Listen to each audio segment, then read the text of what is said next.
Hey guys, how are you? We have new story. What if Naruto was son of devil Scorched spear of heaven and got large harem movie?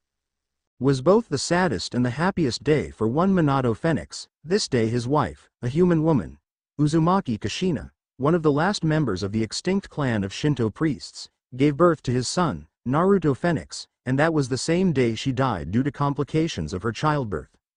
Minato-kun, she said in a trembling from weakness voice, let me look at him.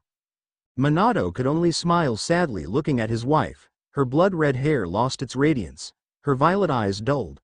Not even famous phoenix tears or medics from the famous Sea-Tree clan could heal her from an unknown disease. Sure, Kushina-chan, he answered and gave her their baby. He is beautiful, he is going to be a womanizer one day, she said and a tear rolled down her cheek. He got your eyes, hair, and even skin color, it's so unfair. He got your face shape, don't cause drama, Kushina-chan, joked Minato. Minato-kun, I know how pure-blooded devils look down to half-blooded ones. He may not be hated but he will be disliked for sure. Only your status as a brother of Lord Phoenix saves him from life as a low-class devil. She looked very serious. I want you to promise me that you will help him with all your power. I want you to promise me that you will save him from their power play. I want you to promise me that you will love him for both of us. Love him, train him, teach him all you know and all you can find in books of my clan. Their rune magic is nothing to joke about. Help him find a nice girl that will cherish him and love him with all her heart. Control what he eats. I don't want him to grow up eating some unhealthy food. Promise me all that. I promise you, Kushina-chan, he answered. Good, cause if you will break your promise, I will come back from my grave and no phoenix healing will save you from my wrath, she said with a sinister smile. I will never break this promise, Minato said. He will grow up as the happiest boy in the whole underworld. Thank you, Minato-kun. I don't have much time left. I will hold Naruto and shower him with my love while I still can. She smiled sadly and whispered to her baby boy. I know you won't remember me. I know you won't remember this. But no, your Ka-chan loves you more than anything, my little maelstrom. And true to her words, Uzumaki Kushina died a few hours later leaving little Naruto alone with his father. Minato tried as he could to play the role of both mother and father but unfortunately with his duties as a younger sibling to Lord Phoenix the time he would like to spend with his son was limited so sometimes he was left to Lady Phoenix who had a son a few years older than Naruto. His name was Rias Phoenix. When Naruto was too young and Rias was also younger than 10 years old they got along fine. But as Rias continued to grow he got under the influence of the purest faction of the Devil Society. Many elders of the Devil Council didn't like the fact that a pure-blooded devil married a human woman. He didn't even turn her into a devil by taking her as his queen or any other evil piece cause Kushina's pride didn't allow her to reject her Uzumaki origins so Minato had never used his queen piece keeping it for Kushina in case she changed her mind. They could do nothing with this but their distaste was still visible to older devils and even though they didn't goad Rias into bullying Naruto he still did it which caused a quarrel between Minato and his brother. Soon after that Minato moved with Naruto to a house in the outskirts of the Phoenix territory. Naruto, 11 years old, how was your day, son? Asked Minato after he returned from his work in the main house. It was fine, San. Look, what I managed to do. He shouted and created a spiral of fire out of his mouth. It's hot and hard to dodge while it's less exhausting than fire that covers the same volume. Cool, did you name it? Minato asked curiously. Sure, I called it Blast Wave Wild Dance, Naruto said with pride. Minato put his hand to his chin. Nice name. I thought about the rotating spiral of the hottest hellfire, maximum destruction. Dad, Naruto deadpanned, it's very lame. You should read more manga and watch more anime with me so you could learn how to name techniques really cool. Ah, I'll try. Minato laughed nervously. It wasn't that bad, right? Naruto didn't answer but his face said enough. Well, it doesn't matter. He quickly changed the subject. I brought you some great news, Naruto. Ajuka called me and told me that your set of evil pieces will be ready for your birthday. I will finish my work soon and we will leave to the human world for some training so you will get a higher chance to get a mutation piece. They're very rare so you will be very lucky if you get one. That's amazing. Finally we will train together for whole months. Months, right? Naruto asked unsurely. Yeah, we will leave in 2 weeks. There will be a gathering of young devils and their parents in 2 weeks so we will leave after it. Naruto's mood worsened. I don't want to go there, he grumbled. Minato sighed. He understood Naruto's problem. He didn't have much communication with kids his age. Only Riser, his evil pieces, and some servants of the Phoenix clan. Servants treated him fairly but didn't like him cause they were either reincarnated or full-blooded devils that belonged to a low class. In their eyes, he, a half-breed, was either lower or equal to them but for some reason was considered a high-class devil. Riser was a purest asshole and his peerage listened to him without second thoughts. Not that Naruto blamed them. So Naruto had a very bad impression about kids of his age and Minato wanted to fix it by bringing Naruto to that meeting. Listen, Naruto, not all devils will dislike you, he tried to explain to his son. Some of them are very nice. For example, the house of Gremory is known for treating their servants fairly. The current heiress is a very nice girl. I've met her a couple of times. I am sure you will easily become friends. There is also Citri heiress who is very nice and smart. Agara's heiress who is nice too. Astaroth heir is very shy but I am sure you can befriend him. Naruto didn't want to go but his father-kind voice managed to change his mind. Fine, I'll go, but if I want like it, we're leaving. Minato smiled and agreed instantly. Sure, Naruto-kun. Now, what do you want us to do? Naruto shined. Let's spar and then watch anime. There are some new series one want to check. Ahaha. Minato laughed at his son's antics. Sure, let's go. Naruto didn't notice how these 2 weeks passed and came the time of the so-called youth gathering. Both he and his father have dressed accordingly and arrived at the party that was hosted by the House of Gremory. Hello, my name is Rias Gremory, the heiress of the House of Gremory. Welcome, said a cute 11-year-old girl with red hair and green-blue eyes. Minato looked at his son and saw he was too shy to answer first. Hello, Rias. My name is Minato Phoenix. I am the younger brother of the Lord Phoenix. We saw each other a couple of times while I visited your brother's office. Do you remember me? She mused. Yeah, I think I do. Great, he cheered. And this is my son, Naruto Phoenix. He is of your age. I am sure you will get along. Hi, my name is Naruto Phoenix, 11 years old, he said shyly. Rias laughed nervously at Naruto's behavior. What do you like to do? I mostly train, watch anime and read the manga. Rias shined. Really? That's great. I love anime and manga too, she chirped. Actually I love all Japanese culture. I would love to live in Japan, it's so amazing. When I'll grow older I'll definitely move there. By the way, what anime and manga do you like the most? I've read and watched so many, let's compare. Rias-sama, while it is great that you found so many common interests with our guest, but as a proper hostess, you must greet all your guests first and enjoy your time second, said a silver-haired maid. Sure, Graphia. Rias agreed blushing from embarrassment. Sorry, I'll join you in 10 minutes or so, enjoy the party. Minato and Naruto entered the hall. Who was that maid, father? Naruto asked curiously. Oh, does my little son have his first crush? Minato asked teasingly. What? He blurted furiously blushing. I don't have any crush. Sure, she is beautiful but I don't have a crush on anyone. He turned from his father and pouted. I am just teasing you. Minato roughed his son's hair. Her name is Graphia Lucifuge, maid of the Gremory household. She is a queen and a wife to the current Lucifer, Circex, formerly Circex Gremory. He is Rias' brother by the way. Wow, so Rias is really like a princess. That she is. You can go for her by the way. Unlike Graphia she isn't taken, though you will still have to face her brother's anger, older Phoenix joked. Don't worry. I am just joking. He looked to the side and saw that Lord Phoenix, Lord Biel, and Lord Citri had already arrived. I'll go and join them. You can meet your peers and try to befriend them. Not all of them are bad, trust me. Fine, grumbled Naruto and left where he saw a black-haired girl in glasses. Hi, my name is Naruto Phoenix, he said. My name is Sona Citri, the heiress to the house of Citri, she answered stoically.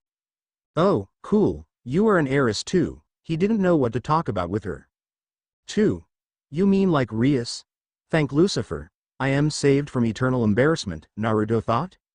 Yeah, her, she is a nice person I think. She loves anime and manga though I think she is hyperactive.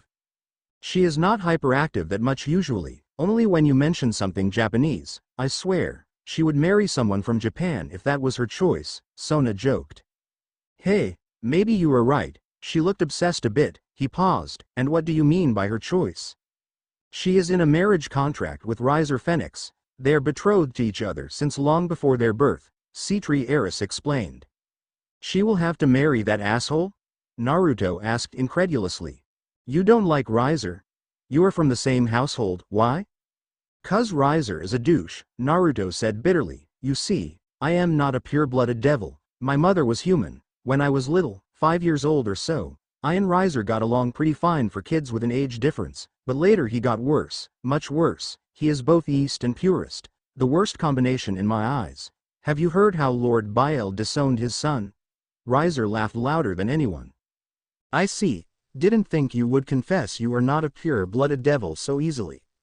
It's not much of a secret, don't worry, I won't bully you for that. My dream is to make devil society equal to all devils, but unfortunately, even with our infinitely long lifespan, I won't be able to achieve this dream. I know it, so I have a goal. I want to open a rating game school for all devils. That is at least a small step towards my dream. You have an amazing dream, Sona. Naruto was impressed by the C-Tree Heiress. She was very smart. She already made a goal for her life while he didn't know what to eat the next day. Thanks, unfortunately, my former fiancé didn't think so, she smirked. Former. Yeah, former. Unlike Rias, who was unable to break her contract yet, I managed to do so. I challenged my fiancé to the game of chess. He lost. I am free. Wow, you must be pretty confident in yourself, Naruto praised her. Sure I am. I even managed to win my father sometimes. She smiled smugly and pulled a chessboard from out of nowhere. Would you like to play with me? Me? But I am not that good. Naruto tried to decline, but Sona looked at him sternly. I insist. There was no room for rejection. You managed not to lose in the first 17 moves. Not bad, she complimented him. Not bad, Naruto said mockingly. You destroyed me. If it makes you feel better, my former fiancé lost faster, she said with a smile. At that moment Rias was finally free from her duty. Oh, hey, Sona, Naruto, she shouted and ran to them. Hey, Rias, how was your practice at being a proper heiress instead of a constant watching anime? Sona teased her friend. I do other things besides watching anime, Rias replied harshly, but that was fine. Some guests were pretty nice, can't say I suffered that much. Well, waiting for a new guest is boring, but greeting them is fine. If you say so, you already played chess as I see. How many moves did you manage to make against Sona before losing? 17, not many, Naruto said hesitantly. 17? Not bad, my record is 25, Rias said proudly. No, that's bad, my dad is a genius. He is considered the smartest phoenix, but unfortunately, I didn't inherit his intelligence. I am more like my mom, Naruto confessed. Ah, where is your mom, and who is she by the way? Rias asked. Naruto's expression soured. My mom is a filthy human who was considered by fate to be unworthy of living in the House of Phoenix, was finished by Riser. The air instantly turned hotter, flames surrounded Naruto as his face turned into an angry grimace. Don't you dare to speak about my mom like that, Naruto hissed at his relative. Or what? Smirked Riser, you can't do anything to me, half-breed. Naruto fumed from his powerlessness. He knew Riser was stronger. He knew that Lord Phoenix would be on his son's side as would be the Devil Elders. Riser, stop this instant, Rias said sternly. This is my house and there will be no conflicts during this meeting. If you want to fight someone, then go to the streets and find some thugs. They will be more than happy to indulge your desires. Ha, so commanding, my beloved Rias. He brushed her hair. Why do you defend him from me, your fiancé? You should be on my side. I'd sooner marry a dead dog than you, she answered harshly and forcibly moved his hand away from her face. Don't be ridiculous, my dear, he said in an I own you tone. If you will continue to misbehave, Riser, I will have no choice but to lead you out of my house. There will be no fights between my guests, she finalized. Well, if you say so, he conceded and then turned back to Naruto. Congratulations, you got a girl who defends you, filth. Maybe she can play your mommy. You were, roared Naruto and launched himself at Riser, kicking him in the neck. Riser let him make a hit and then backhanded Naruto in the face. Don't you dare to touch me, you half-human rabid filth. It attracted the attention of all guests and the situation was in Riser's favor. Minato instantly understood what had happened and rushed to his son. He knew that the evening was over for them. He went to Riser and pulled his ear. If you think you are so smart, think again, he hissed. Next time you will do such a thing, I promise you won't leave the hospital for a month and no tears will help you. After that, Minato took his crying son and teleported away from the house. Sure, it was a sign of disrespect to teleport like that, but it was his way to voice his disagreement. All older devils looked at Riser asking for some sort of explanation, so he said, "What? Rabid human offspring can't take a joke, nothing special." "Riser, leave my home now," shouted angry Rias. "You won't get away that easy after insulting my friend, or did you sink that low that you consider joking about his dead mother normal?" "Riser will stay," said Lord Phoenix, "but I will talk to him later. Devil of your stature mustn't act like that, Riser." A month later, in the mountains of the human world, two devils were doing their training. "I'll kill that muttered Naruto angrily while practicing another fire magic of his. "Naruto, calm down, please. Revenge will bring you nowhere." Minato tried to calm his son, but he knew that his son took his character from Kushina, so that means nobody can calm him once she got fired up. He couldn't calm Kushina, so he knows. "Why should I? That asshole insulted my mom and me. Don't you care he insulted us?" Naruto shouted angrily. "What I want to say is that you should concentrate on this. Life will punish him, trust me. People with his mentality don't live long," Minato explained calmly. "Then I wish that life would punish him with my hands," Naruto said with an evil smile. "Well, maybe it will be so, we don't know the future, but what we do know is that unless you get stronger you won't be able to beat Riser. Get stronger, receive your pieces, get yourself a peerage and then fight him. Step by step, Naruto-kun." Naruto visibly calmed. It took Minato a whole month to find the necessary words. "Some genius I am," he thought sadly. Though he knew that while he was a prodigy in battle he sucked in common life. Both he and Kushina sucked there.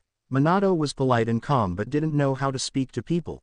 Kushina knew how to speak the right words, but she was short-fused, so all those right words were usually wasted on insults. He could only hope that Naruto would be better in that than they were.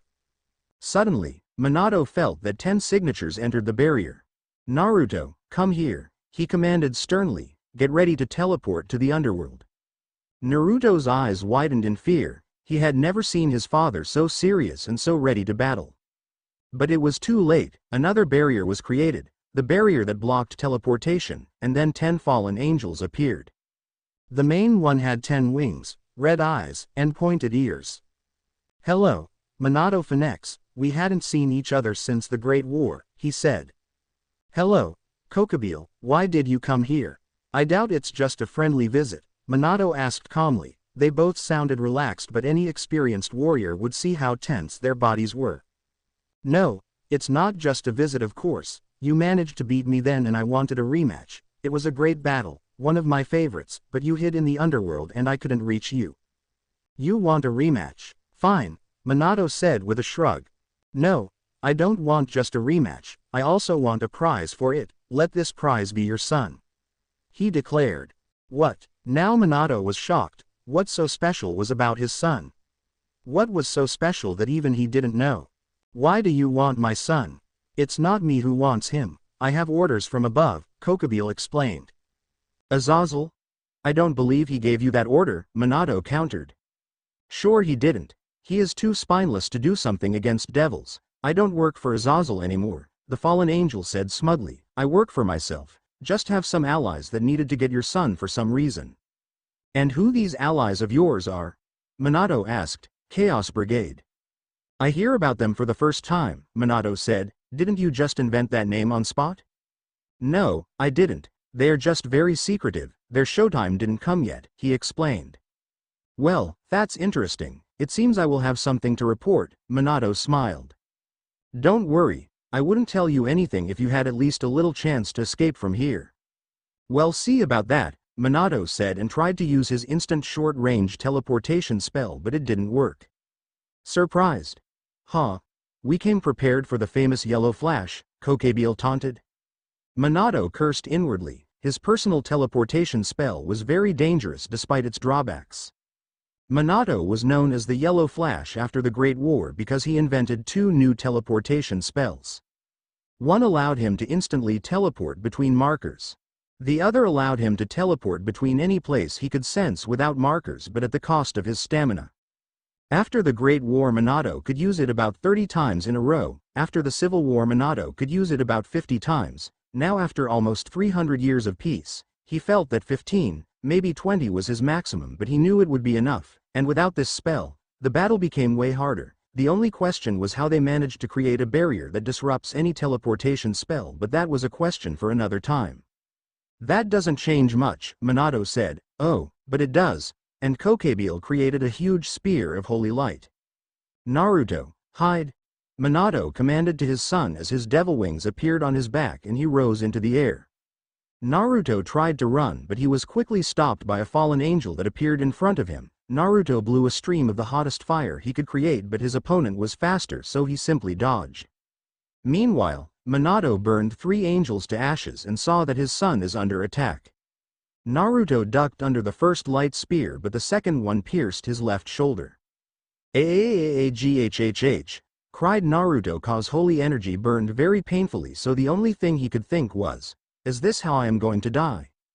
But suddenly Minato appeared in front of him and sliced the angel in half with a burning hand. Then he put his hand to Naruto's wound and purged the holy energy from it so Naruto could heal. "Calm down, Naruto, you will be fine," he said and pushed Naruto behind his back. Naruto was at the narrow path that led somewhere far from there. "Now go, I'll finish them off." And Naruto ran. "Well, let's dance, right?" Minato asked and created a sword of concentrated demonic fire.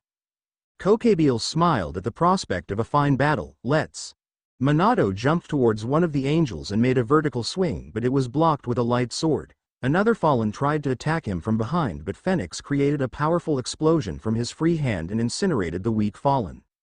"So that's 5 left, 1 with 10 wings, 2 with 8 wings, 2 with 4 wings," Minato thought. Those with 2 pairs are not a problem, but with 4 pairs in Kokebile, that can be very bothersome. So with a burst of flames, he destroyed weaker angels and was left in a 3-way fight with stronger ones.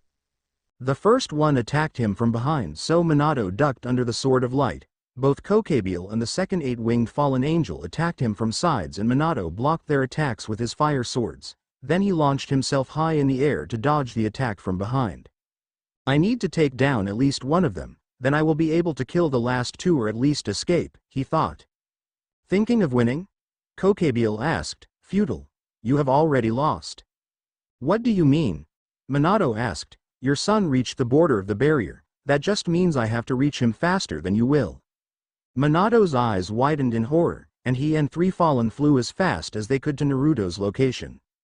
After a small fight, Minato managed to dispose of one of the fallen by burning one of his wings and then throwing him into the mountain.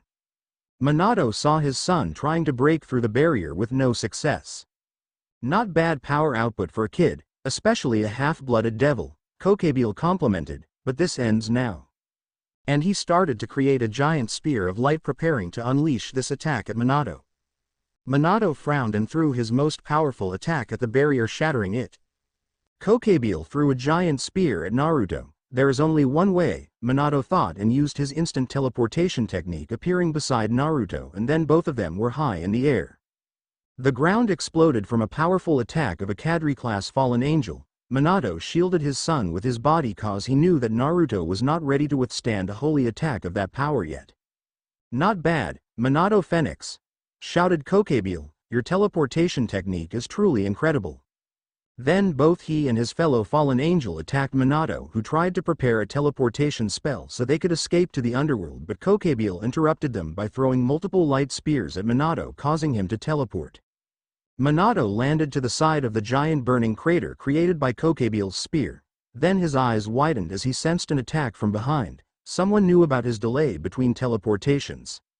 While Minato's personal teleportation spell was indeed instant, there was a little cooldown between teleports if he had to take someone else with him. A little cooldown, less than a second, but someone knew it and Minato couldn't understand how. He pushed Naruto to the side and got pierced by an ice spear in the stomach. He quickly destroyed it and regenerated, but he couldn't sense who attacked him and that scared him.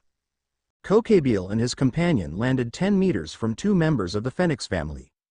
"You are truly a dangerous one," the Cadre-level fallen angel said. "If you didn't have to protect your son we would have lost. I see it now, but unfortunately for you, you have to."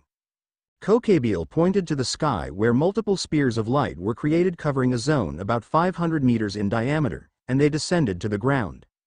Minato knew he had very few ways to save both himself and his son. Multiple magic circles appeared on the ground and fire erupted from them, destroying incoming spears.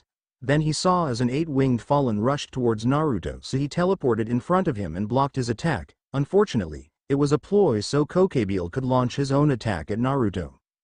Minato knew his chances to escape are getting lower and lower, so the only thing he could do is to save his son. He teleported to Naruto, touched him, and they both were gone, but unfortunately, Kokebiel's spear pierced Minato's leg and sudden pain from holy energy didn't allow Minato to react instantly when another spear was thrown at his son. He created a teleportation circle and shielded Naruto with his body. The spear of holy light pierced Minato's chest and went further into Naruto's stomach. Naruto's mind was in turmoil. At one moment he and his father were simply training while he vented off his anger towards Rias. Then they are attacked by powerful fallen angels. His father is fighting them while he could only watch and try to survive. He tried to run, but there was a barrier which he couldn't destroy. Naruto understood what are really powerful beings in this world. He understood that Rias is just a big fish in a small pond, while there are monsters like Kokebiel who created a crater 50 meters deep by his single attack and didn't look winded. Then he was in a real battle between beings of an ultimate class devil level. His father teleported him from attacks while fighting angels, and the next thing he knows is pain. Naruto looked down and saw a spear of light that pierced his stomach. He looked up and saw that spear went from his father's chest. A trickle of blood went from his father's mouth. Naruto's eyes widened in fear of losing the last member of the family, the only person that loved him. He saw as Minato mouthed a single word, "live," and he was gone in the light of a teleportation spell. He saw a purple sky of the underworld and he blacked out. "TCH, you managed to save your brat, not bad," Kokebiel said. Minato coughed and removed the spear. His body started to regenerate, but he knew that his reserves weren't big enough to survive this battle.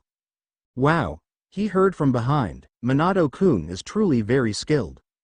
Minato's eyes widened as he recognized that voice. "Rizavam, that's me," the said man shouted. "You are such a bad boy that you managed to teleport the last Uzumaki kid. I needed his blood, but it can wait." Now Minato knew he was done. There is a big difference between an ultimate class devil and a superclass devil, and Rizavam Levon Lucifer was one of 3 super devils. "Let's get over with it," Minato said, and Kokebiel beheaded him with a sword of light. "You failed to complete your mission, Kokebiel," said the son of Lucifer, "but the death of Minato-kun will suffice. Try not to fail our organization next time." And he was gone. He has a heavy case of a holy light poisoning. Whom was he attacked by? An archangel. Damn. Where is Minato-sama?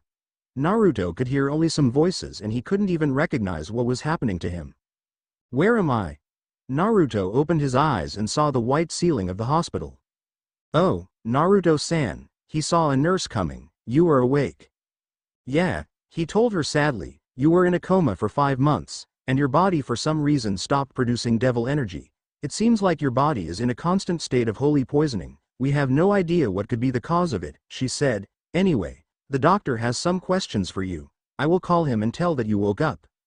"Sure." He nodded. The next couple of hours were the hardest for Naruto. He simply couldn't comprehend what was happening to his life. How could it be destroyed so fast? He told the doctor about Kokebiel's attack, how his father sacrificed himself so Naruto could live. But the elder of the clan that sat with the doctor told that there is no proof of that, and despite the loss of one of the most powerful members of the clan, it's still not enough to accuse Gregory and have a chance to restart a war. But Naruto thought that the elder simply didn't bother to do anything for him because his mother was a human. After all, his father was the only thing that saved him from being a low-class devil. And then the elder simply told Naruto that because his body stopped producing demonic energy, he lost all his rights as a phoenix. He became a simple human, so he was given a choice. To live as a human in the human world or to commit suicide right now and die as a devil. Naruto didn't want to die, so he agreed to be banished, and that elder teleported him to the human world. And Naruto was sent to Japan. To a place where he with his Japanese European looks would blend in the best. Tokyo is a highly populated city after all, and no devil would find Naruto there. He was forced to change his name to Namikaze Menma and live in a simple orphanage. "Are you sure we did the right thing?" the doctor asked the elder. "I did what I had to do for the clan," the elder answered stoically. "Lord Phoenix wouldn't have the guts to get rid of the pest. He is too attached. It was pure luck that we found him first. Imagine what could have happened if people would know that Phoenix could lose his powers. We would lose our reputation as immortals. People would question the Phoenix tears, and that would create many problems for our economy. I couldn't risk the prosperity of our clan for a life of a single half-breed that lost his powers." "I understand, sir," the doctor nodded. "Good, now not you, not your nurse must tell this to anyone. If Lord Phoenix or someone from Minato's peerage would know about this, it will turn bad for all of us. Their emotions would cloud their judgment." "I swear that I keep silence," the doctor said. The elder nodded and disappeared in a swirl of fire. A year had passed for one Uzumaki Naruto, a year of a simple life in a simple orphanage. It was both very different and very similar to his life in the underworld. Devil kids acted very like human kids. There were some cruel ones and some kind ones. Orphanage workers didn't differ from his caretakers in hell, so it wasn't that hard for Naruto to get used to his new life. Sure, his life now was way less luxurious than it was when he was the son of the younger brother of the Lord Phoenix, but he didn't mind it. Everything was fine and Naruto was content with his new simple mortal life, until the orphanage was attacked by some stray devils. Naruto woke up from screams downstairs, then he heard evil laughter. It wasn't something that should be heard in the orphanage. He knew that the TV wouldn't be that loud and all those sounds were too realistic. He heard that someone was going up the stairs. This someone went too slow for a caretaker and its steps were too heavy. Naruto picked up a chair and prepared for a fight cause he was sure that whoever it was wasn't friendly. Naruto hid behind the door and waited for it to come in. He heard screams coming from the next room. Then he heard some weird sound he couldn't understand and the screams were gone. Naruto heard the sounds of chewing, and then the door into his room opened. A huge lizard-like creature entered. In its disgusting mouth was the upper half a boy that lived with Naruto in this orphanage, and it chewed him with nasty sounds. A stray devil. Naruto understood. Now he knew that the chair wasn't enough. If this was some human maniac, then Naruto could win, cause despite losing his demonic powers he was still had a devil's body, so he was stronger than an average human, but a stray devil was too much. "Where are you?" asked the creature in a mocking voice after it spat out the boy it chewed. Naruto threw the chair at that creature and ran towards the window, but he was too slow. The creature crashed the chair with its hand and then caught Naruto with its tail. "You were braver than others," it said. Naruto tisked and tried to make some magic. A Phoenix magic circle appeared and a small burst of flames left it. That was the whole amount of magic that Naruto accumulated during this year. "Ahahaha, a Phoenix. There," laughed this horrifying creature. Naruto hung his head in defeat. He knew his life was over. "I will enjoy eating you," roared the stray devil. The monster plunged its claws into Naruto's stomach. Naruto's vision blurred. "Am I going to die?" His thoughts drifted. "Am I dying?" His vision almost turned black. In front of his eyes was the image of his wounded father who mouthed him a single word. "Live." Naruto's eyes hardened. "I don't want to die. I don't want to die. I want to live," he thought, and suddenly his body was set ablaze. Monster's hand was burned and it dropped Naruto. Naruto's wounds healed and he felt demonic power rushing through his veins. Then in a flash of light that burned his attacker, a spear appeared in Naruto's hand and he without a second thought sliced the stray devil in half. I live," he said, heavily breathing. I live. Ah." He laughed. 5 years later, a 17-year-old blonde boy stood on the roof of the highest building in Kuo. "So that's Kuo, huh?" he mused aloud. "I sense fallen angels here, so that means that both Citri and Gremory heiresses don't do their job well, unless they have some use for those birds." His whisker marks, blonde hair, and black and orange jumpsuit gave him a look of a delinquent, and even though his mother was from Japan, his father's looks made him look like a foreigner. "Let's see what the devils here are up to," he said and left via instant teleportation.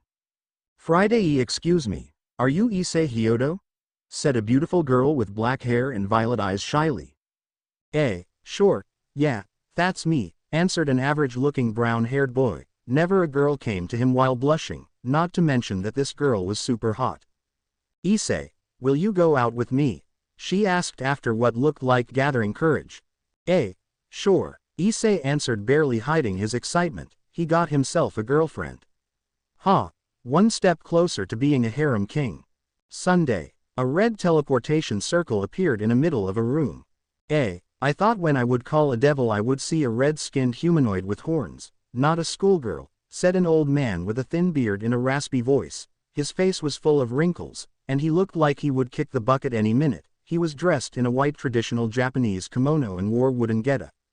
I am sorry for that misconception, the girl answered. My name is Rias Gremory, and I am indeed a devil and a schoolgirl. A pair of bat-like wings appeared on her back as a proof of her claim. Don't worry about, I was just joking. The old man waved his hand. It's not the first time I deal with supernatural. In fact, my first wife was from the supernatural world, or so she claimed. We divorced because she sacrificed my pig to some sort of spirit. It was my favorite pig amongst all other 20.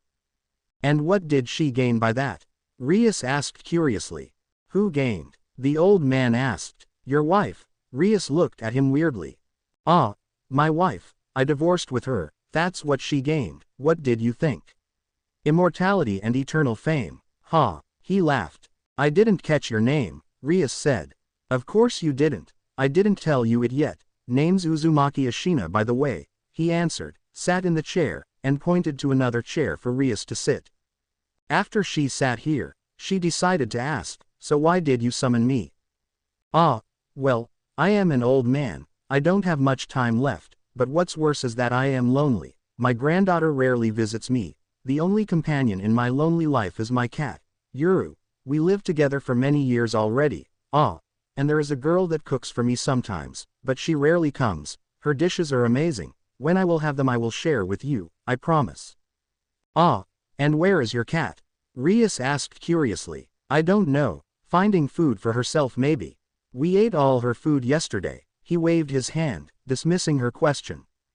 Rias nodded understandingly, but a second later she asked in a shock, you ate cat's food? Of course not. What gave you that idea? Ashina asked incredulously. But you just told that. Rias pointed out. I did not. He disagreed firmly. I got summoned by a nut job. Rias sighed inwardly. I can see why his granddaughter doesn't visit him. I want you to comment this book for me. The old man went to the other side of the room to take a book from the table. This provided Rias the chance to look around the room. And she liked this room. It was Gothic styled, much like her own clubroom. But instead of being huge and stately like her clubroom, it was small and cozy, many bookcases full of different literature. Mostly about myths or something supernatural or occult. Stood all around the room. There was one window that was hidden behind a semi-transparent white curtain. Another source of light was a small chandelier with candles. In the middle of the room stood two armchairs with a small table in between, and there was a single door that led to the corridor, from which you can either exit or go to the kitchen. Overall, the room with its owner gave a weird Lovecraftian vibe, and only the fact that she was a high-class devil that was way stronger than this human calmed Rias down. And here it is. He gave her a book, Alice in Wonderland? She asked. Yeah, I know what this book is too, he answered with sarcasm. So, what do you want me to comment? Rias asked, dismissing his remark. Is it true? He asked, and there was as much curiosity in his eyes as there are in the eyes of a kid.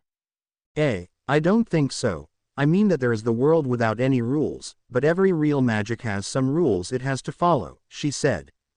I am not talking about the magic here. He snapped. I am talking about the cat. The cat. I don't know if such cats exist, she answered hesitantly. That's bad. I hope that it's possible to turn my cat into an immortal magical creature, he answered sadly. And why do you want that? Rias asked curiously. I live with my Yuru for almost 40 years, and I am afraid that she won't last much longer. We could have many years ahead. He pumped his fist in the air. 40 years with the same cat. It's impossible unless the cat is already supernatural, Rias thought, but didn't want to destroy old Mon's delusions. And did something interesting happen in your life? He asked. Well, I can get a new pawn, she answered. Pawn? Yeah. Devils nowadays can turn another people into devils using this. She summoned a pawn piece, modeled after a human game of chess. Oh, so all devils play chess. Ashina asked. Well, they're taught, though not all of them can be considered professionals, Rias answered. Ah, chess, amazing game. I remember how I played with both USSR grade champions, Kasparov and Karpov. Yeah, each of them visited Japan once. I managed to win both of them, by the way, he said in a sage-like manner. Really? She asked disbelievingly. Of course. When did I lie to you? Then what about a game? She asked. Sure, I will never back down from a challenge, he said without hesitation. Then Rias felt something. It was Issei's flyer. It was disappointing for a high-class devil not to fulfill the contract, but getting a powerful sacred gear into her peerage was more important. I am sorry, but it seems my future pawn needs some help, she said with a smile. Ah, what age do I live in? A princess goes to save a prince. Disgusting, he shouted disapprovingly. Well, sometimes princesses can also kick some asses. Sorry, I have to go, Rias said and produced another flyer. We can play another time, the next summon is free. Sure. I'll summon you tomorrow then, he nodded. Yeah, see you tomorrow, Rias nodded, and instantly she was gone in the transportation circle. Ashina's posture changed from one of a weak old man to one of a powerful person, then a woman entered the room. It was hilarious to see you act that way, she seemed irritated, said that woman. It's fun to play around, Ashina answered in a younger voice. So, what is your plan? Wouldn't it be simpler to approach her with no disguise? The woman asked. She is a Gremory. They are considered to be kind devils, but they are still devils, so they are very shrewd. If she saw some profit she could get, then she would try to gain it. It's easier to fish some information disguised like a crazy old man. I don't seem like a threat, and she has nothing to gain, he answered. You overthink it, the woman said. Maybe, he shrugged. If I won't get what I want, then I can approach her the usual way. I suppose so, she agreed, and I have an excuse to fool around, he said, laughing. Tisk, man-child, she reprimanded him. Monday a red teleportation circle appeared in the middle of the room. Ah, Rias, my girl, Ashina greeted her cheerfully. Hello, Ashina-san, she greeted in response. How was your day? Ah, an amazing and wonderful day, he said and sat in his chair. A black cat with golden eyes appeared from under the bookshelves and jumped into his lap. Here is my Yuru-chan.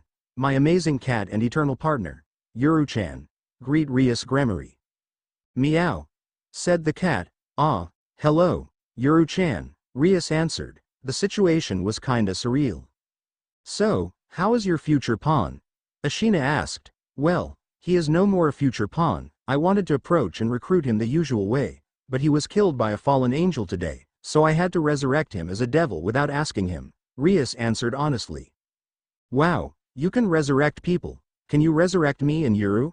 We will be forever grateful, he said, and scratched the cat behind the ear. Meow, see, Yuru agrees, he said as if it was an important argument. Ah, I can't, unfortunately. Rias tried to find a way to refuse him without angering him. She didn't want to lose a contract after all. There are certain limitations. Pets cannot be reborn via evil pieces. Evil pieces? That's how you call them? He asked. On one hand, it fits. On the other hand, it's a bit lame. I would call it the chess pieces from hell. The ultimate devil resurrection. Doesn't it sound way better? No, it doesn't, thought Rias facepalming inwardly. Well, maybe their creator had a worse fantasy than you do, she said with a smile. That's right, I have an amazing fantasy. I even advised Picasso, you know, he told her proudly. The same way you played with famous chess champions? She asked sarcastically. Yeah, I gave him some advice, sure. Ashina seemingly didn't notice the sarcasm in her words. We were going to play chess yesterday, right? She asked. I hope you are fine with playing right now. Ah, sure, I am fine with that. He went to a bookcase and took a chessboard from it. Then he placed it on a table between chairs where he and Rias were sitting. Black or white? He asked. White, Rias answered. White pieces are considered stronger because you go first, and you have the initiative, and Rias wanted to have all possible advantages against this liar. Fine, I'll play for black then. He set the pieces on the board. E4, Rias said, and made a move. C5, responded Ashina. Sicilian? She asked. Eternal classic, he nodded. It took Ashina 20 moves to win. Rias was shocked.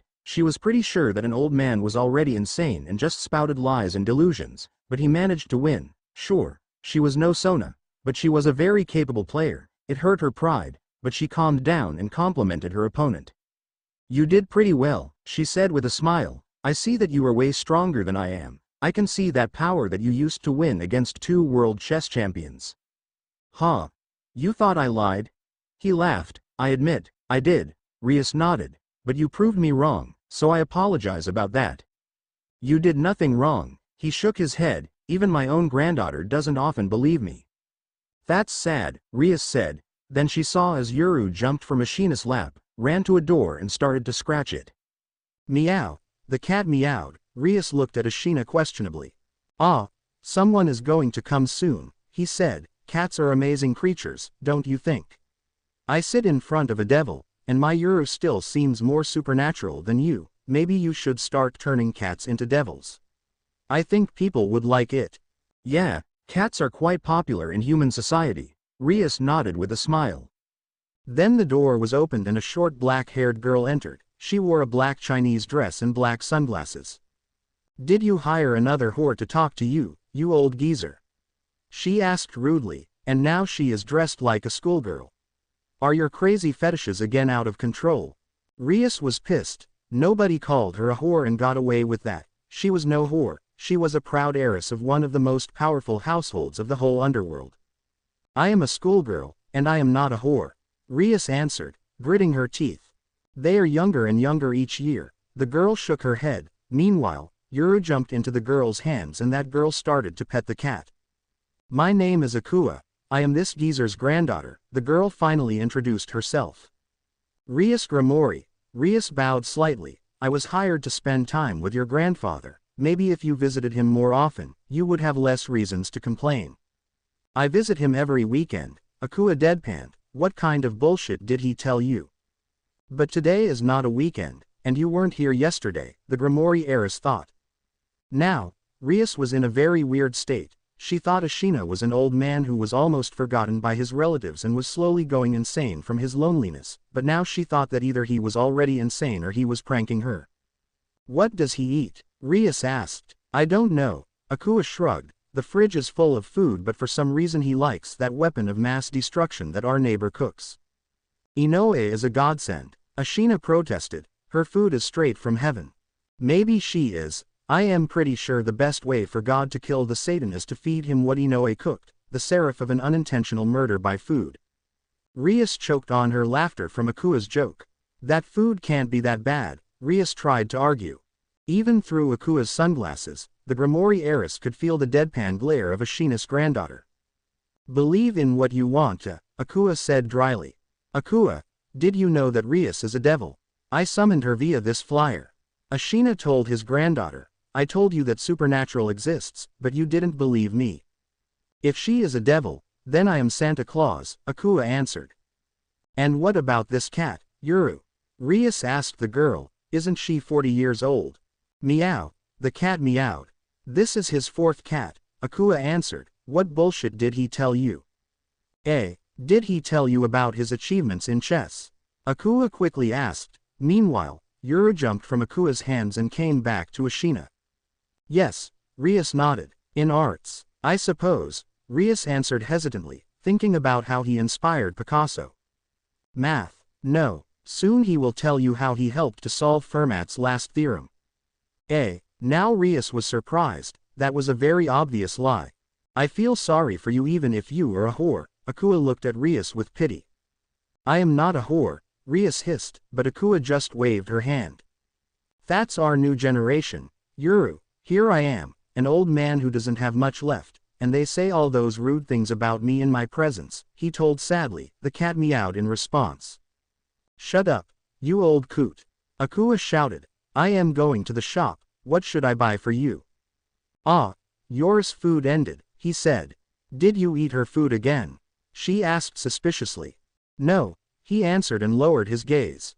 "Look into my eyes, old man," she said and apparently narrowed her eyes even though it couldn't be seen because of her sunglasses. They had a stare contest, but Ashina didn't waver. "Fine, I believe you for now," she said and left the room. "Don't listen to Akua," She is a skeptic, she believes in science, he said mockingly, ha. As if her science even know about devils. I will be back in an hour. Was heard Akua's shout, and then the sound of a closing door followed.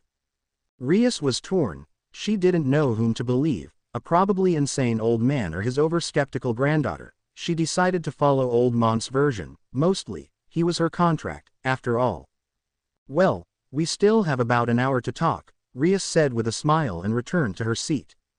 Sure, Ashina cheerfully replied, let's speak more about the devils, I want to compare the knowledge from literature to the real information. Okay, Rias nodded, ask away. Another hour was spent in an interesting discussion about devils. Their history and their society. Rias even started to question if the old man was even slightly insane. But decided not to be hasty with her decision, and the payment satisfied her greatly. Old watches made from pure gold. If after their first meeting she returned simply because she interrupted their meeting herself, so she was still bounded by the contract, but now she wanted to return because Ashina was an interesting companion and payment was way higher than it should be. Devils are greedy, after all. Thursday. A red teleportation circle appeared in the middle of the room. Ah, Rias, my girl, Ashina greeted her cheerfully. Hello, Ashina-san, she greeted in response, how was your day? Ah, a nice day. Akua left for her work, so she won't be here for another month, but thankfully, Inoue promised to bring me some of her cooking. I will share with you, don't worry, I am sure you will like it. Rias remembered what Akua told about that food, but then decided to try it. This food couldn't be that bad, right? I will be happy to try, she said politely. So, how was your devil day? School must be boring. I've heard that one devil went to school and slept with all teachers to have at least small entertainment from that torture that is called education. Do you do the same? And no, Rias said, disgusted by the mere thought of it, I am not like that. Ah, your loss, he told her, and how is your pawn? I am pretty sure he was surprised by his new life. Yes, he is, but he was destined to know about the supernatural world. He doesn't know it yet, but he is this generation's Red Dragon Emperor, Rias said proudly. Ah, one of those sacred gears, Didrag, right? Ashina asked. You know about that? Rias asked surprisingly. Yeah, sure, I have slept once with a fallen angel, or so she told me. Well, she told me that there are such things as sacred gears. I even wielded one myself a long time ago, it was a Longinus by the way, he told her sagely. Right, she nodded, she felt that he was bullshitting her, but there was a Longinus that changed its owner. Everything he told her didn't sound like truth, but it was possible. So what did your pawn do? You told me he is quite a pervert, did he use his dragon charms on some innocent girl? Ashina asked. Rias smiled and answered, no, he didn't, I suppose, he befriended some nun. And as you can guess that's prohibited for a devil. The relationship between three biblical factions are not as good as many would want them to be. While there is no war, all three sides are ready for the conflict, and even the smallest transgression can become the cause of said conflict. That's bullshit, he exclaimed, I am sitting with a devil in the same room. I've slept with a fallen angel.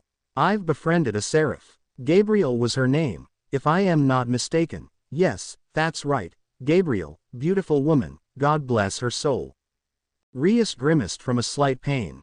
I don't believe him, but he knows that Gabriel is a woman. Arg, how confusing, Rias thought.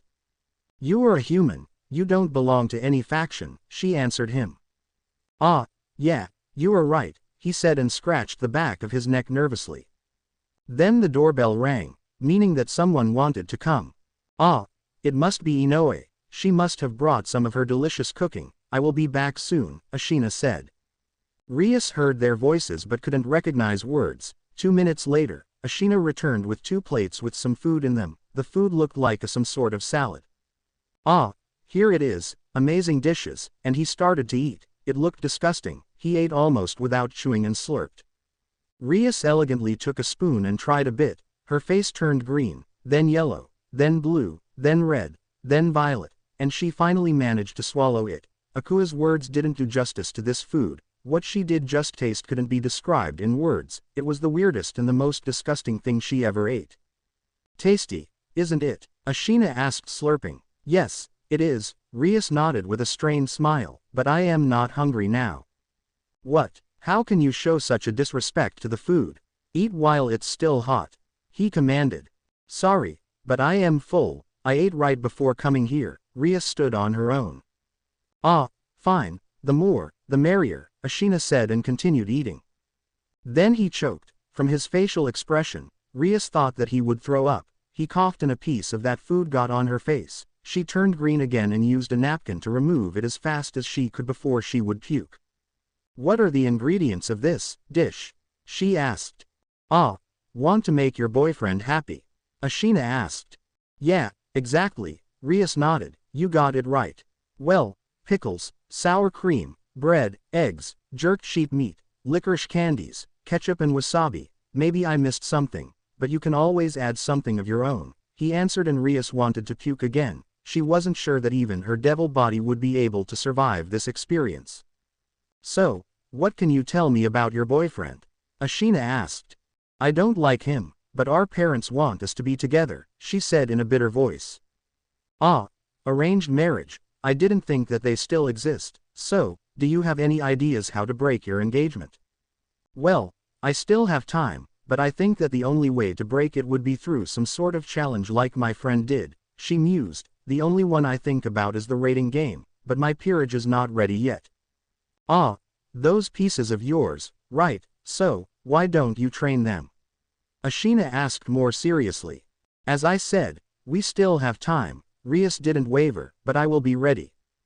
You are a nice girl, Rias, Ashina told her. I can help you if you want. After all, I've fought supernatural beings before you were even born. Rias didn't believe him, but still answered, I'll keep that in mind. I have the weirdest contract, Rias told her queen after arriving back to the clubroom. Really? And what's so weird about him?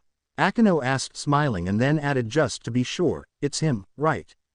Yeah, it's an old man, and he is crazy, but he is knowledgeable about supernatural, that's for sure, and through him, I can meet a girl that can help me kill Riser if I were to marry him, Rias added with a smirk. Really? Akino's smile got slightly wider. Her cooking can kill, unintentionally. Wow, what a wonderful talent, do you plan to learn from her? Akino asked, giggling. That's possible, Rias didn't deny this possibility. Friday. A red teleportation circle appeared in the middle of the room. Ah, Rias, my girl, Ashina greeted her cheerfully. Hello, Ashina-san, she greeted in response, how was your day? That kind of greeting became some sort of tradition for them. Ah, pretty nice, Akua will join us today and bring some pizza, he said cheerfully. Well, that will cost you double because I am here for the two of you, Rias said. It was bullshit, but she wanted to get more from an old man. Sure, it's not a problem, dear, he answered kindly. Rias heard some footsteps in the kitchen. I thought you told me Akua isn't here yet. She isn't, we are alone now, only I, you, and Yuru-chan, he confirmed. I swear I've heard footsteps in the kitchen, she said, and small flickers of her family's power of destruction appeared around her fingers. Maybe there are thieves. Of course not, it must be Yuru, Ashina denied. Here, let me show you. He went to the door that led out of the room and opened it. Nobody was there. See, he asked her. Well, maybe you were right, she reluctantly agreed. Ashina turned around and went back to his chair and didn't close the door. Rias still looked into the corridor, and then she saw that Yuru jumped from a closet and went to the kitchen on her hind legs. Okay, it was just Yuru. Rias calmed down and looked at Ashina, who was sitting back into his chair, but then she jerked her head back. Yuru went on her hind legs. Ashina-san, she started. Yes, he asked. Can your cat walk on her hind legs? Rias asked. Of course not, cats don't walk that way, he told her loudly. I swear I saw Yuru walking like that, Rias said. Nah, that's just impossible, he waved off. I am sure I saw that. I don't think so, he shook his head. I know my Yuru for many years, she definitely doesn't walk like that. Maybe some yokai impersonated your cat? Rias asked. Hey, I've lived in Kyoto for 20 years. You think I won't be able to differ a cat yokai from a usual cat? One of my son's girlfriends was a cat yokai, a very beautiful woman, he told her dreamily.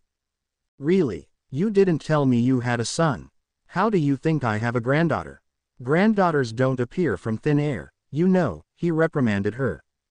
But I am sure I saw that, she shouted. Then prove it. You can't. What a pity. Now stop all that useless polemics, he ordered her and then muttered under his nose, stubborn youngsters.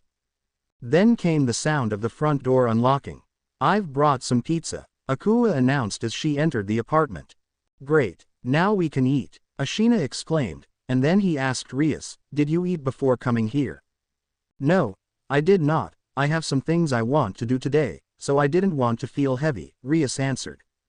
Ah, another client, Akua asked, smirking as she came back from the kitchen with a chair for herself. I am not a whore, Rias answered angrily. I did not say that you are, Akua's smirk grew wider, you said it.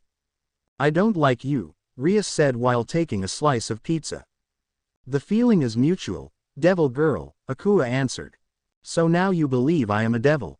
Rias wanted to find a way to tease the annoying girl. Sure, even whores stopped coming here after trying to eat Inoe's food, you must be something unnatural, Akua answered with an honest expression on her face.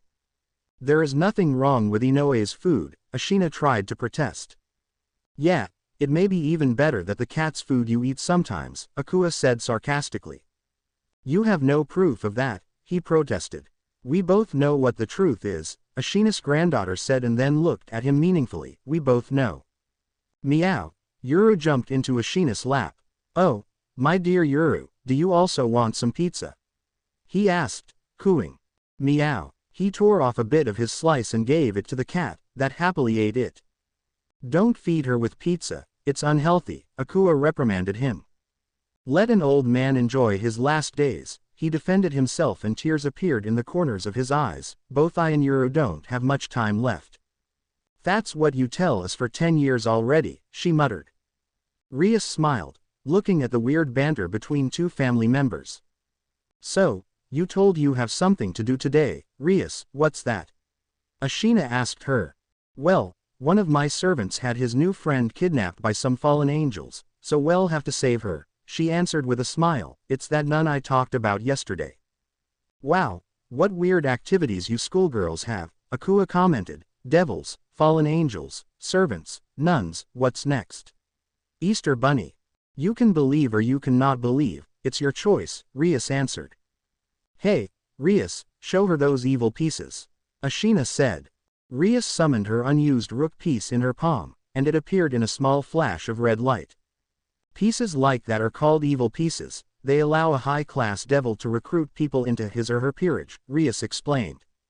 Wow, you schoolgirls have a nice fantasy, Akua nodded irritating Rias cause the girl didn't notice how flashy the piece appeared. Don't you have a Santa pieces? I want to be a Santa. No, we don't, Rias said with a slight anger noticeable in her tone, and why do you want to become a Santa? I want to show how easy it is to be a better grandpa than my old geezer, she answered with a mocking smile. Why you, brat, he burst with a mock anger, while Akua just laughed. Now Rias noticed something weird, for a moment, when Akua turned her head and Rias could see her eyes, it seemed like Akua's eyes were red, but that must be impossible, right? Akua-san, why do you wear sunglasses here? Rias asked. To look cooler, of course, she answered as if it was obvious. Right, Rias nodded as if that was the answer she expected, can you please take them off for a second? Rias applied her magic to hypnotize the girl to do as she said. Sure, Akua nodded and showed that she had usual for Japan black-colored eyes and put the sunglasses back. This place is weird, Rias thought, I am a devil, I must see perfectly with this weak illumination, then why do I keep seeing things? These two are definitely humans, so what's wrong? Maybe a cat. Meow, it seemed like the cat answered her thoughts. You are not the usual cat, right? Rias asked quietly. Meow, Yuru meowed again. Rias shook her head, it was too troublesome. Later that day, so Rias plans to attack the church?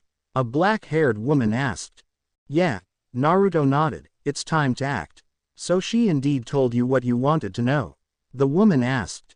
Yeah, but she keeps quiet about Riser, I suppose that can wait, Naruto answered. We could have simply raided the church. We could, but that would bring questions and a possible investigation. I don't need us to be in the center of attention, not before the youth gathering, he told. You know better, my king, she said.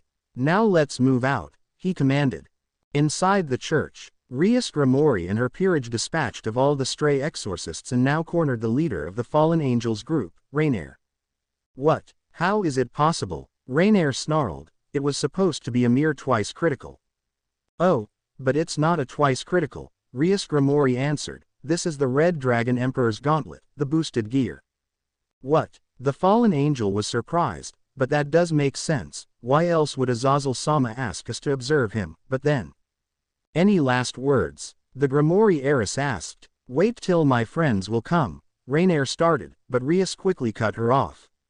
Nobody will come. She showed her 3 bloody feathers and Rainier knew whom these feathers belonged to. She tried to use her Yuma voice to make Issei doubt his choice, but he simply told Rias to kill Rainier. And in a flash of the power of destruction, the fallen angel was gone. Or so Rias and her peerage were made to believe. Your illusions are as great as ever, Kurenai, Naruto praised. Thank you, she said with a smile. Yuhi Kurenai was a beautiful woman at her age of 25, she had a nice figure, untamed black hair and unique red eyes. She was dressed in a black blouse and pants of the same color, tied by a red belt. She was a magician and while she knew a lot of different spells, her forte was illusionary magic. She became one of the last Naruto's peerage members, and she was worth 2 pawns. Her skills with illusions allowed her to make Rias and her peerage believe that they killed Rainier while in truth Naruto used his speed to snatch the fallen angel right before she was obliterated by Rias' attack. Then, Naruto forced Rainier to leave Nun's Twilight Healing, and all that under Rias' nose, and now that fallen angel was lying bounded on the floor of Naruto's temporary apartment. What do you want, human? Rainier asked angrily. Naruto just laughed. No need to be angry, dear, your furious snarl takes away all your beauty, and what do I want? That's simple, I know you don't serve Azazel directly, you are a traitor, so I have a question, what does Kokobile plan? What? She was surprised by his knowledge, how do you know all that? Oh, I was tasked by Azazel, he wants to keep an eye on his subordinates, he sees no reason in their needless deaths, and I have a personal interest in Kokobile's machinations, Naruto explained. And what now? I tell you and I will live, she asked. Yeah, simple as that, he nodded, you answer my question truthfully, and I allow you to go through that door, he pointed to the exit. And how will you know that I am truthful? She asked.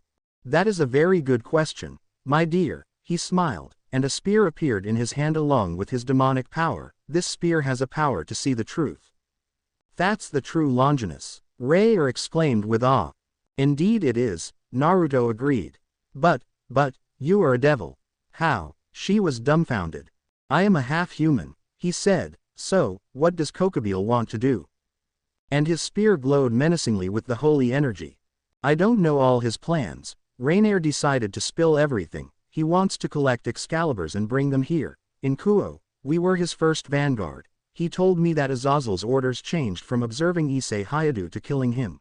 Now I know why. He wanted to get rid of this generation's Red Dragon Emperor before he could become a devil, and I only hastened the process. Issei Hayadu was under the watchful eye of Rias Gremory for some time. He would become a devil either way. He is a perverted idiot. They are the easiest to please, Naruto said, and his Longinus disappeared along with his demonic presence. How? You are a devil, but you feel like a human. Rainier didn't understand. That's pretty simple actually. Naruto smirked. How do censors find you? They don't search for the core of your power. No, they search for the passive output. That's how I am doing it. I am half human and half devil, so my passive output is a mix of a human and a devil signature. I use the holy energy of the true Longinus to erase the output of my demonic energy, leaving only human energy that I have to suppress. Sure, I feel stronger than a normal human would feel, but not enough to alert someone. Neat, isn't it? Yeah, she nodded. Now shoo, he said and pointed to the door, I don't want to see you anymore. She opened the door and gasped. Azazel-sama, she stuttered. Hello, Rainier, we have to talk, the leader of the fallen angels told her seriously. Azazel-sama, I am sorry, she tried to apologize. I couldn't care less about your apologies, you disobeyed me, now boosted gear is in the hands of devils, and you lost 3 subordinates, he told her seriously. But Kokobile, she tried to explain herself. I heard what you told Naruto, and I gave you that order, not Kokobile, only I had the right to change it. You should have double-checked even if the order was from Kadri. I am deeply sorry, Azazel-sama, it won't repeat, she pleaded. True, it won't repeat, he nodded. Naruto, would you like to have a fallen angel in your team? Rainier gasped. Her leader was going to give her away, she was going to be a devil's slave, just a pawn in this devil's peerage. I have no need in subordinates with anger issues, Naruto answered, and my peerage is complete, even though having another holy light user in a peerage is a good thing. I can't take her, she would be a liability either way, she is weak and she is unreliable. I am not weak, Rainier shouted. You are, and your anger issues acted again. Naruto answered calmly, you are as strong as an average mid-class devil. That's at best, any member of Gremory's peerage could take you down, well, except for the pervert and the nun, but they don't count, both Rias and Akano are high class in power. They would destroy you in battle, and you have no special skills that would make you worthy enough to overweight your lack of power. You have no self-control what will lead to mistakes, and you are an egoist what will lead you to making wrong choices. Where am I wrong? Rainier didn't know what to say, she wanted to shout, but she knew he was right, she remembered the difference between her power and Rias' power, and she didn't want to embarrass herself in front of Azazel. You were right, she whispered. The first step to improving yourself is to accept your fault, Azazel said. That's why you are still a laughable pervert, Naruto joked. Disrespectful brats, Azazel grumbled. A silver teleportation circle appeared in the middle of the room. A blue-haired girl about 19 years old materialized in the middle of that circle. She wore a white female business suit and a white peaked cap. This was Esdeath Lucifuge, the queen of Naruto's peerage. Esdeath-sama, Kurenai greeted. Hey, Esdi, Naruto waved his hand. Hello, Ice Queen, Azazel bowed slightly. Hello, Kurenai, hello, beloved, hello, pervert, Esdeath greeted everyone in response. No respect, Azazel muttered. What brings you here? I thought you still had some things to do in the underworld. Naruto asked. I am still in process, but there is something you would like to know, she told. Riser is rushing the marriage forward. How much time do we have? Naruto asked. Not much, half a year at most, Esdeath answered. That's good, Naruto nodded. Now Rias will have no choice but to accept our help, and we can ask any price. I thought about that too, Esdeath agreed. By the way, what are you doing in the company of 2 perverted crows? I am not a pervert, Rainier protested. Sure, that's why you are dressed like a girl from the BDSM dungeon, Esdeath sarcastically replied. Kokobile betrayed Gregory and plans to attack Kuo with holy swords, Naruto summarized, stopping possible chat between his queen and Rainier. So, what is the plan? She asked. I don't know, Naruto said. I didn't want to show myself in public before the youth gathering, but it seems we will have to. While I can train Rias without revealing much, Kokobile is another matter. He is strong and he is crafty. He managed to prepare a seal that blocked my father's teleportation spell, and that speaks a lot about him. Even though I should be able to deal with him without using my balance breaker, I'd rather not risk it. Well, we can always go together, she said with a slight blush. No, I'd rather take weaker members of my peerage, Naruto shook his head. That way we will be an unknown despite taking part in 2 major events and keep most of our abilities in secret. I still wish to fight alongside you again, Naruto's queen insisted. You will have your chance, Naruto smiled. Now that you've finished flirting with each other we still have some matters to solve, Azazel interrupted them. I am leaving Rainier in your care, and I will send Valley as a backup if you will have troubles with Kokobile. Why not to make him help us? Naruto asked. And miss the opportunity to see your balance breaker. Not a chance, Azazel laughed and activated the teleportation spell. Hey, take her with you, Naruto shouted, but Azazel just waved him and disappeared. Take care of me, Rainier said nervously. Esdeath, send her to Shikamaru, it's time for our favorite sloth to have at least some work, let him be her babysitter, Naruto commanded. Wait, I don't need a babysitter, Rainier tried to protest. But Esdeath's transportation circle was already activated, and the fallen angel was gone. So what now? Kurenai asked. Now we face Rias, Naruto commanded. Tomorrow. A red teleportation circle appeared in the middle of the room. Ah, Rias, my girl, Ashina greeted her cheerfully. Hello, Ashina-san, she greeted in response. How was your day? Pretty nice, he answered. Did you manage to save your pawn's friend? Yeah, there were no troubles. Now she is my precious bishop, she said with a smile. Ah, then congratulations with a new member of the family, even though she is a nun, Ashina told her. What do you mean? Devoted people are very weird. I knew one nun. She would always pray, talk about some blessings, try to make me a Christian. She was a kind person, but sometimes it was too much, he explained. Well, Asia is indeed a very kind person, Rias agreed, though I can't say she is annoying us with her faith.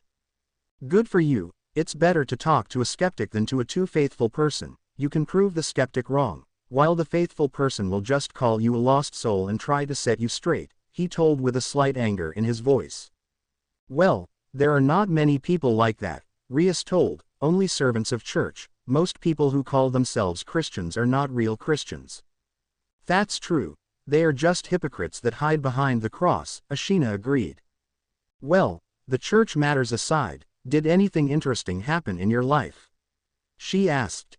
Ah, what interesting event could happen in a life of an old man? Nah, nothing, he said and waved his hand. We old people live a boring life till the end and our only joy are our children and grandchildren, though, Akua is more a pain in the ass than a joy. Yeah, your personalities don't mix, Rias nodded. That's fine, I am used to it, he waved off. And what about your parents or grandparents? My parents, she paused for a few seconds. We had amazing relations for the most of my childhood, but then, that marriage contract, she said with a spite. Ah, yes, you've told, an arranged marriage you don't like, Ashina remembered. Yeah, I hate my fiancé and I have no desire to spend even a few spare seconds with him, let alone my whole life. He is a disgusting pig that doesn't value me as Rias, only as a hot girl from the Gremory family. Yeah, I've seen such people, I pity them to be honest, they miss the joy of life. Love, mused Ashina and Rias smiled, agreeing with him. I am of the same opinion, she voiced her agreement. I can help, you know, I know some magic tricks, he said. I am sure I will be fine, she answered with a smile. She was sure she could get more powerful teachers than this old man, and while she liked to spend her time in a company of a weird but knowledgeable old man, she didn't want to spend too much time with him.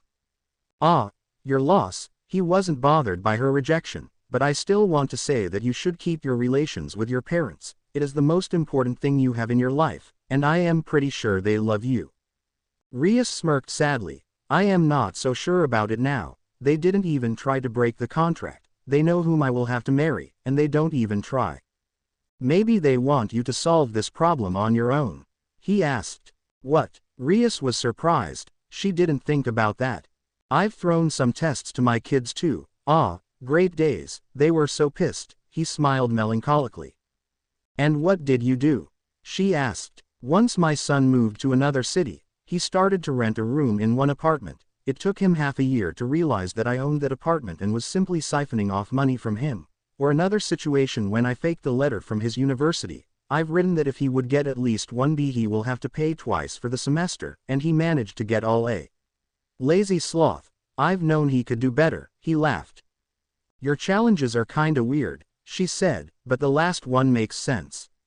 Yeah, I know that challenge was great, he nodded with a wide smile. I once locked Akua here with only Inoe's food for a week. She managed to climb out of the window to free herself, and it's the 4th floor. She took climbing as a sport in her university later. That's kinda cruel, Rias thought. Or once I've tasked her to give to my friend, who worked as the headmaster of a school, a package from me. The security guard didn't let her leave cause he thought she was a kid who tried to ditch her lessons. He laughed loudly. Rias smirked at that one. She didn't like Akua, so any jokes about her were worth it. Recently I've got a bird to look after from my friend. Well, I didn't want to look after that bird, so I've sent her to my son who was on his vacation. He was so pissed. Ashina continued to laugh. He complained that it was a burden for him. Then he laughed even more. Ah, how funny, did you get it? A bird, a burden. That's not funny. Rias said in a deadpan tone. It was one of the lamest jokes she heard. I think it is, argued Ashina. What do you think, Yuru? That was a lame joke, even for you, answered Yuru in a deep masculine voice. Now Rias was dumbfounded. She did not expect that, and neither did Naruto under Ashina's disguise. They planned all their dialogues with Rias and that improvisation threw him off. So after he looked at Rias' facial expression, he laughed again and Yuru started to laugh in response. That was one of the weirdest things that had ever happened with Rias, and that's considering that she had found her brother's album with her embarrassing photos, but a weird old man laughing with his own cat is something that she would expect to see in a weird horror movie, not in her life. Stop this instant, she shouted in a commanding voice. Ashina and Yuru tried to stop, but it didn't happen instantly. After 2 minutes, they managed to calm down. Ashina's body was instantly set on fire. His grease paint burned away, revealing his real looks. It's nice to meet you without disguise, Rias Gremory, he said in a serious voice. My name is Uzumaki Naruto and I have an offer for you that you can't refuse. My name is Uzumaki Naruto, and I have an offer for you that you can't refuse, he told her in a serious voice. You, Rias' face changed to a grimace of anger. I didn't finish, Naruto interrupted her. I offer to train you for what's coming. You left the underworld and don't keep an eye on what's going on there. Pretty irresponsible if you ask me, but it doesn't matter. Your dear fiancé rushed your marriage. You have less than 6 months now. You lie. The deal is different. We will have to marry only after I finish my study here, she argued. Yeah, and devils are well known for fulfilling their promises. Riser just said that your study doesn't matter much, and the elders of both clans instantly agreed. Don't believe me? Fine. He pulled out a scroll and gave it to Rias. There was written attestation by Zekram Bale to a meeting between the House of Phoenix and the House of Gremory. Rias paled after she read it and confirmed that the signature was not fake. That rose another question like how could this Naruto get this scroll, but she decided to ask it later. Okay, you are right, she did agree with him and then asked some questions of her own. Who are you? What right did you have to be in my territory? Why did you deceive one of the overseers of Kuo and the heiress to the House of Gremory? Naruto smiled. She was a devil of pride. They were the most common and the most interesting ones, but Rias impressed him. She managed to keep herself as cool as possible in such a situation. Ah, you may not remember me, but we've met once in the underworld. I was known back then as Naruto Phoenix, but since the House of Phoenix declared me dead I took my mother's family name, he answered. That's who I am. A high-class devil, the only son of Minato Phoenix, a devil of the House of Phoenix, and Uzumaki Kushina, a human of the extinct Uzumaki clan. I came to Kuo because I was hired to, and I deceived you because it was fun. Her eyebrow twitched. Fun. But of course, he answered with a wide smile. All my peerage members had a lot of fun. Then he turned to the cat and asked in his Ashina voice, isn't that right, Yuru? Meow. The cat answered and they both laughed again while Rias fumed silently. So, what do you say? Do you accept my offer, or you think you can take Riser on your own? He asked mockingly after he and the cat stopped laughing. While I appreciate your desire to help me, I have yet to see why should I agree, Rias answered. Ah, you are right, he nodded. I am so used to concealing my powers that I sometimes forget to flaunt them when it is necessary. Wings made of fire appeared on his back, and his whole heavy aura erupted on Rias. She fell on her knees and started to breathe heavily. I am a high-class devil just in name. Power-wise I am an ultimate class, he said, and his power was instantly gone. Rias got up. Do you agree? He asked again. Yes, she nodded. He was very strong, and she would have a higher chance to deal with Riser with his help. Great, he chirped. Now let's talk about the payment. I hope you didn't think I am going to help you for free. Rias sighed heavily. Sometimes she hated to deal with devils. Later in the Occult Research Club. Welcome. Rias led Naruto into the clubroom. This is where I and my peerage reside. Naruto looked around and nodded approvingly. You have a nice taste. Thank you. Rias smiled. I've called all my peerage members, so soon they will come here. And they sat on the sofa. Yuru, whom Naruto brought with himself, sat on his lap. 5 minutes later, a black-haired girl entered the room. This is my queen, Akano Himahima. Rias introduced her first piece. Akano was a girl of extreme beauty. A perfect figure, black hair tied into a ponytail, enchanting violet eyes, that looked with curiosity, and a gentle smile.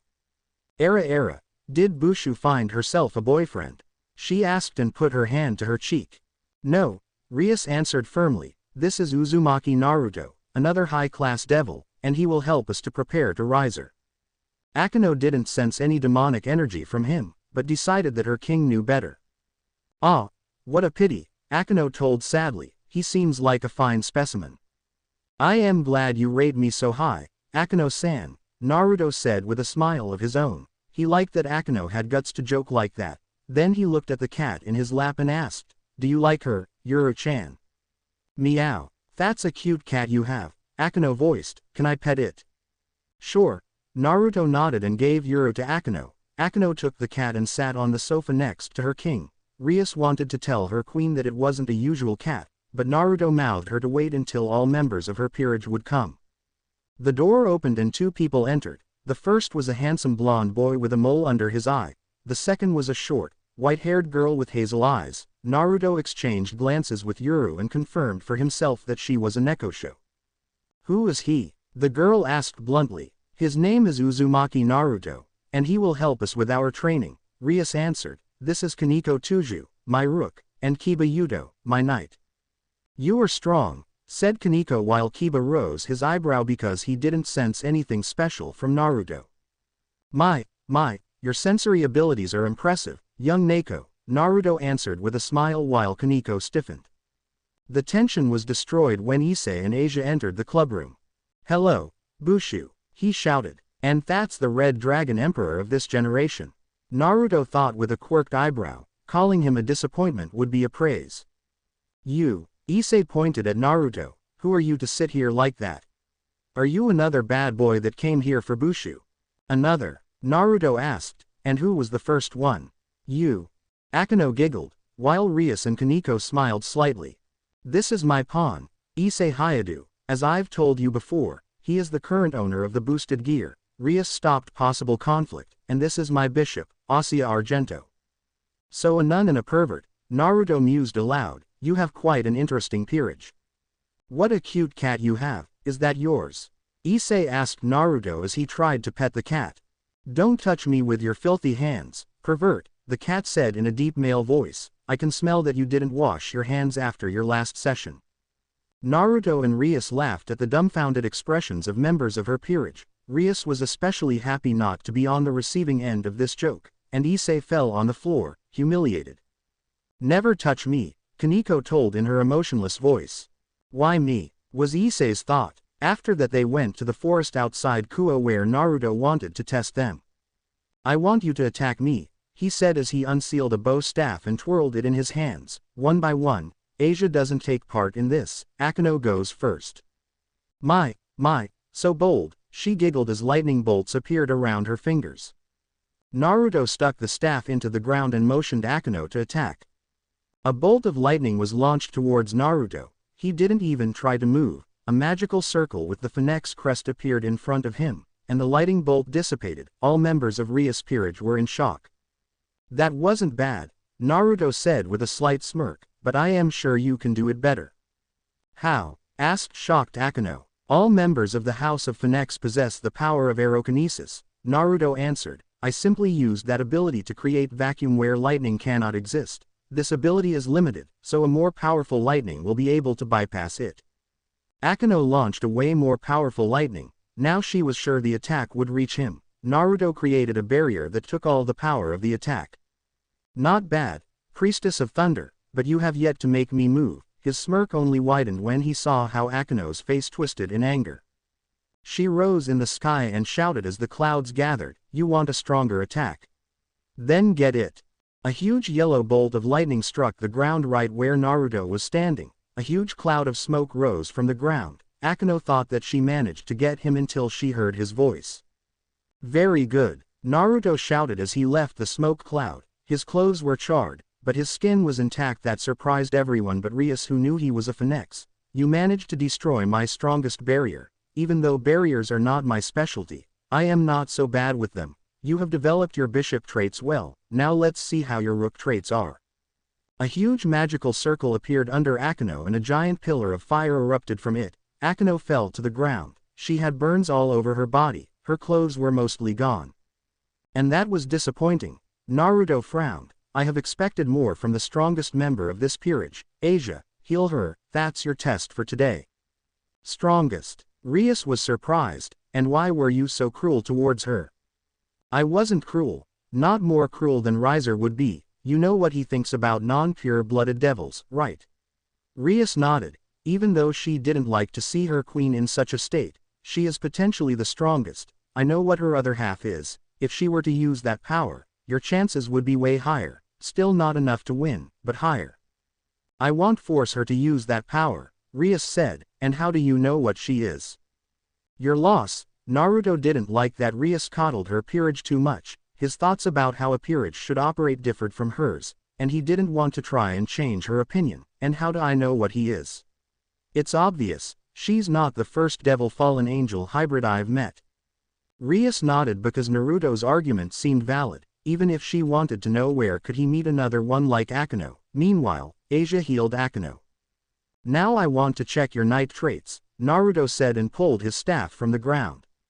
Faster than she could see, he appeared in front of her and thrust his staff forward. Akeno managed to avoid it by dodging to the right, but Naruto without doing any unnecessary motions turned this thrust in a horizontal swing that hit Akeno in ribs. She moaned from pain, and that stopped Naruto's attack. He saw her flushed face with red cheeks and understood what kind of person she was, a masochist.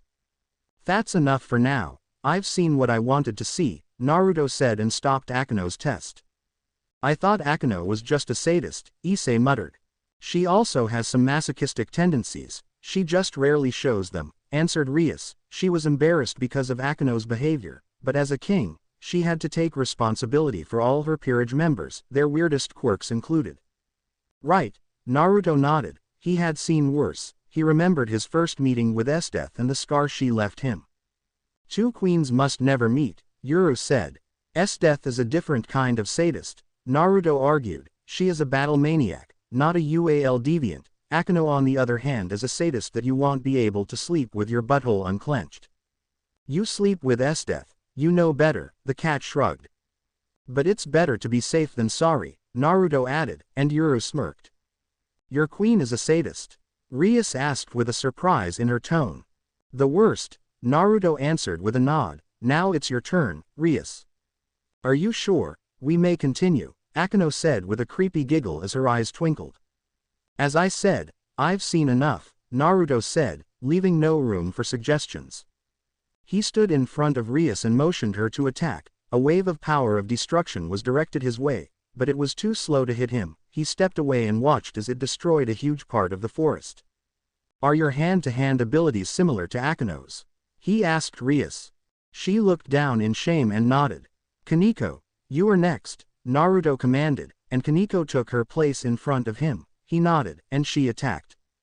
She was slow. Most devils would think that it's fine for a rook, but Naruto thought differently. Maybe it was because his rook was the fastest member of his peerage, but mostly it was because he had a very definite opinion that you must cover your weaknesses first and improve your strengths second. He dodged Kaneko's attacks with ease and simply touched her when he saw an opening. It was enough for Kaneko to understand that each touch meant a hit.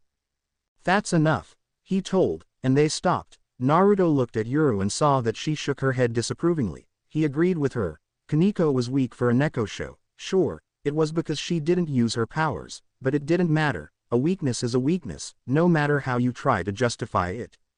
Then a magical circle appeared in his hand and Kaneko was engulfed by a point-blank explosion. This caused cries of worry from the Gremory peerage, but when the smoke dissipated Kaneko was still on her legs that earned a nod of approval from Naruto. Yuto. Naruto called Rias knight.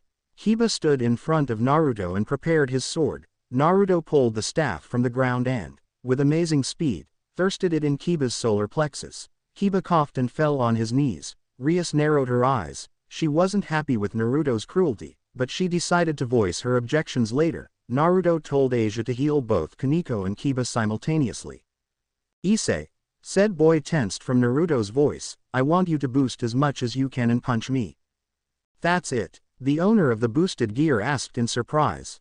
That's it, Naruto nodded. Issei ran towards Naruto and punched him with his left hand with the sacred gear activated. Naruto's head just turned to the side slightly. Just as I thought, Naruto said with a slight disappointment in his voice. Feel bad for Valley? Yuru asked with amusement. Naruto barked a laugh and shook his head. Let's leave this as a surprise for him. Who is that Valley? Issei asked suspiciously. Don't worry your head, there is too little space in there. Naruto waved his hand. Hey, Issei wanted to protest. Don't dismiss me. And why should he? Asked Yuru as she came closer to Naruto. You are the weakest person here by a wide margin sans Asia, but she is a healer so that's fine. Shut up. You are just a cat. Who gave you the right to judge me? Naruto looked at their banter with amusement because he knew what Yuru had planned. I am still stronger than you. Yuru dismissed Issei's threat, and that pissed him off. That's it. I challenge you, stupid cat. He pointed at Yuru. Are you sure? She asked. You will lose just from my transformation. Transformation? He was surprised. Of course, what? Did you think I am just a talking cat? She asked with amusement. Yeah, actually, he nodded. Well, let me show how wrong you are, the cat said, and a cloud of smoke erupted from her transformation.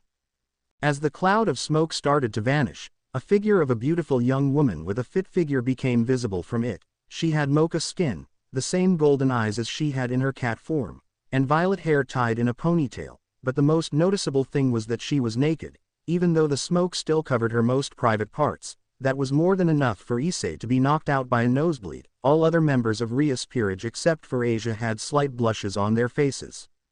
As I said, the woman smiled, just one transformation spell.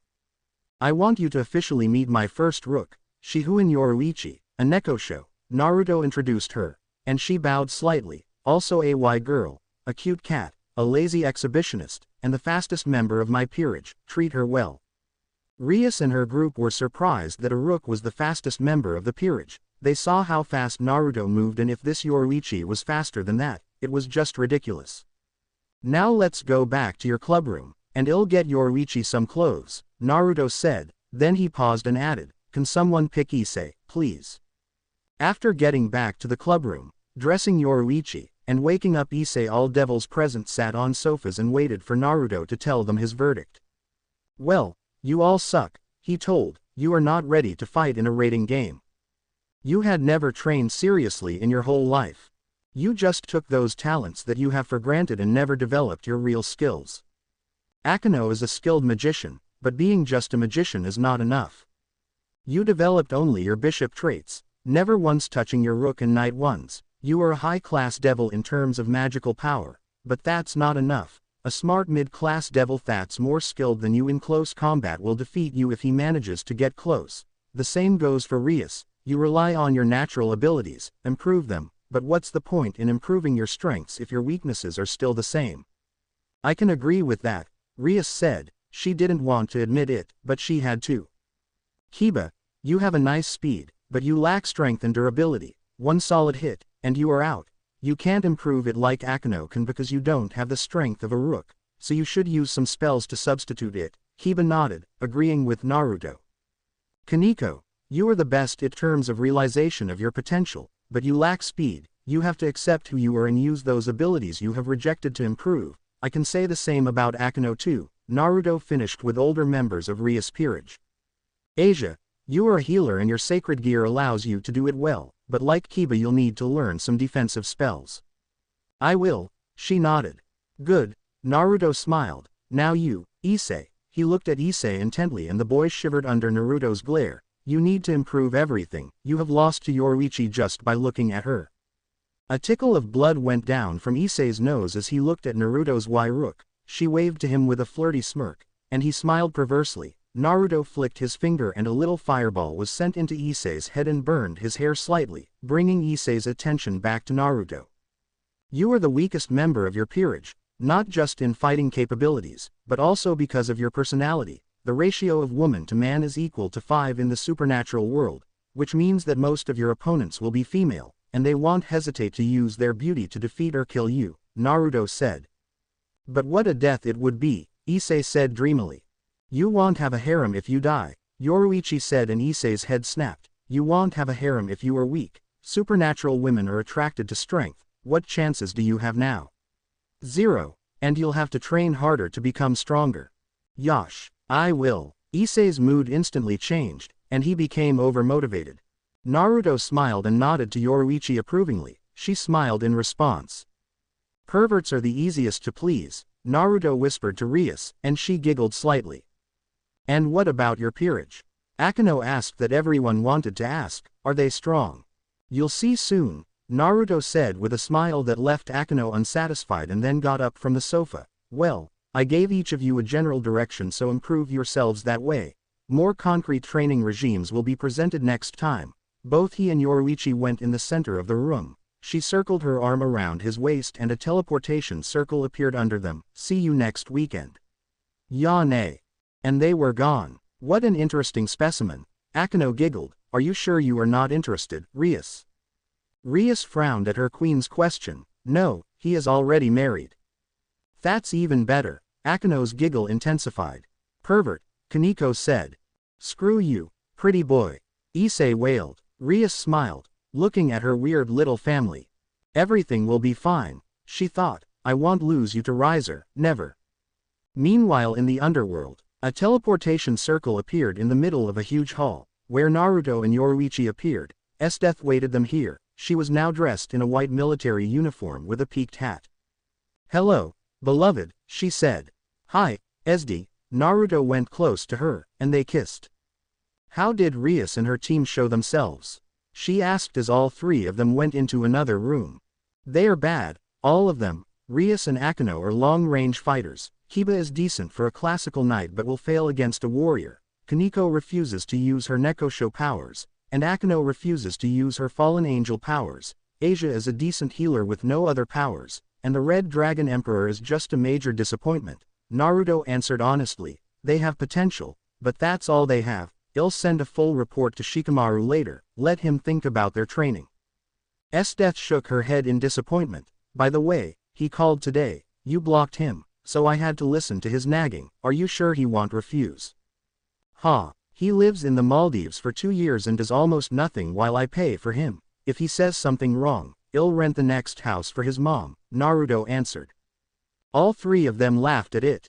Zephyr asked my hand in marriage again, Esdeath informed her husband, who just smirked. He will be so pissed when he will learn that the one and only Esdeath Lucifuge is married to a half-breed. Naruto smiled at this prospect. That he will, Esdeath nodded. I finished developing my new ability this morning. Congratulations in order, Naruto said with a proud smile. You owe me a spar, now we will see who is the strongest, she requested. I suppose so, Naruto agreed, but we need to find a place where nobody will find us. That's true, but I will find something. They entered the room where 5 people sat. The first one was Akua. Now she didn't wear her sunglasses and her red-slitted eyes were visible to everyone, indicating her vampire origins. She was one of Naruto's knights. The second one was a black-haired woman dressed in a white dress. She had draconic yellow slitted eyes and a pair of horns. A single strand of her hair fell onto her face. Her name was Albedo. She was a daughter of a dragon and a fallen angel. She was Naruto's pawn and was worth 2 usual and 2 mutated pieces. The third one was a teen in a white battle kimono with brown pants. He had long black hair and weird white eyes that were the sign of Amaterasu's blessing given to his former clan. His name was Hyuga Neji. He was Naruto's rook, and the first member of his peerage.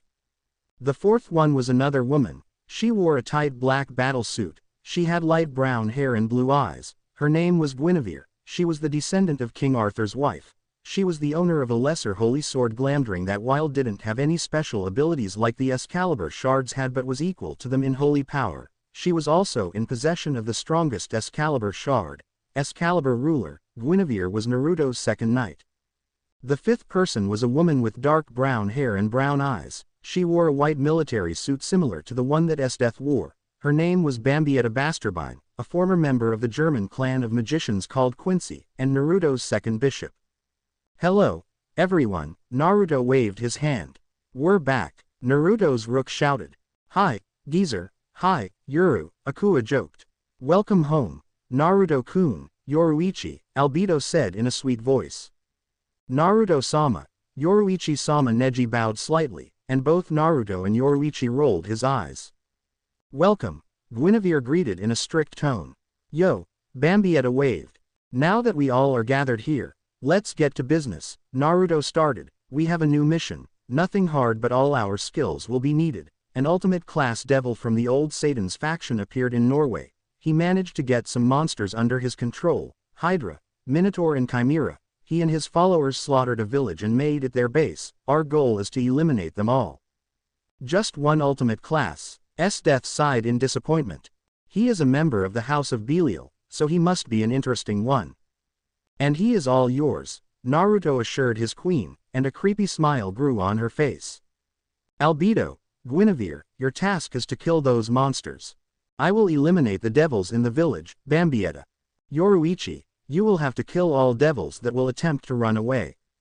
Bambi takes the sky, Yuru takes the ground. Akua, your task is the most important. He paused. This task is directly from Odin himself. That devil managed to steal an artifact, the key to Gleipnir, the chain that bounds Fenrir. You must steal the key as fast as possible. The problem is that they have an alert system that will teleport them all back to their HQ. Neji, your task is also important. You must get unnoticed to the center of their system and get the location of their base.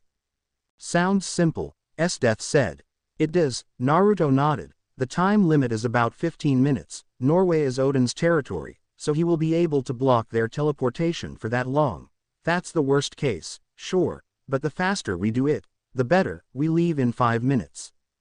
With Rias. So what about that Naruto? Akino asked Rias after all other members of their peerage left. What about him? Rias didn't understand her queen's question. How did you find him? He found me, Rias answered. Remember I told you about a batshit crazy old man that became my client? That was Naruto. He pretended to be my client because it was fun. Kinda convenient, don't you think? Akino didn't like that her best friend was deceived. He told that he offered me his help simply because of what Riser did, so yeah, very convenient, Rias agreed. Interesting, Akino said, and why did he offer you help? He is a mercenary, and he turned his peerage into a small unit. Rias answered. His team is pretty famous in certain circles. Odin, Zeus, Azazel, 4 Satans, even Michael. He successfully worked for many important supernatural figures. How is that they are not well known? Because they don't sell their services openly. They work with their client base from what I managed to understand, Rias answered. So he does have a complete peerage. He does, Rias nodded. And he is married, Akino said, remembering what Rias said earlier. To his queen, to be precise, Rias said. So that hot rook of his is a lover. Akino smiled. What a naughty boy. Rias stuttered with a slight embarrassment. I didn't ask. He isn't helping us for free, right? No, he doesn't. Rias nodded. A favor from my brother, political support of the House of Gremory and information on Sona's peerage. Clever, Akino said. It will be entertaining to watch him in the future. Don't tell me you are interested, Rias asked in surprise. No need for your jealousy, and no, I am not. Akino shook her head negatively but then decided to tease Rias even more, leaned against her back and whispered in her ear, unless you'll go for him too. Akeno. Norway. A huge teleportation circle with the crest of the House of Phoenix appeared in the middle of the forest. The night was dark because the moon was hidden behind the clouds. You know what to do, Naruto said, and his team scattered, and he went strictly towards the village. Naruto watched as his team took their positions. Akua and Neji used their stealth to move towards their goal locations. Death and Bambietta flew into the sky. Guinevere and Albedo moved towards the location where monsters were supposed to be. Do we start the party? Yoruichi asked. Let's. Naruto nodded and the true Longinus appeared in his hands. Devils felt the presence of the holy energy close to the village and were preparing to fight. Naruto pointed the spear towards the center of the village. The tip of the spear started to glow as Naruto activated one of its abilities, Holy Projection, and the world exploded into white. Verator Belial was a proud devil. He was proud of his lineage. He was proud of his house, and he was proud of his power. But he wasn't proud of the current Devil's Society. He felt that they could destroy the fallen angels and conquer heaven with ease considering their rising numbers, so when a member of the old Satan's faction approached him with similar ideas, he agreed. Unfortunately, he still had to pass the test to prove his loyalty, and he almost passed it. He managed to steal the key to the Gleipnir, so the only thing left was to free Fenrir, and then he felt a huge explosion of holy power. "Who dares to attack me?" he shouted as he flew out of the main building and looked around only to see that a part of the village was turned into ruins. Hagel sprung. He heard a female voice and looked up to the source of the voice only to see a giant sphere of ice falling down onto him. He tried to create multiple barriers to protect himself, but he didn't have enough time, so he was crushed to the ground. When he got out, he saw a blue-hair woman floating above him, and she had devil wings. "So the anti-Satan faction found me, huh?" he asked and got nothing in response, "and they sent a devil to kill me. What is your name, girl?" "Esdeath," she answered. "You seem strong," he complimented. "Why don't you join us? The old Satan's faction is stronger than yours." "Unfortunately, my loyalty is not for sale. Besides, you seem weak. My king is way stronger," she told him. "Your king, so you must be a queen," he deducted. "You were correct," Esdeath nodded. "Huh, I know your type, beautiful girls with wizard's abilities," he told her arrogantly. "Unfortunately for you, your king misjudged, because all your magical abilities are worthless. Are you going to talk or are you going to fight?" "I am kinda bored," she said and yawned mockingly. "You dare to make fun of me?" He roared as multiple magical circles appeared in front of his hand. A powerful beam of demonic energy was fired, and it looked like Esdeath was engulfed by it. "Is that all?" he heard from the behind. He turned around and saw Esdeath, unharmed. "How? I made your magical abilities worthless." He didn't understand. "Your mistake was thinking that I am a wizard type," she answered and pulled out her rapier. "I am not a wizard type, I am an all-rounder." And with a quick burst of speed, she was already behind him. His hand fell off. "Impossible," he said in a shock, "simply impossible. And another mistake of yours was to think that your power would be enough to make mine worthless for a long time," she said, and his whole body was covered in ice except for his head. Even though her enemy wasn't that strong, fighting without her magical powers was hard, so she cut off his arm to make him drop his spell. "I think that the four Satans will be happy to talk to you, don't you think so?" His rage bubbled, and he made her ice cage worthless. The cage shattered and he freed himself. "You won't get away from me after this," he snarled, and multiple magical circles appeared around him. She just smiled and said, "I don't intend to." Multiple beams were launched, and Esdeath answered with her own attack, Weissknebel. The attacks connected and multiple explosions occurred.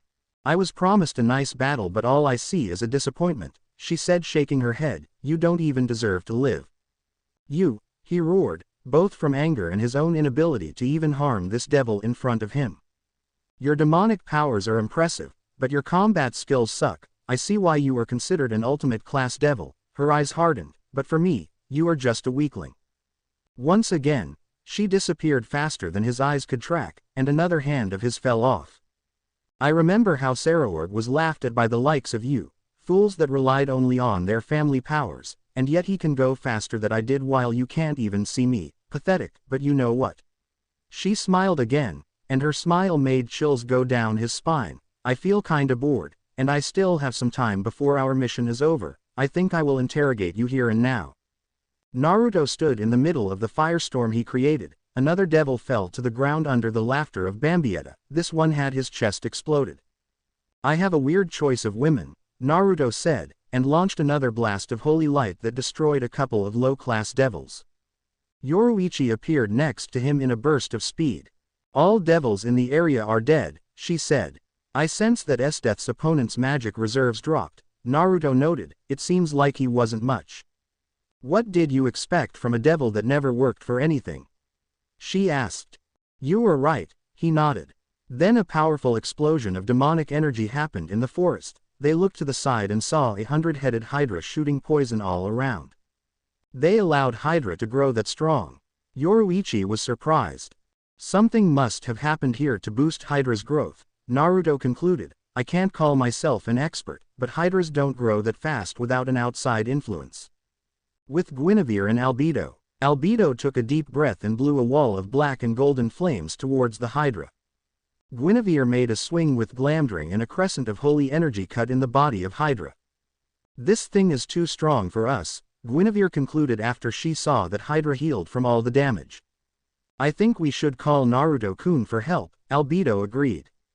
Hydra blew a stream of poisonous saliva into Albedo, but she changed her devil wing to draconic and shielded herself. Suddenly, a magical circle with phoenix crest appeared under the Hydra and a pillar of fire erupted from it, engulfing the whole beast.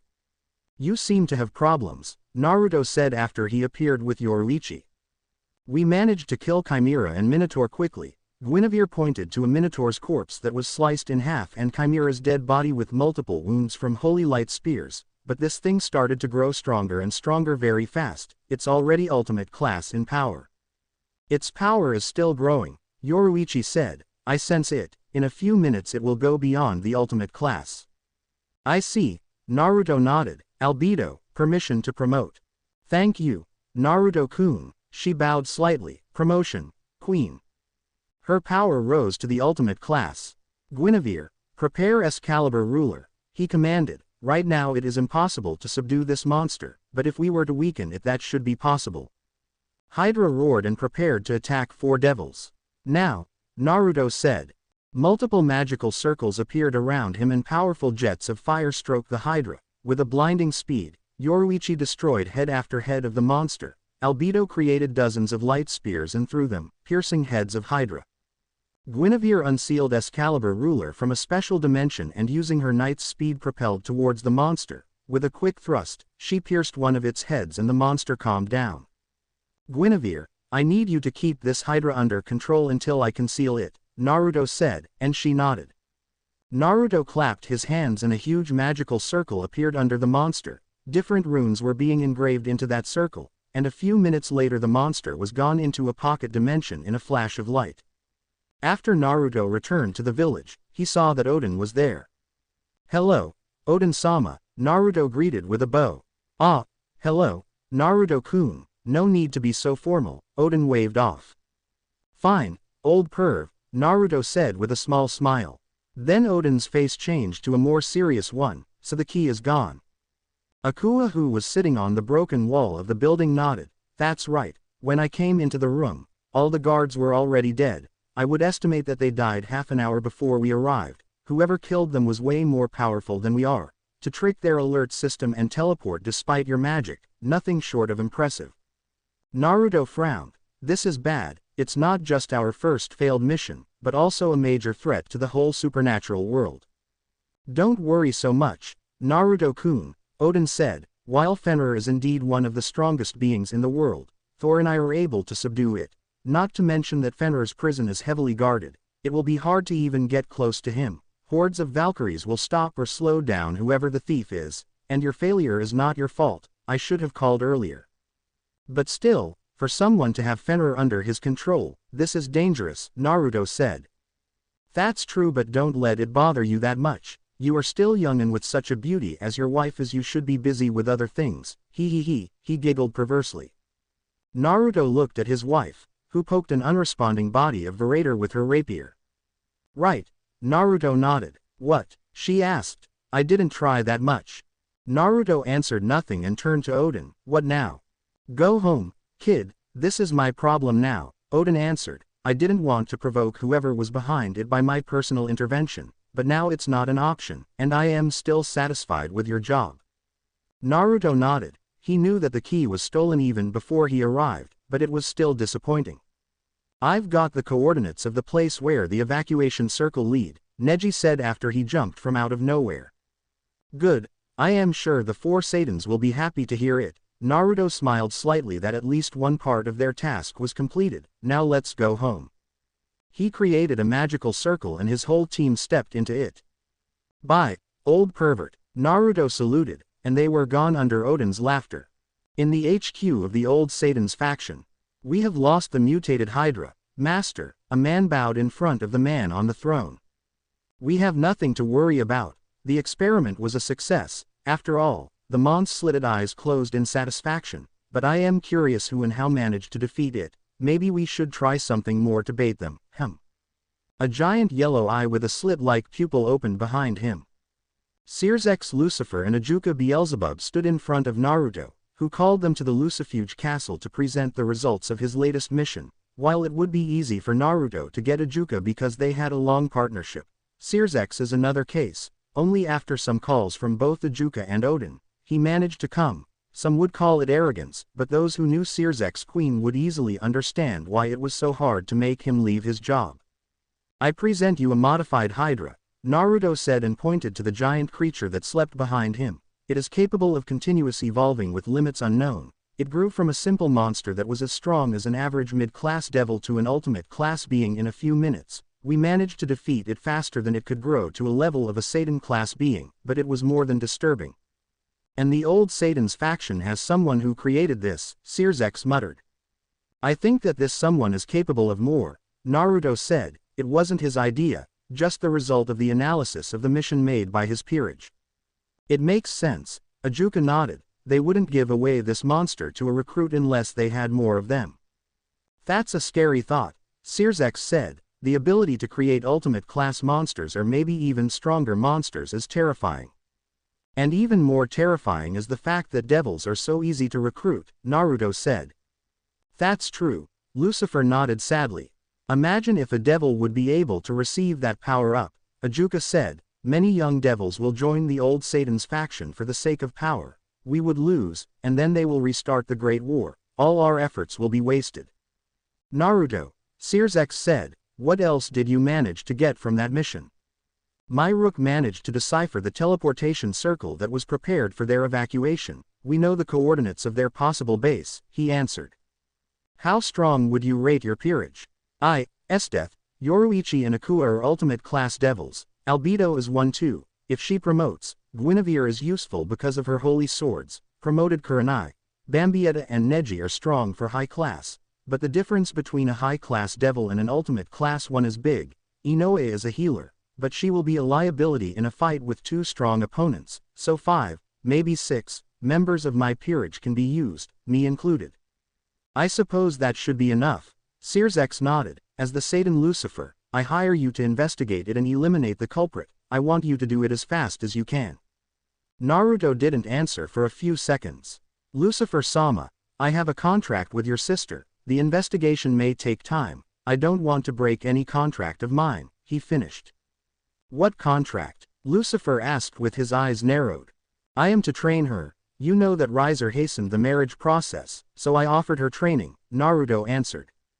Ah, Scorched smiled. That's good to hear. To be honest, I thought about sending a member of my peerage to help her, but you will have a few members of your peerage unoccupied, why not use them? Neji to help them with close combat, Inoue to help them with barriers, and Kurenai to keep them under control. That may work. Naruto nodded to himself. Fine, we will do that.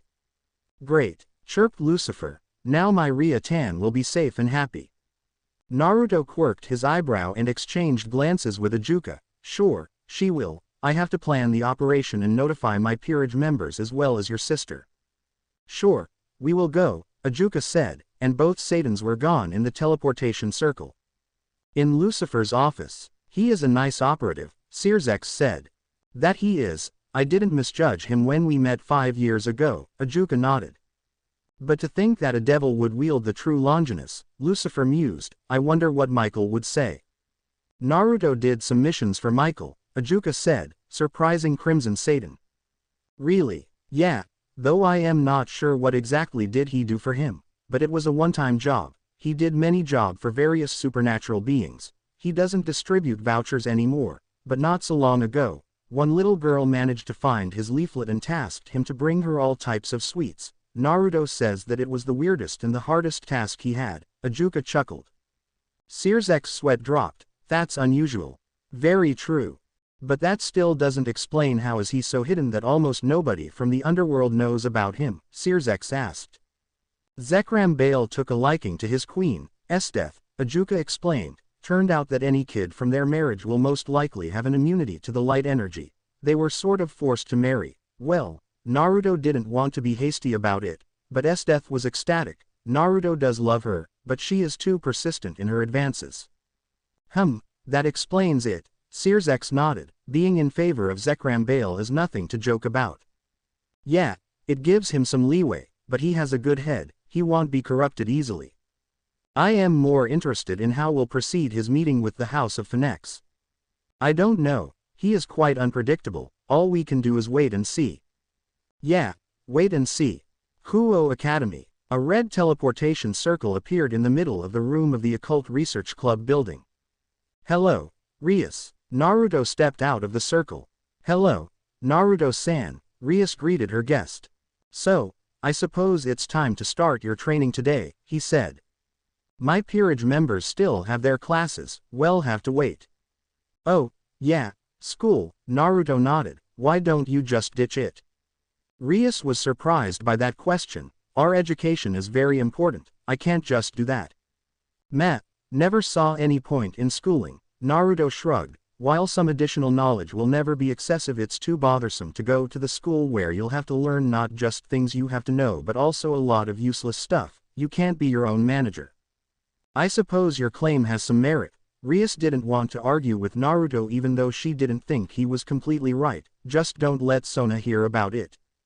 Well, I highly doubt that she will manage to force me to study, Naruto smirked, but I will comply just to be safe. Wise choice. So, did you train anything by yourself? Naruto asked. Well, Rias' eyes didn't meet with Naruto's. I asked Kaneko to train me in Akeno in hand-to-hand combat, though, we had only 2 sessions. I can't say I improved much.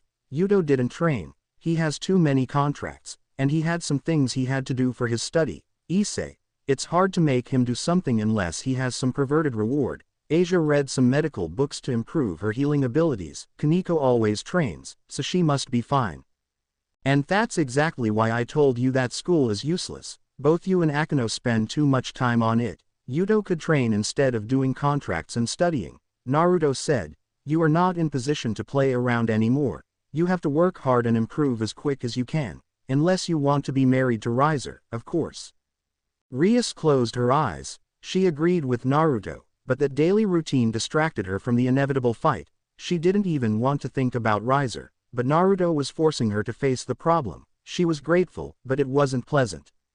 I agree, she nodded, I will try to change our schedule. That's a good start, and what about your last peerage member? Naruto asked. What? Rias was surprised, how do you know about him?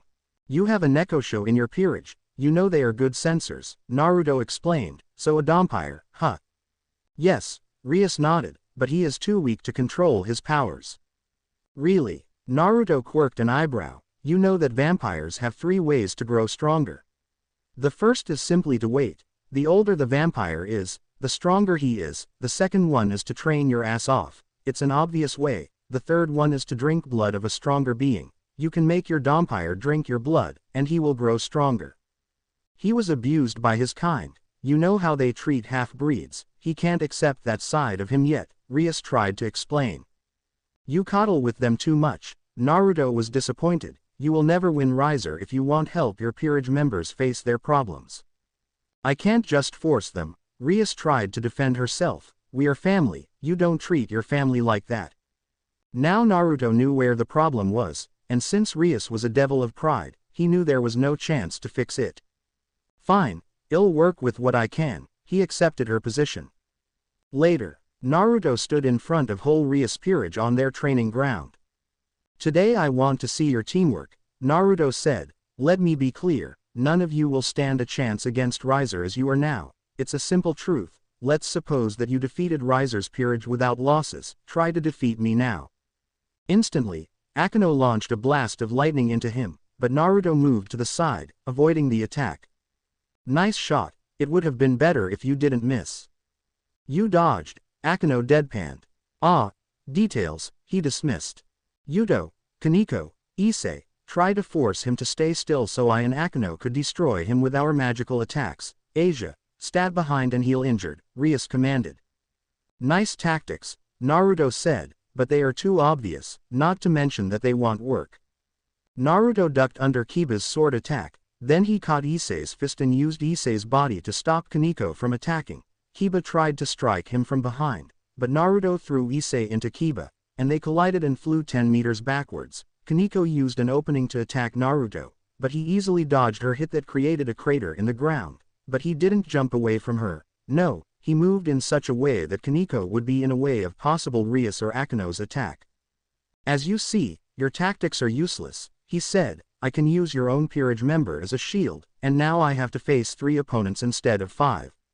Rias cursed under her breath. Kaneko, fall back. Seeing that her rook jumped away, both Rias and Akino launched their most powerful attacks. Being hit by such a strong blast of the famous power of destruction doesn't sound good to me even if it won't leave any lasting damage. Naruto thought and used a compressed air blast to destroy the lightning attack and then simply dodged to the side, escaping Rias' attack. I've told you, Rias, your attacks are too slow. Either invent smarter ways to use it or try to improve the speed of your attack, he said. Yeah, I remember, Rias said. Kiba attacked Naruto again at a high speed, but Naruto easily dodged all his attacks. Then Kaneko jumped to hit him, but Naruto caught her first with ease. Kiba used this opportunity to slash Naruto. Not possible, Rias murmured as Naruto stopped Kiba's sword by catching it between 2 fingers. You are good, but you are far from being someone that can hurt me, Naruto said, and then his form engulfed in fire. A powerful explosion of fire destroyed part of the training ground, and both Kiba and Kaneko were thrown to the sides with multiple burns. Naruto stood in the middle of a firestorm with his wings on the show. As you see, I am pretty good at substituting riser, so let's start, he said, and launched a huge ball of fire at 2 beauties. Akino used ice magic to stop his attack. Nice, but is that enough? Naruto asked as he launched a wind blast that cut through ice easily.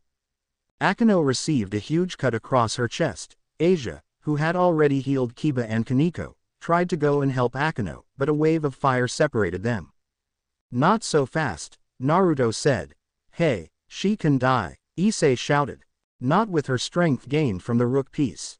Boost boost boost. Issei gathered as much strength as he could and tried to attack Naruto, but he simply created an explosion that engulfed the Red Dragon Emperor, and with multiple burns he went unconscious. Kaneko and Kiba tried to attack Naruto again. Naruto launched many wind blades into them. Kiba managed to dodge, but Kaneko's speed was not enough, and she received many deep cuts, much like Akino. Kiba got close to Naruto, but he simply set himself afire, burning Kiba and making him unable to continue to fight. Do you see the problem? Naruto asked. What problem? Rias asked, gritting her teeth from seeing her peerage in such terrible state. You have no teamwork. Naruto pointed at Rias and Asia, who was hiding behind her. That is the best working thing you invented, a healer hiding behind a strong mage. All fire disappeared. The test is over. You have interesting peerage members. All of them have a lot of hidden potential that you have never tried to make them realize. And in the end you are left with just that, potential. You have never tried to fight as a team, and to be honest you wouldn't be able to.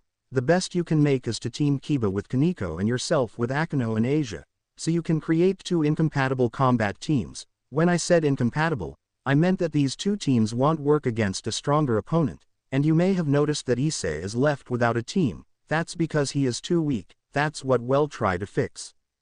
When will you come here again? Rias asked. I'll send some of my peerage members that are more specialized in what you need, he answered.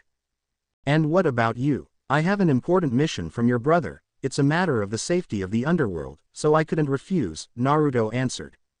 I see, Rias nodded sadly, but she understood that you can't just say no to her brother.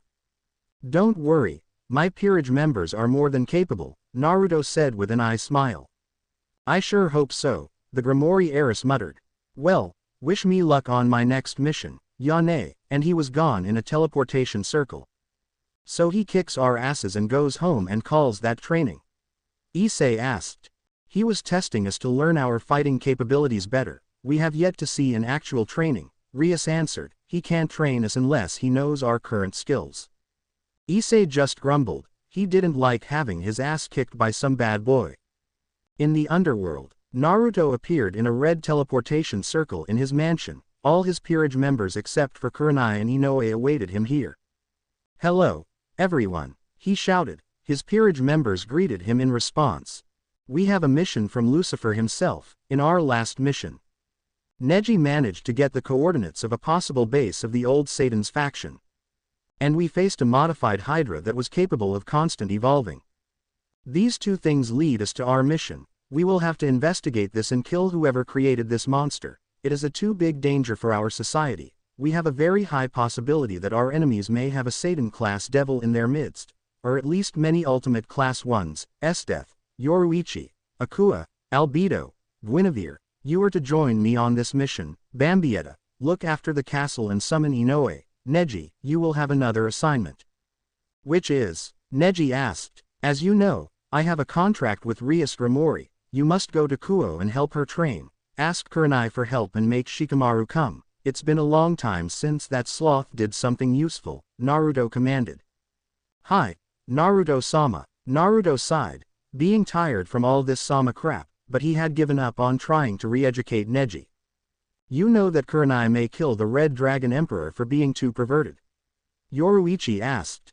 Naruto blinked twice and then laughed. Well, let's hope he will survive it. You expect too much from him, the werecat answered. Is he that perverted? Neji asked. More than you can imagine, Yoruichi said. Hey, stop this banter, we have things to do. Esdeath, Yoruichi, Akua, Albedo, Guinevere, prepare for a long-term mission. We move in an hour, Naruto commanded and left to prepare himself. In a secret base of the old Satan's faction, a red teleportation circle with a phoenix crest appeared in the middle of the hall. Naruto's group went out from it. There was no soul in the hall. It's too quiet, Esdeath said. Yoruichi, Naruto asked. I feel multiple devils, but none of them are in this hall. All of them expect us on the outside, she answered.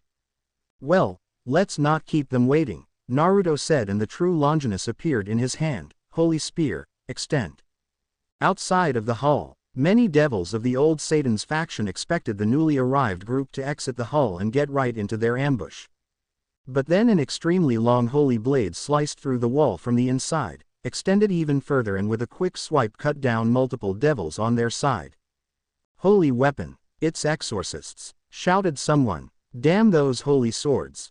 It's mimic. A second swipe followed almost immediately after the first one, and even more devils died. The wall was sliced in half and a part of the door fell down because it wasn't connected to the hinges. Those who survived the initial assault were waiting for the warriors of the church they thought attacked them to come out, but instead they got a frosty blizzard that lowered the temperature to -100 Celsius and a 0 visibility.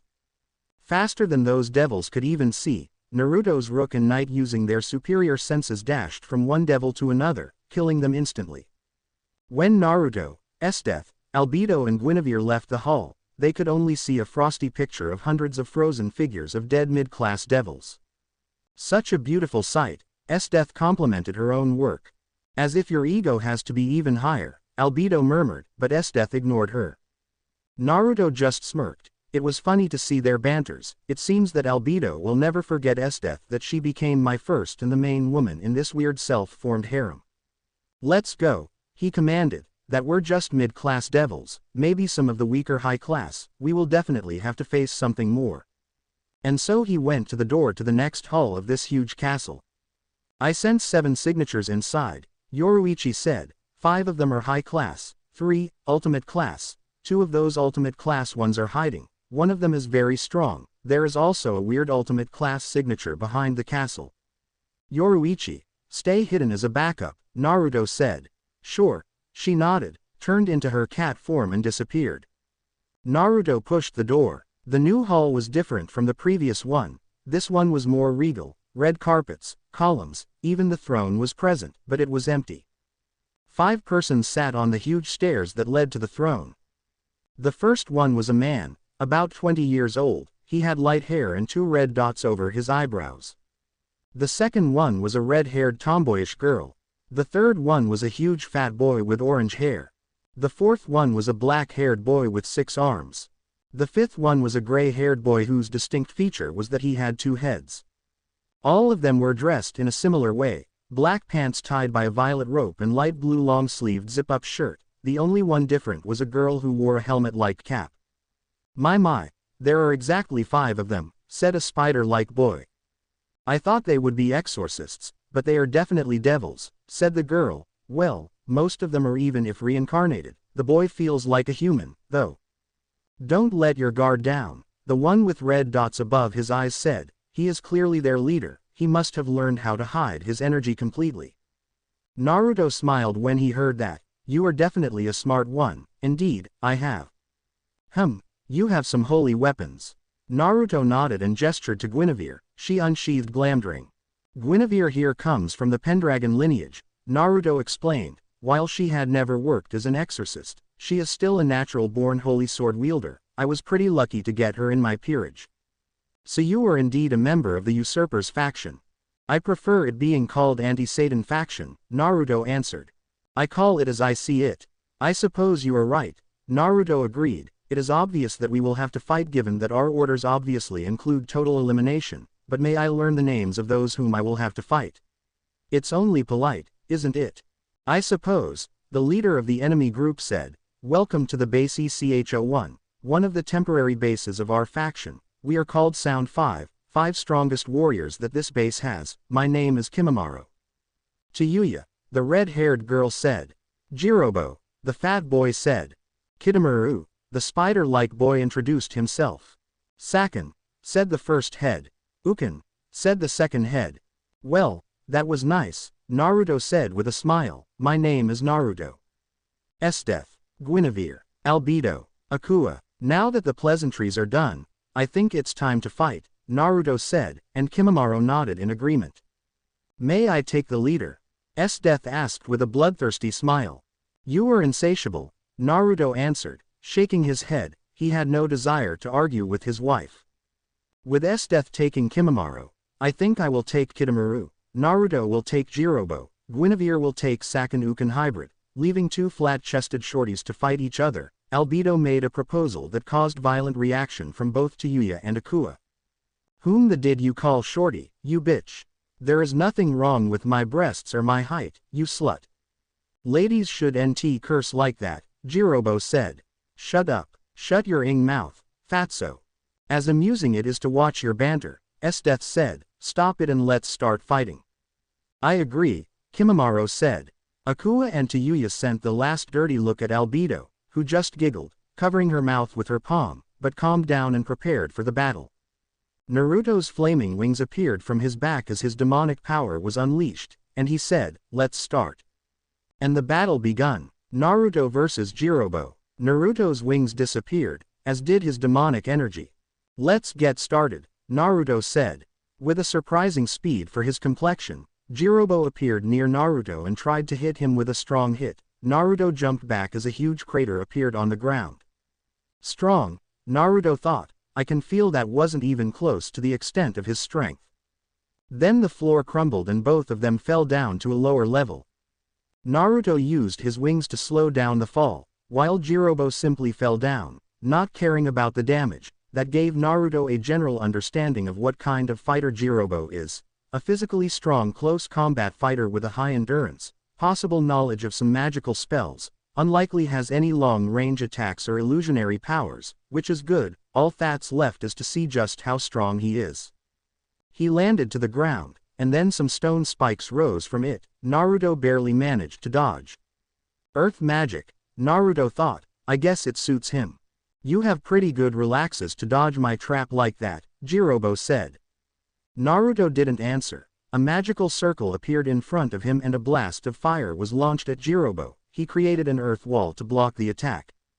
A huge explosion happened when the blast hit the wall, and the edges of the wall were destroyed as the fire continued its way forwards. Jirobo was unharmed, but just as the fire stopped, Naruto appeared from the left and with a roundhouse kick hit Jirobo right on the head. Ugh! Groaned the giant as his head went through his own wall. A small tickle of blood went from his forehead. You were tough, Naruto complimented, but I think I found your limits. Jirobo pulled out his head. He was enraged that his opponent didn't even take him seriously. I'll show you limits, he shouted. He gathered all his strength and swung his fist at Naruto. But Naruto easily caught it with one hand. You are strong for a high-class devil, Naruto said as a magical circle appeared around his hand, but I am strong for an ultimate class 1. A huge wave of compressed air and fire left Naruto's magical circle and engulfed Jirobo completely, sending him right into the wall behind. When he got up, his body was full of burns, cuts and bruises. He could barely stand on his legs. And that's just from one attack. He realized just how weak he was, but I won't let this stop me. Orochimaru-sama gave me power. He told me that any devil will fall under my feet. Weird marks started to cover his body. With a hiss all his wounds were skin turned red, his hair grew longer and his eyes changed color to gold with black sclera. He is an ultimate class now. Naruto thought after sensing the rise of power of his enemy. It will be a bit harder than I thought. I'll destroy you. Jirobo roared and rushed to attack. Albedo vs Kidomaru. They saw as Naruto and Jirobo fell down. Your boss will have a tough time, Kidomaru said. Jirobo may look clumsy, but he is a very dangerous opponent. You clearly underestimate my king, Albedo answered. That Jirobo won't be a problem. A king, huh? Kidomaru mused. I wonder how much pride one must have to willingly become a slave. I wonder how few brains one must have to think that joining a man you love is a bad thing, she asked. Ah, so a forbidden love. He smiled a bit. I can relate. My father was a devil while my mother was a Jorogumo. I had a hard time in my faction, but I was finally accepted for my achievements. I suppose so. Albedo's fallen angel wing appeared behind her, but I don't really care. The fact that you were at least part devil is more than enough for me to know that it will hurt. Several spears of holy light appeared around her. A part fallen. Kidomaru was surprised. Then all spears flew at him. He used his spider-like abilities to wrap the web around spears, so they wouldn't reach him. How? Albedo was shocked. Even your devil magic was supposed to be destroyed. That's the thing. He smirked. My web has anti-magical properties. It comes from my mother's side. It doesn't matter if this magic is holy or not. My web is resistant to it. How will you fare now, one-trick slut? Albedo was enraged by that. Not just her attack didn't work, and she couldn't receive an award from her master for a fast finishing her opponent, but that opponent also had a gall to call her a slut. Her feathers turned from being soft to being hard, like the scales of a dragon. I'll show you how, she screamed. She swung her wind and those feather-like scales flew at Kidomaru. They easily sliced through his web and stuck into his body. He gritted his teeth in pain but didn't lose his concentration. How the hell those feathers can be so hard and sharp? They must be soft and harmless. Ah, it doesn't matter. He landed to the ground. Albedo saw as parts of him fell off his body. What is that? She asked in a surprise. This is called the armor of sticky gold, he said. This is a kind of web that is extremely hard, and I can produce it from my whole body. That's why it's called that way. So, a metallic web, right? Albedo asked with a sadistic glint in her eyes. Yeah, what's about it? Kidomaru saw Tayuya having that look, and he didn't like it even a bit.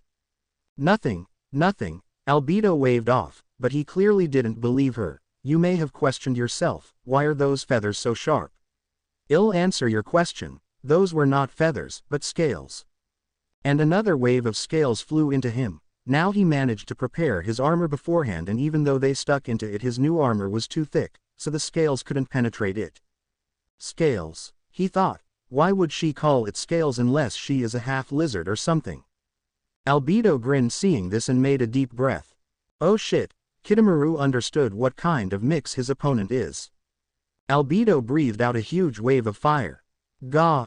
Kidomaru screamed in pain as he was burned by his own armor. His armor started to melt and his suffering even worsened. He managed to create new layers of armor to push the melted gold off his skin, but the burns he suffered were too heavy for him to continue this battle, and then he remembered the gift he received from Orochimaru-sama. Black marks started to spread across his body, his wounds healed, his skin turned red, his teeth became sharp, a third eye appeared in his forehead. Round 2, he said with hatred. Albedo stood with her eyes wide open. Her opponent had just upgraded from a simple high class to an ultimate class. This battle had just become harder.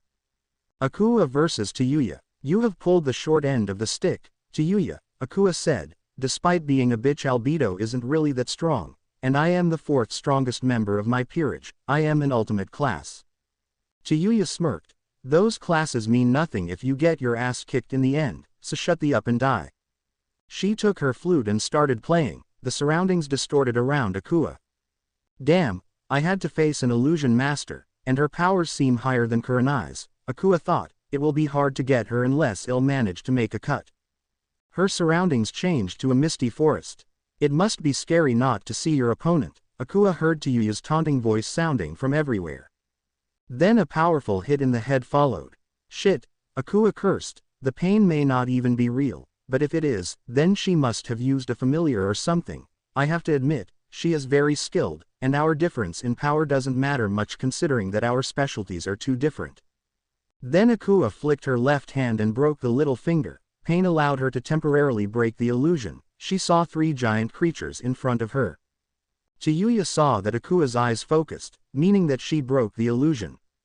Those are my familiars, she explained. They are called Doki, an Oni species. They look cute, Akua said. Their fists look even cuter close-up, Chiyuya said, and prepared to play her tune again.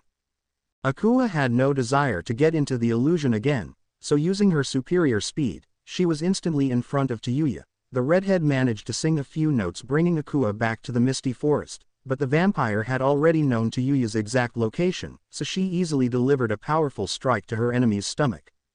Chiyuya puked with blood, her doki were gone, and she felt that her vitals were hurt.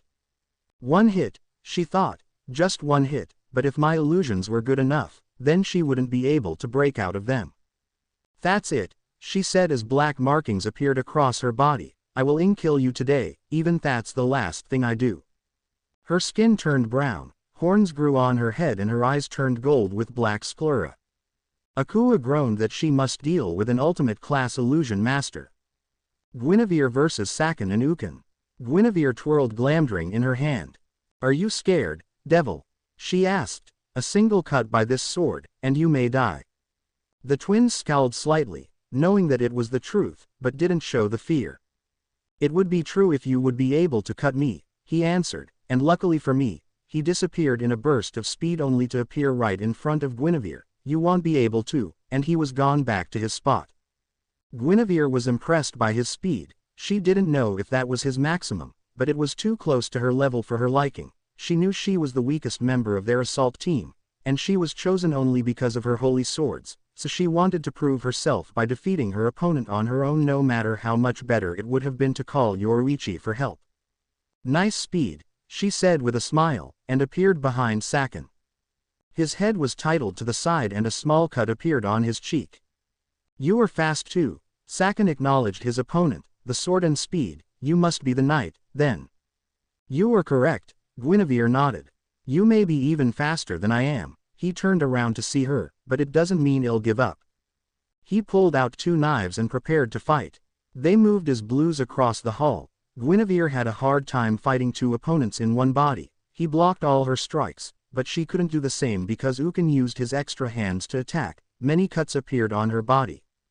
She couldn't get an upper hand on her opponent, so in desperation she swung her sword and an arc of holy energy traveled across the hall. Saken easily dodged her attack, but many columns were destroyed by it and fell to the floor.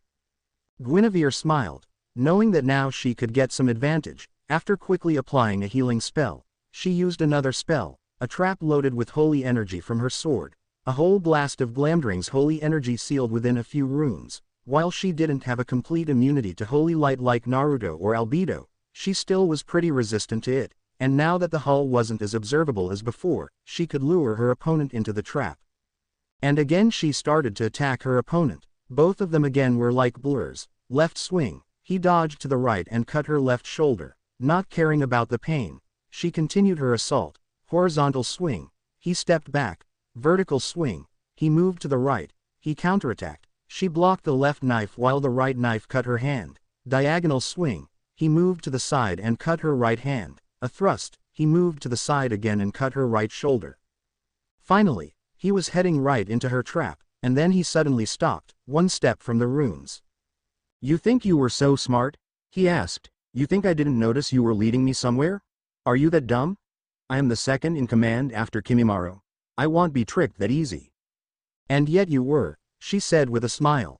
What? He was surprised. It isn't a bomb-like trap. No, it is a barrier, just as she said it. A barrier made of holy energy surrounded Saken from all sides except the one where Guinevere was standing. She swung her sword and a wave of holy energy was launched at Saken, whose eyes widened in horror, and you were caught. Saken screamed in pain as the holy energy destroyed his body. He had only one hope on how to escape inevitable death. I hope that the mark from Orochimaru-sama will save me, he thought. His body started to change, his hair grew longer, his teeth became longer and sharper, his look overall became more demonic, but the most important thing was that his wounds were healed, and his body was surrounded by some sort of aura that protected him from holy energy.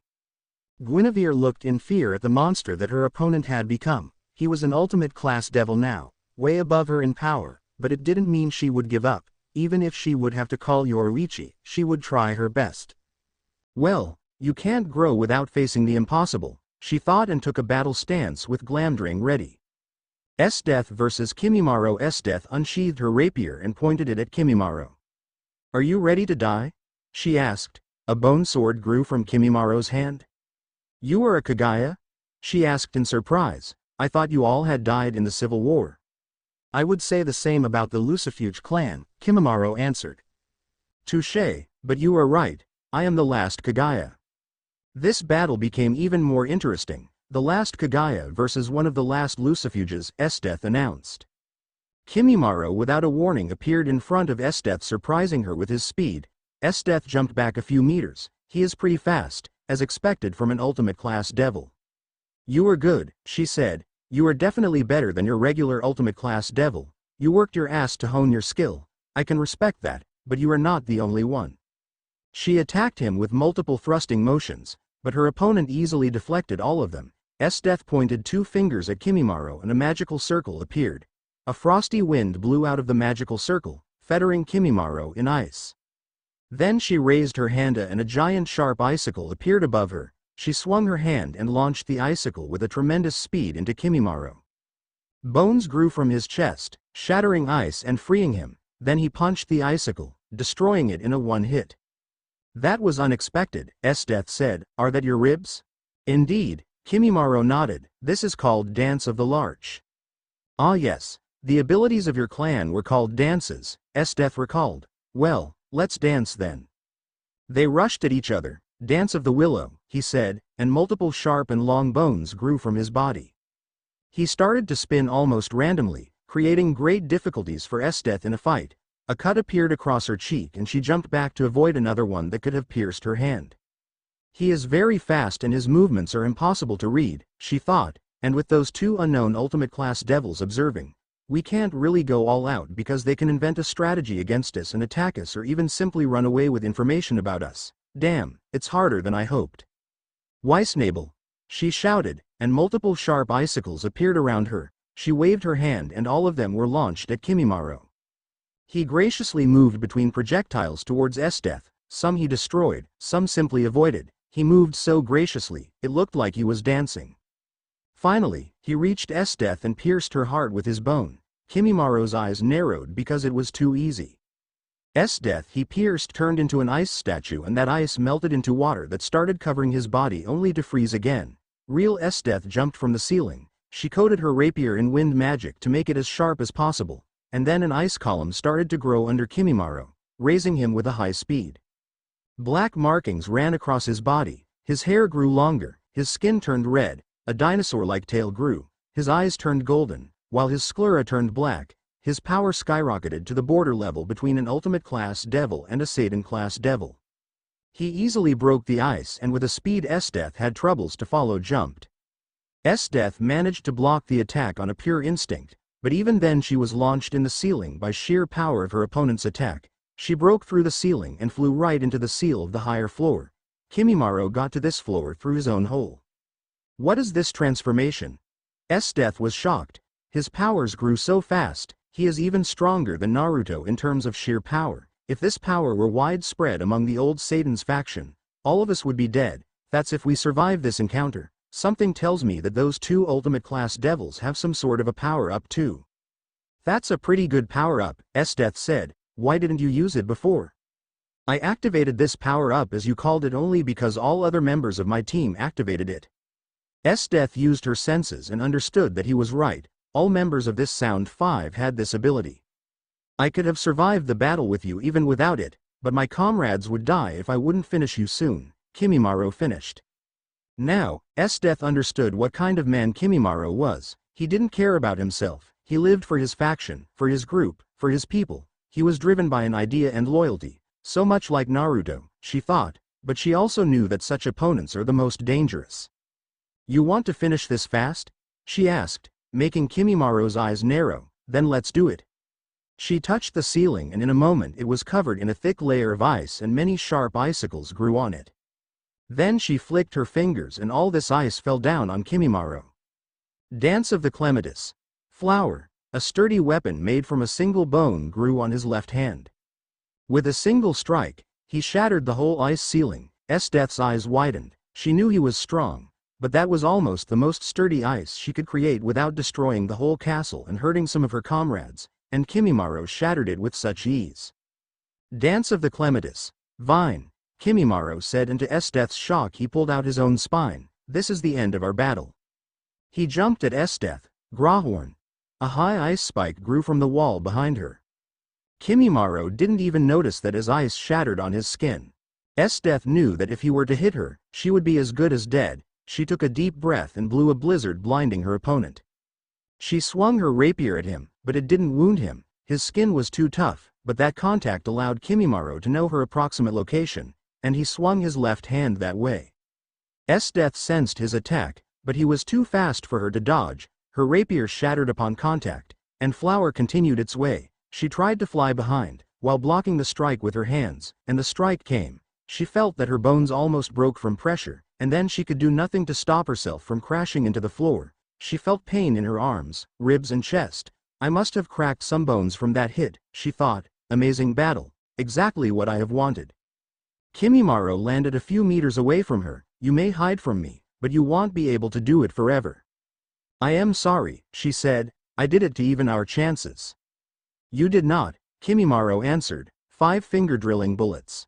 One of Kimimaro's abilities and the only long-range one he had was to use his fingers as projectiles. Unfortunately for him and fortunately for Esdeath, his left hand was preoccupied with Flower, so he couldn't use half of his bullets, but even 5 of them were more than enough to harm Naruto's queen. Biwa. Esdeath puked blood as she felt 5 bones piercing her body. Even her ice armor she hid under her clothes didn't save her as all 5 bullets entered her stomach. "I know where you are," he said, twirling the vine. The next moment, Esdeath felt her legs tied by Kimimaro's backbone. She heard a click and understood that this binding won't break that easy. "You forced me," she said. Absolute Zero sword. A sword made from a dark blue, almost black, demonic energy appeared in her hand. "One of my trump cards," she said. "It cools everything it touches to the absolute zero." She swung her sword and easily cut through her bindings. "Impressive," Kimimaro said, "but you will die anyway." He dashed at her with his maximum speed, knowing that she won't be able to dodge. "I don't think so," Esdeath said with a bloody smirk. "Mahapama." And the world froze. Esdeath slowly got up and went to Kimimaro's frozen body. "You gave me one of the best fights I had," she said. "I can only admire your goals, your beliefs and your power. Even though you won't know it, you have my utmost respect. Thank you, you will be remembered." With these words, she put her sword right through his heart.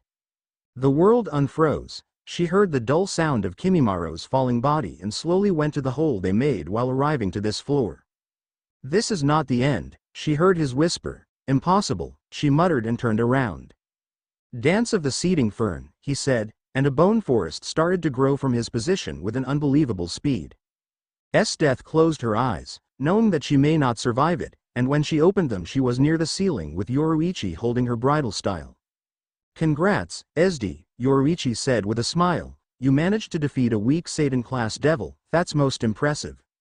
"I was lucky," Esdeath said. "I had some abilities that helped me to even up the odds." "Yeah, that ability to stop time was impressive," Yoruichi agreed. "I didn't know you could do that." "I developed it recently for our spars with Naruto. I didn't show it to anyone yet," Esdeath answered. "Your secret is safe, sis," the werecat said. "How are the others?" "Guinevere is in the same condition as you are," Yoruichi answered. "I am sending both of you home." "Yeah, that should be for the best." Esdeath nodded weakly as her wounds were slowly making her lose her consciousness. Yoruichi activated the teleportation circle, and Naruto's Ice Queen was gone.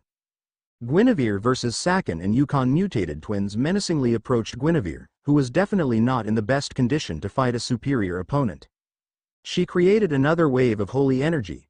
Saken looked at the upcoming attack with a smirk and decided to test his new powers. He stopped the wave with his left hand. Ha ha ha ha ha.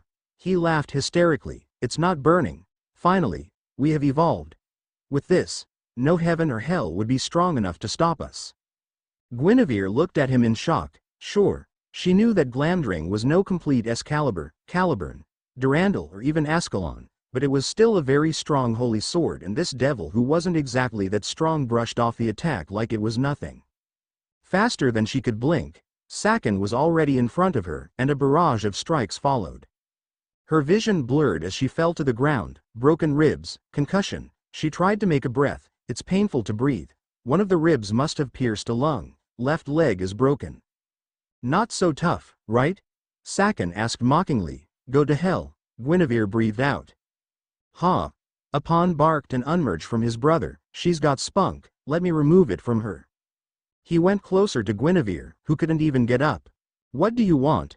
She asked, breathing heavily. I want to be inside of you, he said with a menacing smile. Her eyes widened in horror. I don't mean like that, he told her. I am not a scum to a dying woman, but I suppose you will wish I were such a scum after what I am going to do with you.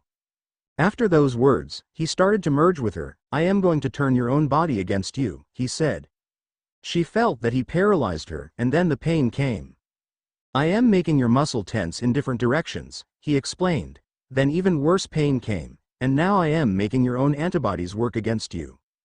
That is your power? She asked. Yeah, we aren't just fast and strong, Saken said. Yukon has an extra power that allows him to merge with me or our enemies. That way we can either fight better having two heads or kill our opponents like we kill you now. Guinevere came up with the idea, but to realize that idea, she had to take control of her body, at least temporarily. Our Father, who art in heaven, hallowed be thy name, thy kingdom come. Thy will be done, on earth as it is in heaven. Give us this day our daily bread, and forgive us our trespasses as we forgive those who trespass against us, and lead us not into temptation, but deliver us from evil. Amen. She prayed despite the headache. Both Saken and Yukon grimaced in pain and lost their concentration. It was enough for Guinevere. She unsealed Excalibur ruler and pierced her leg with it. Are you trying to commit suicide? Saken asked in surprise. Not exactly, she answered. Yukon unmerged from her and merged back with Saken. What the hell are you doing? Saken asked. The sword I used is Excalibur ruler, Guinevere said. The rest you can figure out by yourself. Saken's eyes widened in fear, and then he felt that his body was paralyzed. Your antibodies are working against you, Guinevere said as Saken screamed, dying in terrible pain. Guinevere smiled, knowing that she managed to defeat someone who was definitely stronger than she was. The wave of adrenaline passed, and she started to black out from pain and blood loss. Then she heard Yoruichi's voice. You did great, and the darkness came. Akua versus Tayuya. Akua looked at Tayuya's new form. You know, you must have a lot of attention from boys with those horns on your head, she said. Definitely less than that slut Albedo, answered Tayuya, touching her horns. Agreed, Akua said, surprising Tayuya. What? Did you think I would defend her? Actually, yeah, I don't like her, she is a bitch. I've noticed, Tayuya said and put her flute to her mouth. Akua did weird motions with her hands and Tayuya started to play. Akua froze. Doki reappeared and went to kill Akua. And then Akua swung her hand. Tayuya's eyes widened. Her doki were cut in half by an invisible blade. She blinked and Akua was already next to her. I've deafened myself, Akua said too loudly. Your genjutsu won't work anymore. Their eyes connected. I am a master of genjutsu. Akua heard Tayuya's voice in her head.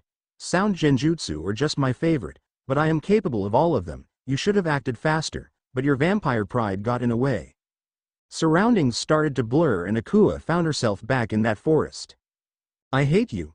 I will hate you forever. You took her away from me. She saw a silhouette of a silver-haired girl that shouted curses at her.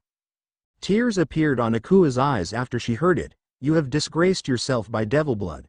That was a silhouette of an adult black-haired male. You should have stayed dead. You are not welcome here anymore. As far as I know, you are no longer my daughter. Akua shut her eyes. Those were probably the worst moments in her life, and she didn't want to wait any longer. Then 3 stakes appeared in the mist and Akua knew what was supposed to be next. Enough. She roared and flared the full power of her demonic aura. She swung her hand and the illusion shattered. She was back in that castle, and in front of her was Tayuya with a knife ready, who was lying on the ground cut in half. Tayuya groaned in pain, meaning that she was still alive. Akua quickly created a teleportation circle and sent Tayuya to the Lucifuge castle, knowing that a prisoner would always be a good thing. Then she healed her eardrums and turned to see how others fared. Albedo versus Kidomaru. Now it's your time to die, slut, Kidomaru shouted as his new power flowed through his veins. I am sorry that I have to burst your bubble, Albedo said. Promotion. Queen. Her powers skyrocketed, and now she was more powerful than Kidomaru. I don't see any difference with how it was before, she said arrogantly. How? Kidomaru was pissed. He got a gift from Orochimaru-sama himself, and this slut dismissed this as it was nothing. Maybe your power-up was defective? She asked mockingly. I'll show you defective. Kidomaru created an arrow and launched it in Albedo. She shielded herself with her draconian wing. The arrow stuck in the wing. Huh, it's quite sharp, she said in surprise. I didn't expect it to happen. She pulled the arrow from her wing and petted the place where the arrow had been stuck. Poor thing, she cooed. That's it. Kidomaru was too pissed to think clearly. Ah, you are still there, she said and blew a wave of holy fire at him. He stood in the middle of the firestorm. His aura proved to be holy proof and his skin turned out to be fireproof. But heat was still a problem, but an even bigger problem was that he couldn't see his opponent. And just as he thought about Albedo, she appeared in front of him and pierced his stomach with a holy spear. Your aura protects you from holy energy on the outside, she noticed, but on the inside you are still a devil. She pumped more and more holy energy through that spear until Kidomaru burnt from the inside. Naruto versus Jirobo. You are stronger now, Naruto said. Maybe you will be a bit of a challenge. My power is ultimate, Jirobo shouted and rushed at Naruto. Naruto just looked at Jirobo with a bored expression. Even with your power boost, you are still weaker than me. Give up already. Jirobo tried to hit Naruto, but he simply caught Hirobo's first with one hand. We have already been through that, Naruto said, and a magical circle appeared around his hand, and again Jirobo was engulfed in explosion. You can't be that strong, Jirobo shouted in defiance. But I am, Naruto smirked. Then I will take that power from you, Earth Prison of Magnificent Nothingness. Jirobo slammed his hands into the ground and a huge dome rose and trapped Naruto within. He really steals my magic, he said in surprise, feeling his power being absorbed by the dome. Let's see how you'll handle something like that. Naruto materializes his holy spear and made it release potent holy energy, and that was too much for Jirobo. Naruto could barely hear how his opponent burned alive, and then the dome shattered. Naruto used his senses to learn how his peerage fared. Death is barely keeping up. Damn, her opponent is almost Satan class. That's bad, he thought. Guinevere is nearly done. Thank God. Yoruichi is in time. Albedo and Akua won easily, as expected. His wings appeared on his back and he flew up to the throne room. After Naruto entered the room through the hole in the floor, he saw that Albedo and Akua were waiting for him and looking at the throne. There a very snake-like man sat. Uzumaki Naruto, the man greeted. I have heard about you, but I didn't expect you to have the true Longinus. It is even more surprising than Valley Lucifer having divine dividing. You have heard about me? Naruto was surprised. He didn't think someone would be interested in him without knowing about his Longinus. Yes, one of my colleagues wanted you, the man explained. And what a wonderful peerage you have gathered, Death Lucifuge. A beauty and a warrior, she even managed to defeat Kimimaro. And that's a huge achievement, Albedo, a dragon-fallen devil hybrid, a very interesting species. He licked his lips. Guinevere Pendragon armed with lost Excalibur ruler. Akua Shuzan, one of the most dangerous assassins in the supernatural world. It was reported that she had died, but I see the information was wrong. And finally, Yoruichi Shihuan, one of the strongest yokai. Tell your cat to show herself. I've known that she was around since the beginning. Yoruichi appeared next to Naruto after he gestured her. I have to say that you have a very interesting peerage, the man complimented, and I am sure that your other peerage members are no less interesting. I am glad that you like my peerage, Naruto answered. I like it too, but I also want to know the name of the man whose castle we invaded. My name is Orochimaru Nakash and welcome to my lair. Nakash? Naruto asked. It is stated in the records that your whole family was killed in the Great War. How could you survive that long without being found?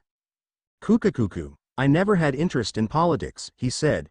In fact, most of my clan members were not interested in that useless activity. There were just 10 of us, but we managed to survive the Great War.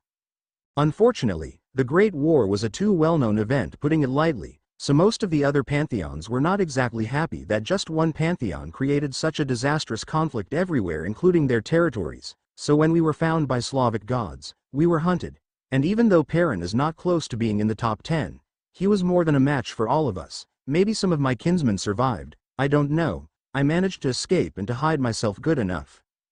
Don't tell me you joined the old Satan's faction just for protection, Naruto pointed out. That doesn't feel like the truth. I joined the old Satan's faction for opportunities, not for defense. You see, devils are a quite strong race, but we are far from being on the top. Angels and fallen angels are deadly to us because of their holy light. Yokai are in tune with nature, even humans with sacred gears have potential to overcome us. But the most fascinating species are dragons, tremendous power, never-ending growth, even two strongest beings are dragons. You haven't seen the battle between Diedrich and Albion during the Great War. They were unstoppable, even God had troubles fighting them. All our magic was useless against them, even Lucifer himself could do nothing, and he was the strongest, Orochimaru explained. That's why I am so fascinated with your peerage. I would give my right hand to get them as my lab rats. All members of Naruto's peerage were disgusted by Orochimaru's disregard of human life. You managed to harness Senjutsu, Yoruichi pointed out. Yes, Senjutsu, even though it's a bastardized form of it, but the cursed mark provided my minions with the ability to use Senjutsu and Tuki, Orochimaru confirmed. So that's how they managed to gain immunity to my holy light, Albedo deducted. Indeed, that's why your knight Guinevere had been powerless against Sakon and Yukon until she used ruler, Orochimaru agreed, but they were just test objects. I wouldn't use something like that on myself. Naruto sighed in relief. He was truly scared of the possibility of mass usage of the cursed seal, but thankfully, Orochimaru was an egoist who wouldn't share his power. That was something he was happy to hear. But I managed to harness more than just Senjutsu, he proclaimed proudly. I managed to infuse myself with the DNA of a dragon.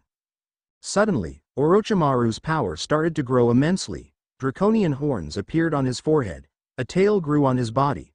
Yoruichi sensed that he combined demonic energy, draconian energy and Senjutsu together. As soon as the transformation begun, Naruto pointed the true Longinus at Orochimaru's head. The spear extended in a flash of light and pierced the wall behind Orochimaru. Their opponent had his head tilted just enough to avoid the spear. How much stronger has he become? Naruto asked. Even he couldn't track the speed the spear extended with, but Orochimaru managed to avoid it using as little energy as possible. No excessive movements, only one precise movement that was needed. Yoruichi frowned and answered quietly. He is not Searsex or Ajuka yet, but he is already stronger than Graphia. Shit, Naruto could only curse. Kabuto, Orochimaru said. I want you to take that hybrid girl. Her body would be useful for my research. Another person emerged from shadows. It was a gray-haired teen boy in glasses. He wore a gray shirt and black pants. His hair were tied in a low ponytail. As you command, Lord Orochimaru, Kabuto said. Naruto saw Kabuto moving towards Albedo and pointed his spear at the boy. Extend, Naruto said. Kabuto's eyes widened as he saw that the spear was stopped by his master's hand just a few centimeters from his heart. I didn't even see him move, Akua thought. He was like a blur. Naruto's eyes narrowed. He is fast, even faster than I am now, but he is not used to that speed, Yoruichi thought. Now, I don't want you to kill my best subordinate, Orochimaru reprimanded Naruto all while holding the blade of the spear in his hand. Isn't it amazing what I have achieved? I use Dragon Aura and Senjutsu to completely negate holy energy. Even the true Longinus, the most potent source of holy energy, is useless. Holy projection, Naruto said, and a huge blast of holy energy hit Orochimaru point blank. Naruto felt that his opponent let go of the spear and retracted it. Neat, Orochimaru said from the cloud of smoke. Part of his clothes were destroyed and dragon scales on his body became visible. I managed to be unscratched even by a pure holy light attack. I think I am truly a new step in the evolution of devil species. None of Naruto's team liked the sound of that. Kabuto, do as I said. I want to check those three. They may prove entertaining or even useful for my goal, Orochimaru said with a scary smile. Kabuto nodded and confronted Naruto's pawn.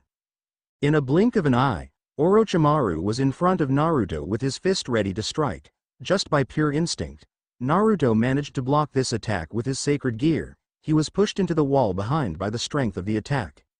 I could feel my bones cracking, Naruto thought as his Phoenix regeneration healed all the damage. His strength is crazy. I am not even sure if he goes all out.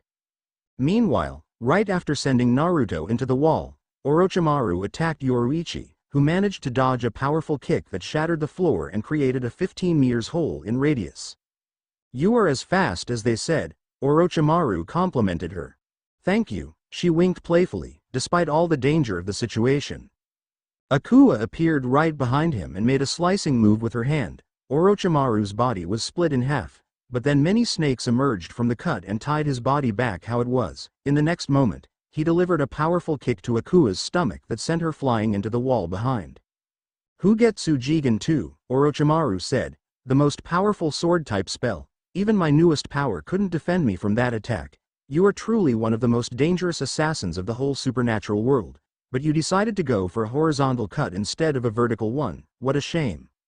Akua had blood leaking out of her mouth. She had troubles getting up after that kick, and even her vampire healing was not enough to let her instantly join the fight. Fire magic, Naruto said as multiple magical circles appeared around him, many fire dragon missiles. From each circle appeared a fire missile in the shape of a head of a dragon and was launched into Orochimaru. Yoruichi quickly used a binding spell in Orochimaru, leaving with no way to defend or to dodge, and moved next to Naruto. A huge explosion that destroyed half of the hall engulfed Orochimaru completely. Naruto didn't expect this attack to kill his enemy, but he wanted to see if he could at least damage him that way. It was one of the most concentrated fire attacks he could use without the true Longinus, so he could hope for success. After the explosion occurred, a powerful burst of wind blew away all the smoke. Orochimaru was floating above the destroyed floor with his wings on show. These wings didn't look like usual devil wings anymore. While they kept their shape, they grew bigger. Their color changed from black to gray. They were covered in scales, and they were growing from Orochimaru's shoulder blades, unlike usual devils who have wings growing from their lower back. This is amazing, Orochimaru said as the power was literally radiating from his body. I couldn't even imagine that this transformation would be that strong. Akua jumped next to Naruto and Yoruichi and said, he is toying with us. If he would really want it, he could kill us almost instantly. Naruto said, he is not toying with us, he is testing us. I don't think he has any intention of letting us go. Very perceptive, Naruto-kun, they heard Orochimaru's voice from behind. They all stood there with their eyes opened wide. They didn't even notice him moving. Just 1 second ago he was floating in front of them, and now he was behind them. Yoruichi felt herself the worst because she was both the censor and the fastest member of the team. Are you impressed? He asked. Very, Naruto said as multiple magical circles appeared over his spear. His red demonic flames mixed with white holy energy, creating bright orange fire. Taimatsu. A huge pillar of holy demonic fire erupted from where Naruto stood. Yoruichi and Akua escaped the attack, but Orochimaru took the full power of it. When the fire disappeared, Naruto could see Orochimaru, whose left hand and wing were covered in burns, but they were quickly healing. Usually, holy and demonic energy cancel out each other, Naruto explained, but I've learned how to make them amplify each other, creating even more powerful flames. Despite his shocked expression that he was hurt by those who were obviously weaker than him, Orochimaru was still a scientist, so he was impressed by Naruto's ability. Truly fascinating, he exclaimed. I wish that you were my test subject even more.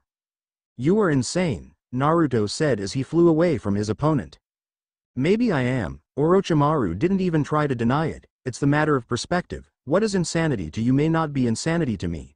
You find my experiments insane, while I find your ridiculous attempts to fight me insane. What's the point in trying to keep distance if you can't even track me? Naruto just scoffed, but he had to agree that there was some truth in Orochimaru's words. Even the tiniest extra fraction of a second can be essential for victory. I suppose, Orochimaru agreed, but let's put your words to a test. Naruto was instantly covered in orange holy demonic flames. Barrier of holy demonic flames, he exclaimed, and a wall of concentrated fire rose from the ground. Orochimaru hit the barrier with all his powers. Cracks appeared on the barrier and Orochimaru's fist was heavily burnt. He gritted his teeth in pain when he heard Yoruichi's voice. Shunko. Orochimaru turned his head only to see the fist of covered in lightning Yoruichi in front of his face. And no matter how strong you are, you can't cancel physics. Orochimaru's body was launched with a tremendous speed across the hall. He managed to regain his balance only to see Akua flying at him with her hand ready. He understood that he won't be able to avoid her attack, so he changed his position, so his head would be the furthest part of his body from Akua, and then something went out of his mouth just before Akua sliced his body vertically in half. All three members of Naruto's peerage looked up to see what it was, only to see another Orochimaru covered in some slime. They looked as his cut-in-half body fell to the floor below them and couldn't believe their eyes. I am impressed, Orochimaru said in a way more serious voice. You could really kill me, to force me to use my snake rebirth technique. Very impressive, to be honest. I haven't seen such a teamwork in a long time, but the playtime is over. Shit, was the common thought of all three members of Naruto's peerage. Wind magic. Great breakthrough. A magical circle appeared around his hand and created an incredibly powerful gust of wind that threw Naruto, Akua and Yoruichi in the wall behind them. Balance Brea, Naruto tried to say as his power started to grow, only for Orochimaru to appear in front of him with his hand extended. After learning that Naruto's fire even without balance breaker could hurt him, Orochimaru didn't want to even risk being caught in his balance breaker attack. Wind magic. Vacuum bomb. He pushed his palm in Naruto's stomach. Naruto's eyes widened as he sensed that Orochimaru's technique entered his stomach. And then it exploded along with Naruto's body. Naruto felt how his body was torn to shreds by the explosion. His sensors were overloaded with pain. He fell to the ground and that even despite his phoenix regeneration that would heal his very soon, he won't be able to fight effectively in his current psychological state. Yoruichi's Shunko spell was destroyed by the wind technique, so she didn't have enough speed to dodge Orochimaru's attack. Orochimaru landed multiple hits on her limbs and body, breaking a lot of bones in the process and left her stuck in the wall unconscious. Akua managed to keep herself ready for Orochimaru's assault. She let Orochimaru's hit pass through her body, surprising him. Then she moved to the left and with a swing of a hand cut off his right arm. You bitch! He snarled as his limb fell down. I wanted to conduct some experiments on you, but I think I will kill you right now. You are just a vampire. Nothing special. Snake magic. Hidden shadow snakes. Dozens of snakes emerged from his sleeve, but they were instantly cut down by Akua from an impressive distance. Don't think it would be easy, Akua said. I haven't expected this to be easy. You are an ultimate class devil after all, Orochimaru said. But to think that Hugetsu Jigen 2 could be used not just in close combat, I am surprised. I didn't know that, but it changes nothing. Then Orochimaru sensed a huge buildup of holy energy and saw the true Longinus extending. He caught it with his left arm and to his surprise the spear managed to cut him. How? He asked a wounded and heavily breathing Naruto, who wore a satisfied smile that unnerved Orochimaru. How? This is my will. Naruto simply answered, your will. Orochimaru didn't understand it at first, but then his eyes widened. I see that you understood, Naruto said. The truth idea, even in this weakened state, I still have enough strength to use it, and the spear corresponded to my will. I won. And your will was? Orochimaru asked with fear in his voice. To make your new powers poisonous to you, Naruto answered with a satisfied smirk. Orochimaru puked with blood. The pain he started to feel was undescribable. He saw that necrosis started to spread across his body. He tried to cancel his transformation, but it didn't happen for some reason. Naruto put his hand to the ground, summoning Hydra. A huge beast appeared from the magical circle. Try to win the monster of your own making, Naruto said. Hydra, attack. Orochimaru's eyes widened in horror as the giant monster attacked him and dragged him to the lower floor. Akua, go and help Albedo, Naruto said. I'll put Yoruichi down. Hi, the vampire said and flew away, with Kabuto and Albedo. So it is your turn to entertain me now? Albedo asked. Kabuto just narrowed his eyes and smiled. I suppose you could call it that way. In the end, it doesn't matter. Albedo summoned multiple holy light spears and launched them in Kabuto the easily weaved between the projectiles. It seems you are as much a snake as your master, Albedo said. You are just as slippery as one when I try to hit you. Was I supposed to just let you kill me? Kabuto asked with a smirk. A girl can dream, Naruto's pawn answered with a wink. I suppose, Kabuto agreed with a light chuckle. Now let's put your strength on test. Wind magic. Vacuum bullets. Kabuto extended his index and middle fingers, making his hand look like a pistol. He pointed his hand at Albedo. Then a magical circle appeared in front of those two fingers. Albedo's left shoulder exploded in blood. Ah, she cried in pain. She narrowed her eyes and saw slight distortions in the air. She changed her wings to draconian and shielded herself from attack. Some of her scales shattered, but they did their job. So invisible attacks work pretty good against you, Kabuto stated. Good to know. Naruto-kun doesn't use attacks like that, she thought. He prefers wide-ranged or just powerful attacks. This is not something I was prepared to. Wind magic. Multiple wind blades. Kabuto made several slashing moves with his hand. Albedo made a deep breath and blew a wall of flames. The wind swords exploded, and she was thrown through the wall behind her. That was painful, she thought. She got up and saw that Kabuto was slowly approaching her while healing his wounds. Those blades were made from concentrated oxygen, he said. I guess, now, you know why using fire magic against advanced wind magic is harmful. But you were damaged too, she countered. But I can heal, so it doesn't matter, Kabuto said. You see, I am not just an expert chemist, biologist and medic. I also possess an ability to heal myself from almost any wound, and it doesn't matter if the damage was done by holy magic or any other kind of magic. They all heal the same, thus, your biggest advantage doesn't work. Albedo's face turned into a scowl, but Kabuto continued, and considering that you are not a real ultimate class devil, you are just promoted to 1. It means that your powers are temporary. If I damage you bad enough, you will revert to your usual high-class devil state. It won't be exactly hard to defeat you, even though it's not really hard even now. His hands started to glow with green. What is this? Albedo asked. For some reason, she didn't like the looks of it. These are my scalpels, Kabuto explained. I usually use them for surgery or research, but they are still good in combat. Kabuto moved with amazing speed and precision and cut Albedo's back. She fell to the ground. If you don't know what had happened, let me explain this to you, Kabuto said. Right now I've cut your spine. Your body no longer can move. You, Albedo cursed, as if I didn't understand it without you. Well, I suppose that a deep cut over your back and indeed a big giveaway, he agreed with a slightly embarrassed chuckle. Anyway, it was a fun battle for me even if it was too short. Now you will serve a greater purpose.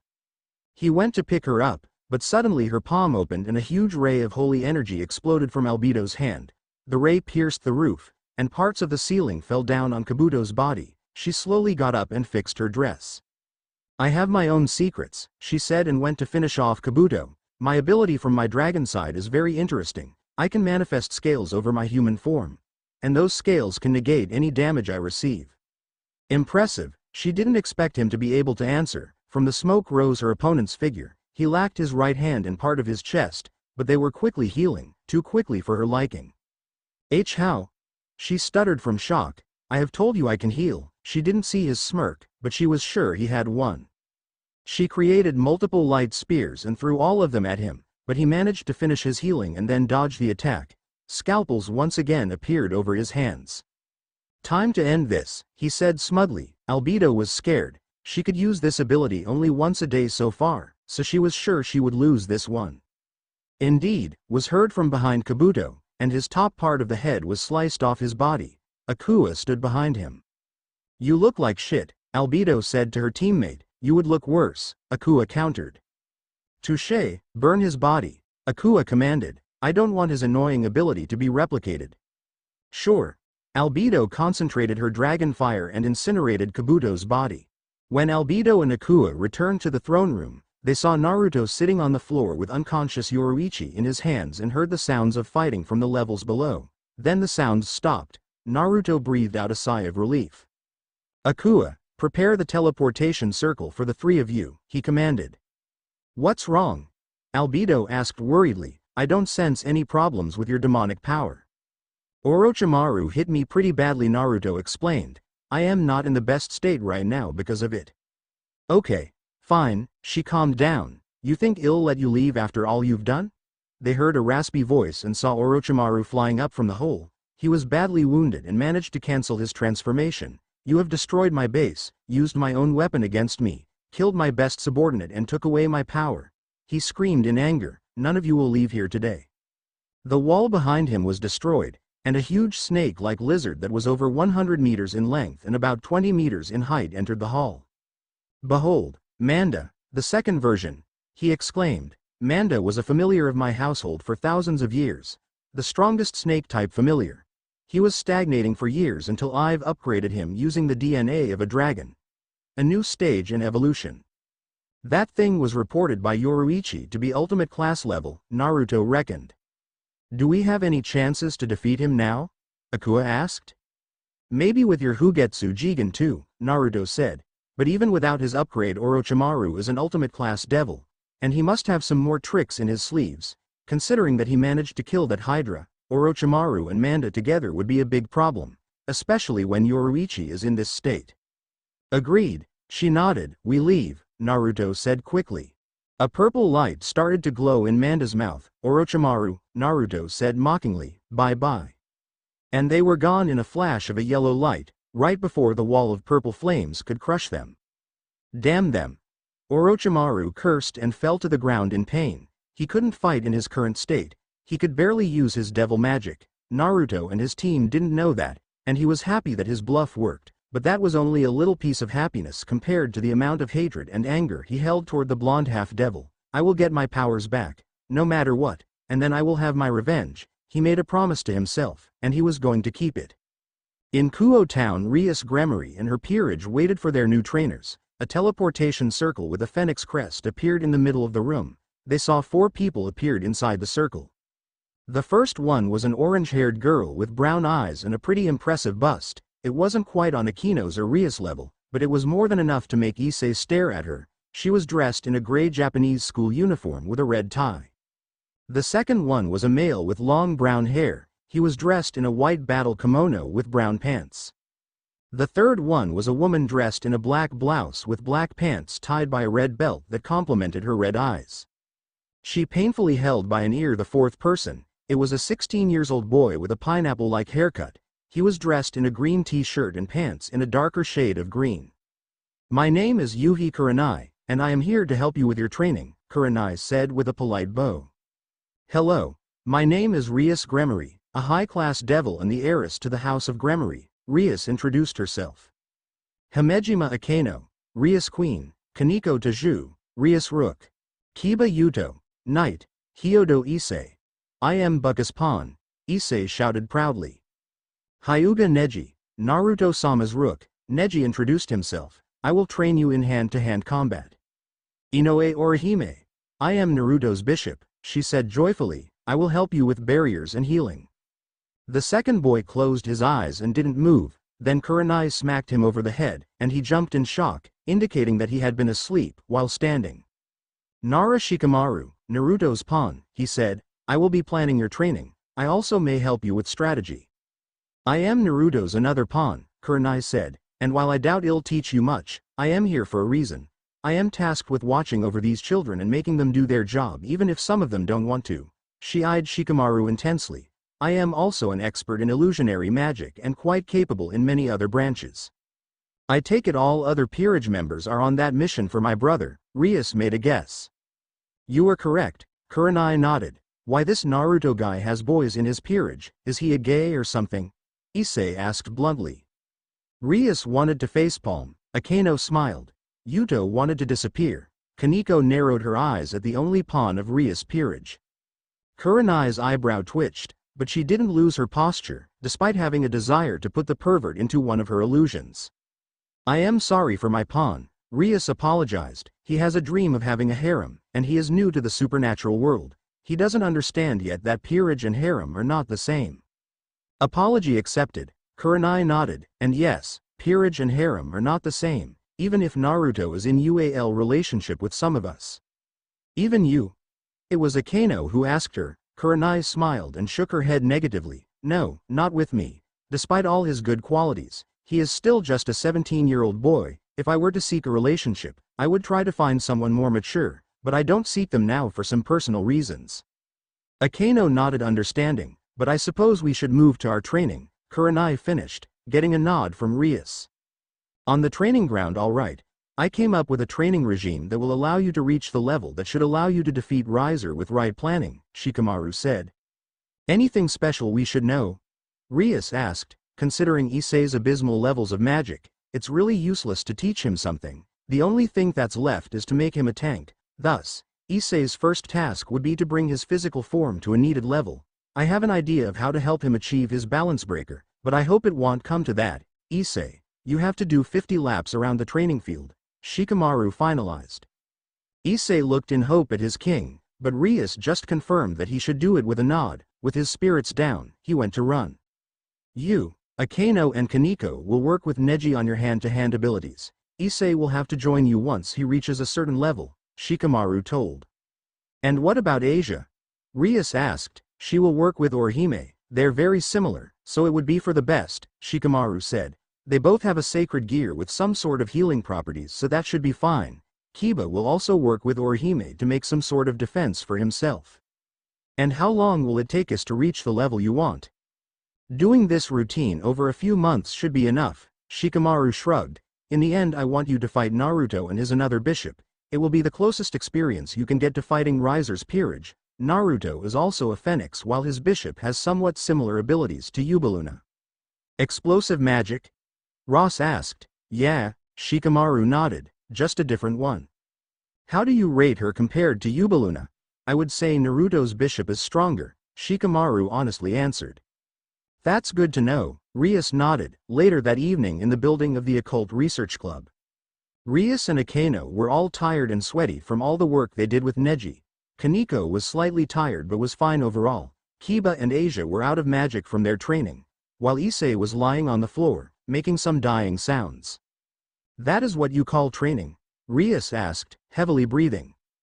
Shikamaru, who was lying on the ground doing nothing the whole time, answered, yeah, that's how we train.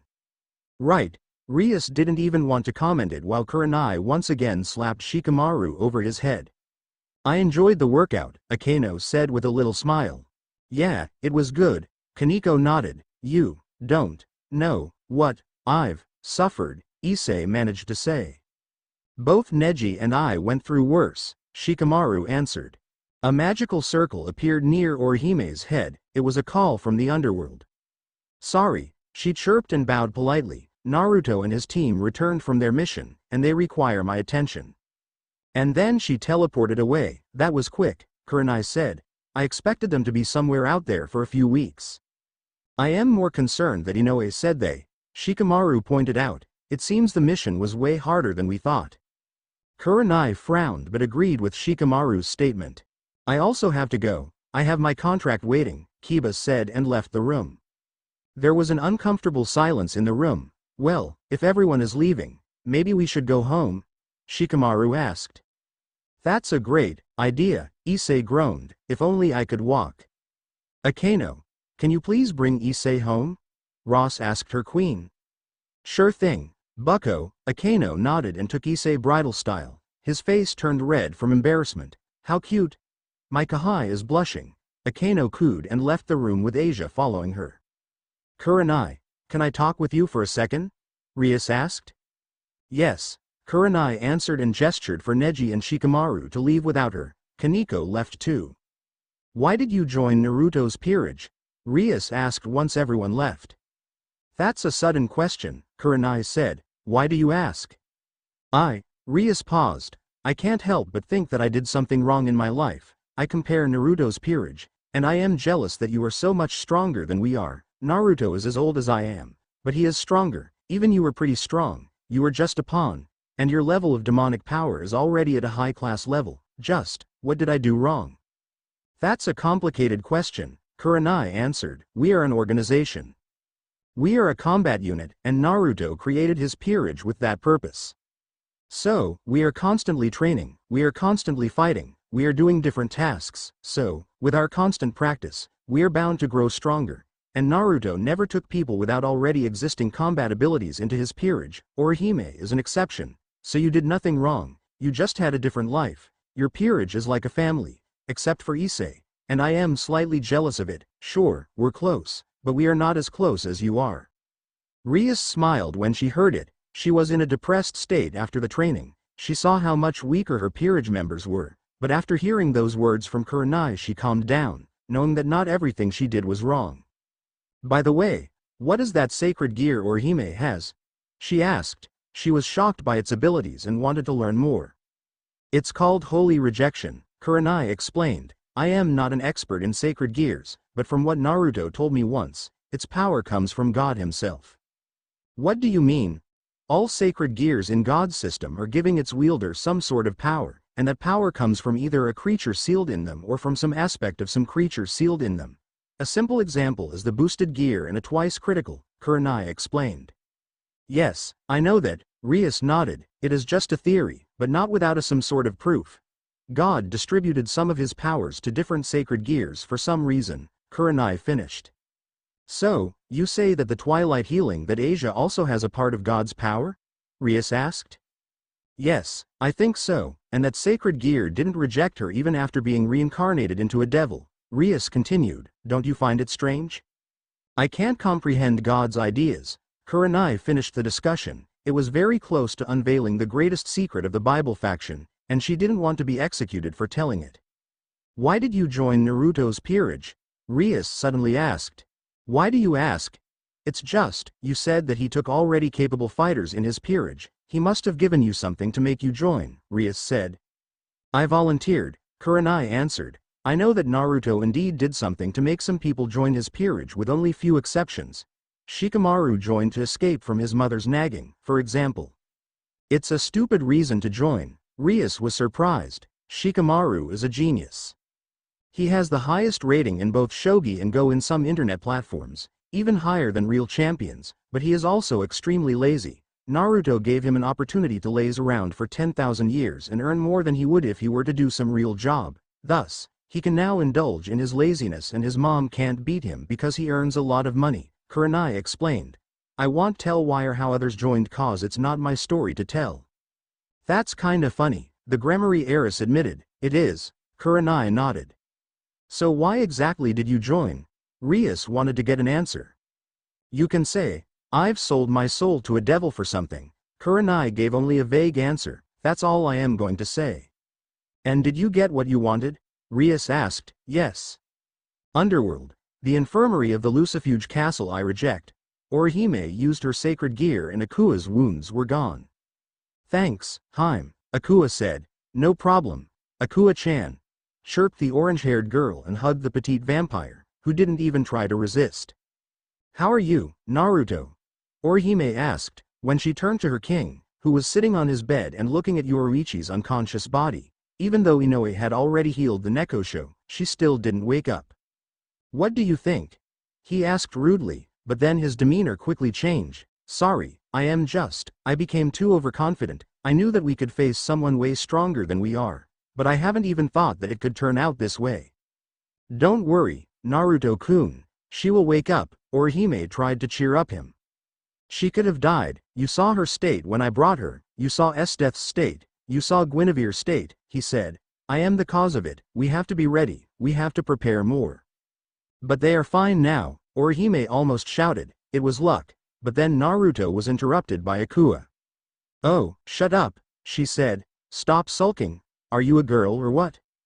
It's not different, I was there too, we both were there. She interrupted him again. You could do nothing, we were in a bad position since the beginning. What I want to say is that it wasn't your fault. Orochimaru was just too strong for us. Sound 5 were also pretty strong. We did the best thing we could, and the most important thing is that no one died. Yes, we all were close to death, but here we are, alive. So put your head out of your ass and relax, Satan knows, you need it. Naruto grunted. Yeah, maybe you were right. I know how you feel right now, she told him sadly. So close yet so far away, right? Right, he nodded. I'll be with her till she wakes up, Naruto finalized. Want Esdeath be jealous? Akua smirked. I think she will understand, Naruto answered, and no matter how sure in it he tried to sound, he still failed. Go. I can sit there instead of you while you report the results of the mission, Akua said. Never thought you can be so compassionate, Akua, Naruto said. You helped me back then, I help you now, is that all? He asked teasingly. She huffed and turned away from him. Thanks, he said before leaving the room. He helped both of us when we needed it but can't help himself, Orihime said. Yeah, he is an idiot, Akua confirmed, and both girls giggled. After leaving the hospital room, Naruto joined his queen, who had already been there waiting for him, with all 4 Saiyans present. I take it the mission was a failure, Scorched said seriously. You could say that, Naruto didn't disagree, but we still managed to weaken our enemies and learn their tricks. Elaborate, was the short command from the Crimson Satan. Our previous assumption about the newfound researches of the old Satan's faction that allowed them to empower themselves turned out to be true, Naruto said. This power-up made from a high-class devil an ultimate class 1 and from an ultimate class 1 a Satan class 1. I've faced the strongest member of this so-called Sound 5, it was a team made from high-class devils with an ultimate class 1 leading them. This team was created to protect that base, and they were given this powers. Death continued for him. I've fought the leader of the group in Yoruichi confirmed that he was a weak Satan class devil. If not for some luck and 2 of my trump cards, I would have died. Congratulations on beating an enemy that powerful, Ajuka said. Each member of my peerage fought 1 member of the Sound 5 with Yoruichi being our backup, Naruto said. Only Death and Guinevere were out after the fight. Also, Akua managed to get one of the members of the Sound 5 as a prisoner. That's good to hear. Then Yoruichi joined us, and we faced the leader. His name is Orochimaru Nakash. Is this name familiar to you? Naruto asked. Ajuka scowled after hearing this name. Do you know of him? Serafal asked. Yes, he answered with a deep breath, unfortunately. So? Falbium asked bored. Quit stalling, as you know. I am the head of scientific department, so I had to scroll through all previous researches and researchers that had ever worked for the devil government. Nakash was a family of snake-like devils, much like Bune family. It is rumored that they can turn into snakes, but I have no real proofs of that. All of them, their whole family, dedicated their lives to expand the scientific knowledge. And they did expand it no matter what the cost is. The most monstrous research of our days, I mean the Holy Sword Project, can be considered a child's play compared to what they did, and Orochimaru Nakash was one of the leaders of those projects. He is knowledgeable in all areas of science, but his favorite one is biology. He was considered a genius even in their family. It is recorded that their family was eliminated during the Great War, but it seems that some of them survived. Indeed, Naruto nodded. He said that only 10 of them survived the war, and they had no desire to return to the underworld, so they tried to hide in the human world. Unfortunately for them, they were found, and almost all of those who didn't die during the Great War were killed by some gods. Orochimaru has an unhealthy obsession with dragons after seeing the battle between Diedrich and Albion, so he infused himself with their DNA and combined all this with Senjutsu. All 4 Satans were surprised to hear this. We nearly died during that battle, but I managed to make these upgrades poisonous to his body using the truth idea. Then I had to tend to Yoruichi's wounds, and after that he called Manda. He said it was his familiar, and he turned this Manda, who was a snake before, in a snake-dragon hybrid. We teleported away after that. I wasn't ready to risk my peerage members anymore. How strong would you rate him? Scorched asked. Stronger than Graphia, was Naruto's answer, but he wasn't used to his new strength, and he is too self-centered to share his powers. Also, I have a feeling that he will want to have his vengeance on me. That's both good and bad, Scorched finalized. It's not exactly disappointing that you've failed this mission all things considered, but I am still dissatisfied. I hope that would be your only failed mission. Naruto caught the hidden meaning behind that phrase of Scorched and nodded understandingly. Dismissed, Scorched said, and both Naruto and Death bowed politely and exited the room, leaving 4 Satans to converse. With Naruto and Death outside of the castle, what is our plan now? Death asked her king. I don't want to leave Yoruichi while she is in that state, Naruto said. I suppose, we will stay in the underworld for a time. How does the idea of training together sound? A bloodthirsty smile appeared on her face, thrilling. I've thought so, Naruto smirked, at the same time in another part of the underworld.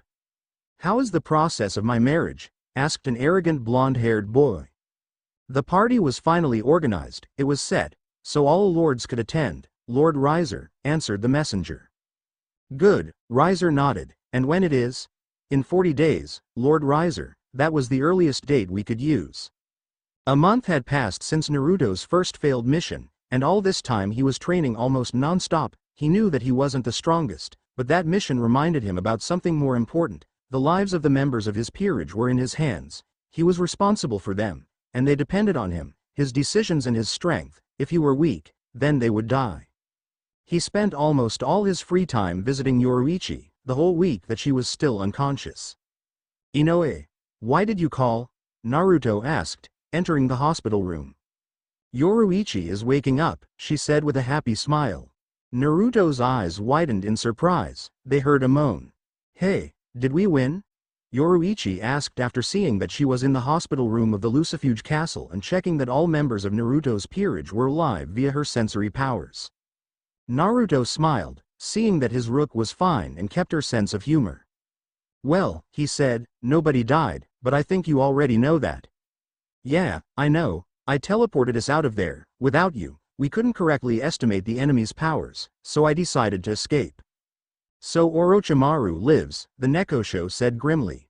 After my truth idea, he can't use his transformation anymore, he won't be as strong as before. But still as dangerous, Yoruichi said. But still as dangerous, Naruto agreed. He didn't want to show it, but he was scared of Orochimaru. The Snake Devil was a truly terrifying opponent. He was capable of doing unimaginable things. He clearly had a lot of connections, and he was crafty and knowledgeable. Even if he was physically weakened, Naruto was sure that Orochimaru would find a new power for himself. A wounded animal is the most dangerous one. An uncomfortable silence set in the room for a minute. Yoruichi, Naruto started. I want to say that I am sorry that you almost died. I had to act differently. Maybe I should have asked Shikamaru to coordinate us. You and Guinevere, I almost lost you because of my mistakes. I am sorry that I failed you as a leader. Yoruichi exchanged glances with Inoue and understood that they already tried to talk to Naruto, but he still needed to hear that from her. It's fine, nobody could predict what had happened. She waved off. You did your best and everyone is alive. Everyone said the same thing, Naruto said with a bitter smile, but I still feel myself responsible. I am your leader, I have to be infallible. But you are not perfect, nobody is, I know, Naruto nodded. I needed to head it, it does ease my conscience. I hope it does, she said, and then her smile turned predatory, but I think that there is something else you can do to make me forgive you. Inoue's cheeks started to redden. I'll close the room. After Yoruichi recovered, their life got back to normal. Training, jokes, pranks. Naruto was happy to see that his team got closer. He visited Rias and her peerage only once or twice a week, and he could say, they progressed well.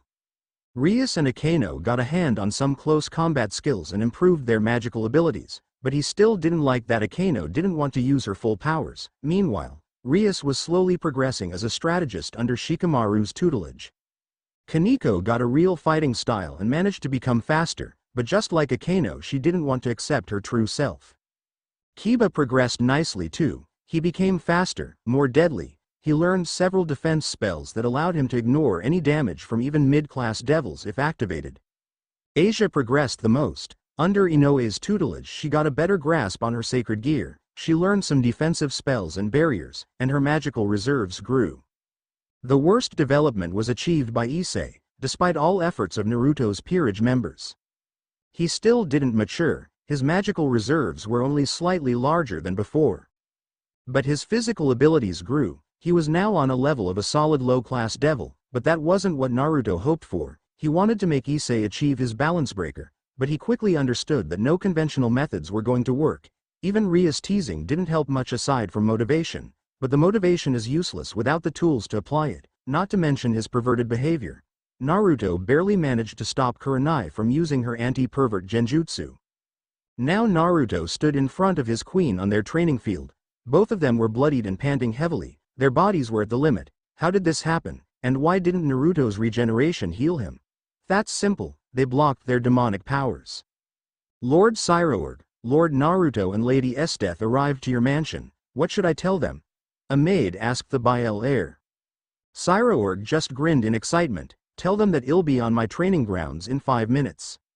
He quickly changed his clothes from his formal ones to something more suited for training and rushed to see his friend and rival. Naruto's death. Scorched shouted, greeting the Uzumaki devil and the Lucifuge girl. It's good to see you. Are you here for a spar? It's been 6 months since the last time we did it. Hi, Naruto greeted in response. Hello, Scorched's death said. I am sorry, but no, Naruto answered Scorched's question. We are not here for a spar, we are here for help. Help? And what help do you want to receive from me? He was surprised. I am sure old man Biel can help you more. We wish to learn how to use Tuki, Naruto said. Tuki, huh? Scorched smirked. Want to defeat me on my own field? No, that's not the case. Naruto shook his head. We have failed our mission and nearly died. Death explained for Naruto. We understood that we need to grow stronger, so Naruto decided to learn Tuki from you as a way to do it. I don't want to fall behind Naruto, as you can guess. Huh, so that's the case. Scorched nodded. Well then. And he delivered a quick punch at Naruto, but Uzumaki managed to block it. Naruto slid a meter backwards from that punch. What was that for? Naruto asked with anger. You've managed to block my punch by using your demonic power. But I've punched you without using it. Scorched explained. You have to reach the same level to start really learn Tuki. That will be hard to do, Naruto muttered, but not impossible. Try not to channel your demonic powers in your punch and punch that mount, Scorched said and pointed at the target. Naruto did as was told, and a huge net of cracks appeared around the place he hit. Not bad, it's about 50 meters in diameter, Scorched complimented. I suppose you are about the same level, death? I am slightly stronger, she answered with a small smile, and Naruto blushed slightly. Ahahaha. Scorched laughed at Naruto's embarrassed face. No need to feel embarrassed, everyone has his own forte. Then he went closer to the mount and delivered a hit of his own. The mountain was split in half and then crumbled. That will be the result of your training. Push your body as hard as you can and never use your demonic powers, he said. You are not that far behind me in terms of physical prowess, so it won't take you very long to reach the needed level. Maybe a year and you will be there for sure. Train and never stop, and then it'll help you with the Tuki training. Naruto and death engaged in a battle again, just as he delivered a strong punch to her face, and she responded by punching his stomach. They were interrupted by Albedo. Naruto-kun, death, she said, I have bad news. The king and his queen stopped. What is it? Naruto asked. Riser Phoenix hastened the marriage process even more, she said. The engagement party will happen in 10 days. Oh, Naruto said, and what about the rating game? It will serve as an entertainment before the party, Albedo answered. Is Riser so sure he would win? Death asked. Yes, and to be honest, his chances are still higher than Rias, Albedo answered. It seems it's time to increase their training for a week, Naruto said thoughtfully. Where is Rias and her peerage now? An hour before, Kuo, the occult research club building. Rias was humming while doing her paperwork. Issei had just returned from his client and was relaxing on the sofa. Akeno was reading, and Kaneko was sitting in front of Issei and eating sweets. A blue teleportation circle appeared in the middle of the room. Hello, Graphia, Rias greeted. Lady Rias, Graphia nodded in response. What brings you here today? Rias asked. Does my brother want something? Graphia shook her head negatively. No, I am here on behalf of your parents. They wanted me to notify you that your wedding will happen in 10 days. What? Rias shouted. In 10 days? Indeed, Graphia nodded. The elders and your and Riser's parents feel that you should stop fooling around and finally take your responsibility as an heiress. I am ready to take my responsibility. Rias grit her teeth. I just have no desire to marry that asshole. Wait, what? Issei blurted finally. He was too mesmerized by Graphia's figure to pay attention to the topic of their talk until now. Bucko was already getting married? Indeed, Rias Gremory, the heiress of the House of Gremory, is to be married to Riser Phoenix, the third son of the House of Phoenix, Graphia confirmed. Oh no. That day did finally come, Issei cried. I may never see her beautiful Oppai again. Pervert, Kaneko said and punched him in the face. Graphia pretended that she didn't notice that. Per our agreement, I have a right to challenge Riser to a rating game, Rias said sternly. Riser predicted this outcome and agreed to it preemptively. Grafia answered, "Your rating game will be an entertainment for guests at the start of the party." "That arrogant bastard," Rias hissed, "I have thought he would come to notify me himself." It was a possibility, but Mal Leviathan forbade all devils from arriving to Kuo a few weeks ago, Grafia explained. "She is negotiating with yokai faction here and any new presence could be considered as a sign of aggression." Rias nodded. "Fine, you have notified me, what's next?" "In a week I will arrive to bring you to the underworld," Grafia said and prepared a teleportation circle. "Train twice as hard, Rias." And she was gone. "Akano, we need to contact Naruto now," Rias commanded. Now Naruto appeared from the teleportation circle. Some members of his peerage and Rias' peerage waited for him. "Hello, everyone," he said. "I want to say that you progressed well, but we need to take some drastic measures. You will train twice as hard, and I want you to add some not trump cards but tricks to your set of abilities. Now, let's go. The training awaits." 10 days later, the wedding party. Naruto was slowly walking through the hall of the Gremory castle. He was dressed in a formal black suit with an orange shirt. He saw Esteth dressed in a white business suit, but they maintained their distance. It wasn't time for him to show his peerage yet. "I'd like a glass of juice, please," he said to a servant. "Which one?" asked the servant. Let it be orange," Naruto answered. "As you wish," the servant nodded, and a magical circle appeared on his salver. The glass with juice materialized.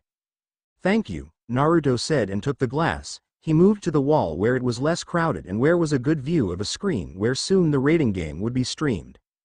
"Why are you hiding in the corner?" Sirzex asked him after finding Naruto in the hall, afraid to attract too much attention. Naruto smirked. "You could say so. I know that it's inevitable, but I don't want to face the music yet." "Maybe then you would like to join me in my lounge?" Lucifer asked. "And interrupt your time with Grafia and your parents?" "Oh, don't worry," Sirzex waved off. "My parents will be sitting with Lord and Lady Phoenix. And Grafia is the commentator of the game. Only Ajuka and Seraphol will be there. You just want to ask me about Rias training and to kick me if I failed, right?" Naruto asked with his eyes narrowed in suspicion. "So, will you join?" Lucifer asked, ignoring Naruto's question. Naruto sighed. "I don't see why not." Naruto nodded and followed Sirzex to his lounge. Ajuka and Seraphol were already sitting there. "Hello, Naruto." Ajuka greeted him. "Hello, Ajuka." Naruto nodded. "Hey, Naruto." Seraphol shouted in her magical girl character while waving her hand. "Greetings, magical girl Leviathan." Naruto bowed, and Seraphol giggled at his response. Ajuka and Sirzex facepalmed. "So, how was it?" Ajuka asked. "Teaching Rias?" "Yes." "Well," Naruto paused. "I would say that it was entertaining. I wasn't there the whole time. Most of the training was done by my peerage, but I have to say that Rias did a good job at gathering her peerage members." "Yes, my Ria Tan has a very strong peerage," Lucifer added with pride. "Potentially," Naruto corrected. "And you didn't unleash their potential?" Sirzex asked. "No, I couldn't force them to do it and I didn't have enough time to work through their problems," Naruto answered, "but I perfected what I could." The rating game between Lord Riser Phenex and Lady Rias Gremory begins, Grafia announced. "My name is Grayfialucifuge and I will be the commentator today." "I think it's time to watch the game," Ajuka said. "By the choice of Riser Phenex, the territory for the rating game will be the KUOH Academy, so Rias Gremory would be more familiar with the surroundings." "What is the plan?" Issei asked his king. Rias thought. "He is so assured in his victory that he even gave us a better battlefield. Issei, you are a linchpin of our plan. You must be safe till the end, so you will go with Kaneko to the gym. Kaneko, your primary goal is to protect Issei. Yuto, I want you to lay traps and lure more opponents into them. Asia, I want you to stay with me for the time being. Akano, you must beat Ubaluna. If either Riser or Vel joins the fight, try to escape. I will meet you and engage them in a fight." "So, who do you think will win?" Sirzex asked. While he wasn't happy that Rias' peerage didn't make a breakthrough, he still hoped that Naruto did a job good enough for them to win. "I placed my money on Rias," Naruto answered. "While Riser is stronger on paper, he is too arrogant and that makes him more predictable. and one of my pawns is perfect at working against things that are predictable. The time to prepare strategy is over, Grafia announced. The game is starting in 3, 2, 1, begin. In other words, Riser will win if he takes things seriously, Ajuka summarized. Yep, Naruto agreed and took a sip from his glass. But he won't, Naruto confirmed. Kaneko and Issei entered the gym. There is no one there, Issei said. Maybe we can prepare some traps? Kaneko didn't answer him, so he tried to touch her shoulder to get her attention. Don't touch me, pervert, she stopped him when his hand was only a few centimeters away from her. Hey, he was offended. They're here, Kaneko stated. 4 members of Riser's peerage entered the gym. I am Schwalen, Riser-sama's rook. Eel, Nell, said 2 twins unpacking their chainsaws. Mira, pawn, introduced the final member of the group. My name is Hyudu Issei. Your fellow pawn, Issei introduced himself cheerfully. Kaneko, rook, I have no idea why you even agreed to this game, Schwalen said. Riser-sama has a full peerage and a real battle experience. Even your king is weaker than Riser-sama. Rias should have accepted her fate and nothing, Bucko doesn't belong to that Riser. Issei interrupted you. We will win, Kaneko said. Yeah, sure, Schwalen said with sarcasm. Eel, Nell, Mira, deal with your fellow pawn. I'll take the rook. I feel some animosity between Kaneko and Issei, Serafal said. Issei is one of the most perverted people I've ever met, and Kaneko hates perverts with passion, Naruto explained. But considering that she didn't give away one of Issei's most questionable trump cards, I think that they can work together when needed. A trump card? You managed to teach him a trump card? Ajuka asked. No, Naruto shook his head negatively. I didn't teach him this one, it's all his idea. And what is this trump card? You'll see, Naruto said with an amused smile. She will punch him after that, I am sure. So it is a perverted trump card, right? Meanwhile, Issei was in close combat with his fellow pawns. He barely dodged flaming chainsaws, but he managed to touch the twins. Mira was an easier target. She engaged him in pure hand-to-hand by herself. Then he jumped away from them and laughed ominously. Prepare to lose, he said and clenched his armored fist, dress break. Instantly, their clothes were shredded. You pervert! They shouted, trying to hide their naked bodies. What was that monstrosity? Asked shocked Schwalen. He won't live long after the game, Kaneko said with anger burning in his eyes, and punched Schwalen with all her strength. Riser Phenex Sama's rook was retired. That is an ingenious technique. Sirzex laughed along with his fellow Satans. Humiliating, but ingenious. Just be sure that Grafia won't kill you for this fascination, Naruto smirked. Same to you, Sirzex didn't hesitate to answer. I know, Naruto nodded. Naruto-sensei, Issei said during their last 10 days of training, I want to show you something. Naruto turned to his student, and what do you want me to see? A new technique. Issei jumped in joy. Go ahead, Naruto nodded. I need to show this technique on someone, Issei said shyly, and not on a boy. It doesn't work on boys. Naruto was surprised that Issei could create not just a technique, but a gender-selective technique. It does. Naruto quickly understood that it was just a perverted technique. So you would rather see the results on a girl? Naruto asked to clarify. Yes, Issei quickly nodded with a wide smile. Kurenai, come here, Naruto commanded. Issei was covered in sweat. He remembered her hatred for perverts, so he didn't look forwards what would happen next. Maybe someone else? He asked in hope. No, it's fine, Naruto said. Go ahead, do it. Naruto's stare made Issei comply. He touched Kurenai's shoulder, making her eyes narrow. Dress break. Kurenai's clothes were shredded, but she quickly covered herself in illusion, so Issei couldn't see her naked body. Anger burned in her eyes. Go ahead, Naruto allowed her, knowing what she would do. Genjutsu. Pervert's Paradise. Kurenai announced her technique, making Issei drool. Yaoi version. Issei let out a terrified shriek and fell to the ground, covering his eyes with one hand and his butt with another. You saw nothing, Kurenai threatened Naruto, knowing that unlike Issei, Naruto's eyes were used to high speed, so he could see her naked. Ahaha, Naruto laughed nervously. I have no idea what are you talking about. Naruto smiled at this memory. Issei will suffer for this technique, but I can't deny that it works on most opponents. Riser Phenex Sama's 3 pawns were retired. Kaneko works fast, Ajuka said. Indeed, but she could be even stronger, Naruto said. If she were to embrace her heritage, she would be strong enough to defeat Riser. Not so sure about that, Naruto answered, but definitely to defeat everyone except Revel and Riser. After dealing with their opponents in the gym, Issei and Kaneko moved forward to Riser's base. Riser Phenex Sama's 3 pawns were retired, was announced by Graphia. Who did it? Issei asked. Kaneko looked at him with an irritated face and resumed walking. It's Kiba, right? Issei asked. It has to be Kiba. Yes, it's him, Kaneko confirmed. Then she froze. What's wrong? Issei asked.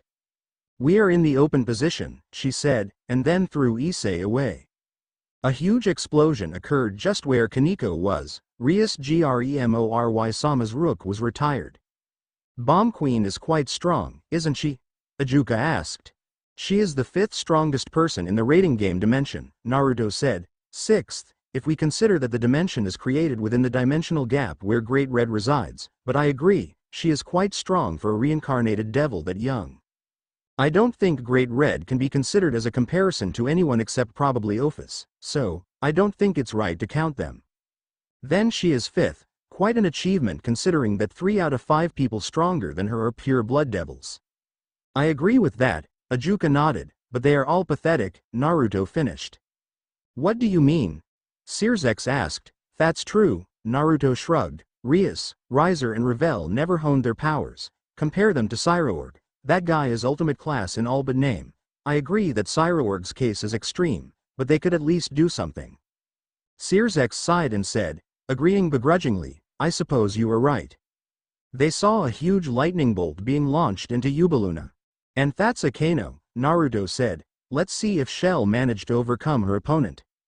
I suppose, you included the Priestess of Thunder in those 4 that are stronger than Bomb Queen, Seraphol said.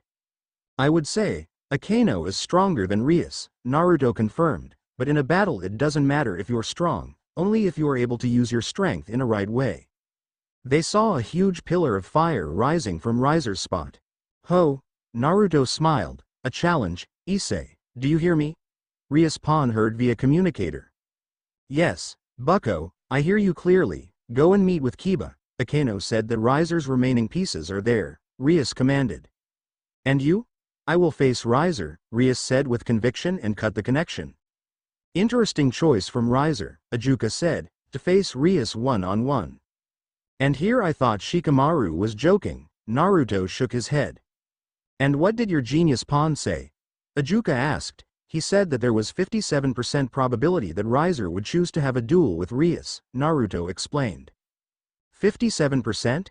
Seraphol was surprised by that estimation. Is Riser that predictable? He is. It was Sirzex who answered. You just didn't see that boy too much. Ravel's group meets Yuto and Issei. Naruto pointed at another screen. As Kiba was fighting with Carlemagne, Riser's knight, Issei faced Revel, Cyrus, Isabella, Mahai, Ni and Lee. So, that's the new pawn that Rias Gremory adores? Revel asked intently, observing Issei. You're nothing special. Hey. I'll let you know that I took all 8 pawn pieces, Issei protested. So, Revel was unimpressed. Boosted gear. A red draconic gauntlet appeared on Issei's hand.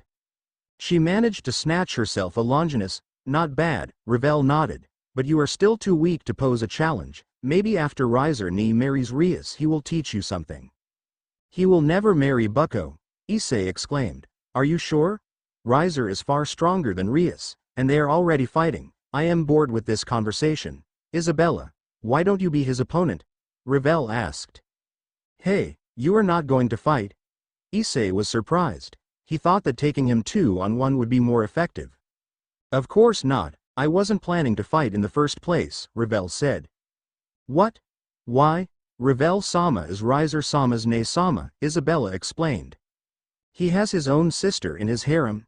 Issei shouted with blood tickling down from his nose. Naruto couldn't hold back his laughter. Issei's bluntness and perversity never ceased to entertain me. Ajuka just facepalmed while Sirzex looked slightly disturbed. I know Riser does nothing to revel, but it still sounds wrong. There is nothing wrong with loving your sibling too much, Serafal said not very quietly, but everybody pretended that they didn't hear it. Well, I can say for sure now, that was Riser's last blunder, Naruto stated. Unless Rias' team would do a lot of mistakes, the victory is in their hands. This earned surprised glances from Saidens. You want me to explain the plan? Naruto asked. Yes, please, Ajuka said. Well, fine, Naruto nodded. What is this? Carlemagne asked in surprise. How can you possess more than one sacred gear? Or does your sacred gear allow you to steal sacred gears of others? You are mistaken, Kiba answered with a polite smile as his sword froze flames of her sword. I have only one sacred gear, it's called Sword Birth. It allows me to create any demonic sword I can imagine. Incredible, she said in awe. With the last swing of Kiba's blade, Riser's first knight had fallen. Dragon shot. Yuto saw a powerful explosion from where Issei was supposed to fight. Riser Phenex Sama's knight and rook were retired. The plan for this raiding game was prepared by Rias. My friend Shikamaru and I, we analyzed all raiding games Riser took part in and came to a simple conclusion. Naruto explained, all the time Riser used the same strategy. He sent his pieces forward to tire his opponents and easily finished them afterwards. Can't say it's a bad strategy, but it would only work if your opponents are severely weaker than you. Unfortunately for him, Rias and her peerage are anything but weak. Bale's power of destruction, 3 sacred gear users.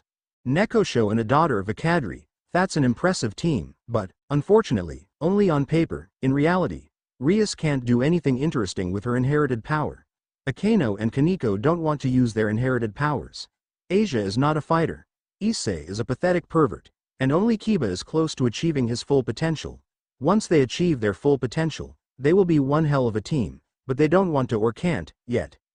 Yet, Sirzex said, admitting Rias' fault in developing her peerage. Yes, I am sure that the time will come when they will have to choose. Their lives or their pride and disdain, that's about Kaneko and Akeno mostly. Thought, Rias' second bishop also falls under that category. Riser, no doubt, knew about it, that her team is just potential and nothing more. And he was right. Anyway, we had to improve them somehow. So her team would be able to win, and we did. We knew that Riser wouldn't be able to spy on her because of prohibition to allow more devils to come to Kuo unless invited. We refined their basics to make them better in combat. And now everything we had to do was just to create the most effective strategy. Kiba is third behind Rias and Akeno in terms of combat. So we decided to use him to set traps on the one side of the board and either defeat or delay everyone who comes. While Kaneko and Issei would go to the other side to fight their opponents, Rias would guard the center. Riser acted as he usually did, so he lost 6 pawns and 1 rook. Unfortunately, Akeno wasn't able to stop Yubaluna in time and Rias lost her rook. Kaneko and Issei were supposed to reach Riser's base and with Rias' help fight Riser, while Kiba would sacrifice himself to take as many pieces as he could. Then Akeno would beat Yubaluna and join the battle against Riser. And Kiba would be able to delay not 1, not 2, but 6 members of Riser's peerage including Ravel. Well, Riser's arrogance, Ravel's decision not fight, pride and desire not to attack him together. Kiba's skills, speed and a few tricks, all things considered, we estimated that he would be able to delay them long enough, but we didn't know where the most dangerous group would be. If Kaneko and Issei were to meet them, their goal would be to take as many opponents as they could and then save Issei sacrificing Kaneko. That eventually happened but in a different way. Then, Yuto would swap with Issei and things would be relatively the same. Why save Issei? Did he develop his skill that much that he is so useful? Ajuka asked. Why? Naruto smirked and pointed to the screen, that's why. Boosted gear. Transfer. Issei shouted, sword birth. Kiba touched the ground, and dozens of sword erupted from it. Riser Phenex Sama's bishop, knight and 2 pawns were retired. Despite being the weakest member of Rias' peerage, Issei is quite important figure on the board, Naruto said. That was impressive, Sirzex admitted. Indeed, the duo of Yuto and Issei is very dangerous for most members of Riser's peerage. Naruto explained. But back to the topic, we predicted two things that Riser would definitely do. He would send his peerage to tire Rias' peerage, and he would fight Rias one-on-one. If Riser wouldn't challenge Rias, she would challenge him. He blundered 3 pawns, took a rook for a rook and 3 pawns, and blundered all other pieces except for Revel and Ubeluna. All these blunders and mistakes allowed Rias just to even the situation on the board. So right now the situation is even.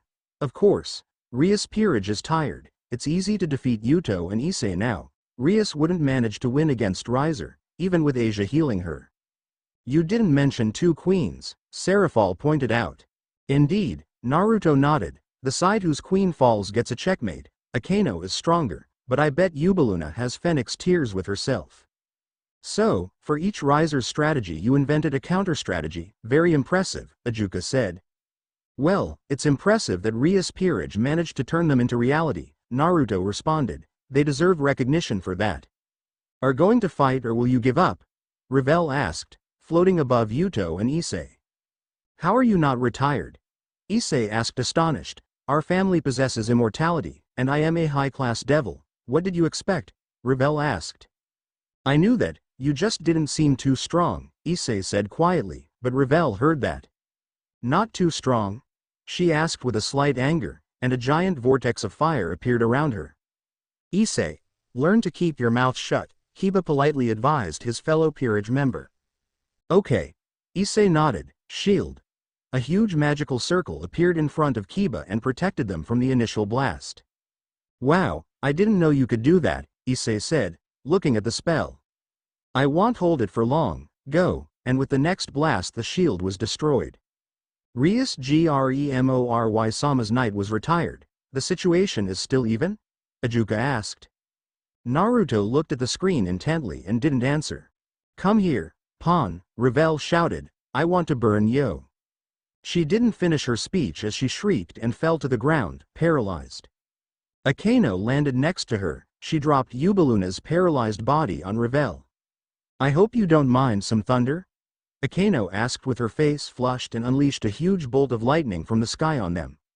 Usually, users of lightning magic never try to go beyond powerful blasts, Naruto said. One of my pawns didn't have enough time to go deep into lightning magic, but she had a very good control over her magical powers. Eventually, she learned that she could use minor electricity attacks to paralyze her opponents, and that skill was taught to Akano, considering that she has a very powerful lightning affinity. Riser Phenex Sama's queen and bishop were retired. Riser must be pissed to have all his pieces retired, Naruto stated looking at the screen, but it changes nothing. He won't win against both Rias and Akano. Rias Gremory Sama's bishop was retired, was announced after Asia's reserves were emptied and her barrier magic failed. So, Riser has no chances? Sirzex asked, not hiding his smile. Well, the only question is how cruel and humiliating his defeat would be, Naruto said with a smile of his own. You must be happy that Riser loses, suffering, Lucifer accused Naruto. Of course I am happy, my bet won, my student won. Naruto finished his glass and gave it to the servant, and I am a bit happy to see Riser lose. A bit? Of course, Naruto answered with a smile, it's definitely not enough. Then they saw Rias doing significant damage to Riser's body. Akano used Riser's temporary inability to fight to paralyze him and crucify him to the roof using remaining swords from Kiba's grand attack. After that, Riser was constantly hit by Rias and Akino's spells and eventually gave up. Riser Phenex Sama surrendered. Rias Gremory Sama is the winner. Congratulations in order, Sirzex said. I know that I owe you a favor from your deal with Rias, but I think I'll add one from myself. Very impressive, Ajuka said. I think Falbium will be interested in talking with Shikamaru, unless they both just fall asleep. That was great. Serafal jumped closer to Naruto and hugged him. I think it was one of the smartest raiding games I've ever seen. Don't forget to praise Rias for it, Naruto said humbly. It's not enough to invent a good plan, it's way harder to turn it into reality. I think Rias will be too happy today to get any more praises, Sirzex said jokingly. I suppose so, Naruto nodded. Will you be present during the party? Sirzex said. Well, I suppose I should make myself known to the underworld, and it would be a good time to show myself, Naruto said. Phoenix family will be present. I am counting on it. Naruto smirked and showed a leaflet to 3 Saiyans.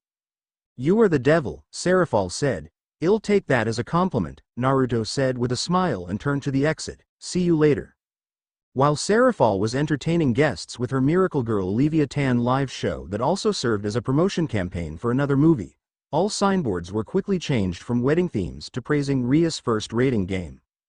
Meanwhile, Naruto was standing in the corner, drinking another glass of orange juice and enjoyed the embarrassed expression that was present on Sona's face, who was forced to take part in Seraphol's performance as narrator. He didn't know how Leviathan managed to make her sister do it, but he didn't doubt Seraphol's craftiness even for a second.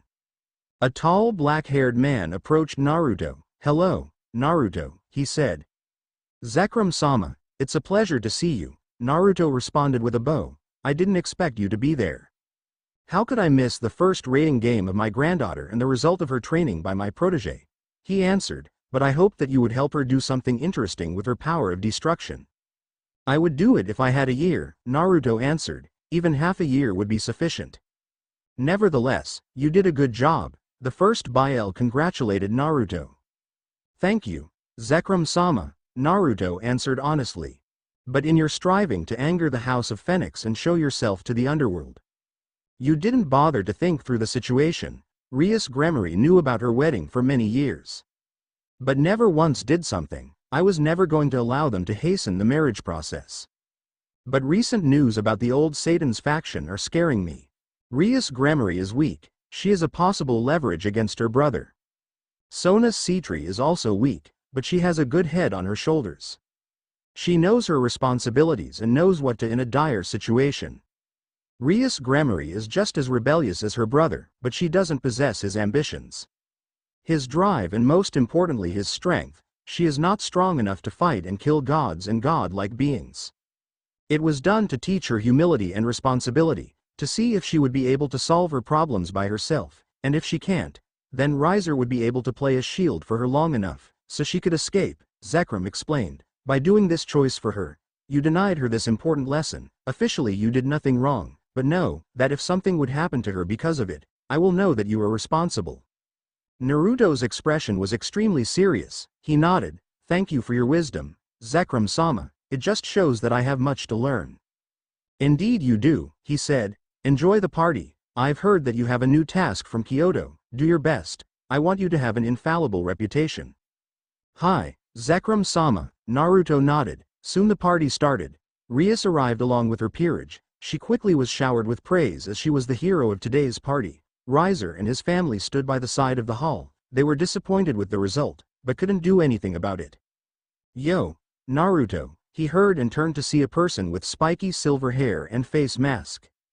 This person was Hitaki Kakashi, a powerful combat magician from Japan, owner of one of the most desired eyes in the world and Minato Phoenix's former double bishop. While Naruto didn't see him much during his life with his father because Kakashi was also a high-class devil with his duties, but Uzumaki managed to get trained by him after Naruto's secret return to the underworld.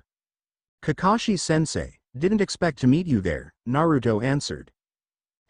A small bird chirped that you might visit this party, so I decided to come here. We haven't seen each other for 2 years, not since your marriage. Indeed, it's been a long time, but unfortunately our mission schedule didn't overlap. That's a pity, Kakashi nodded. Are Yugo and Hayate also there? Naruto asked. No, they are on a mission. Kakashi shook his head negatively.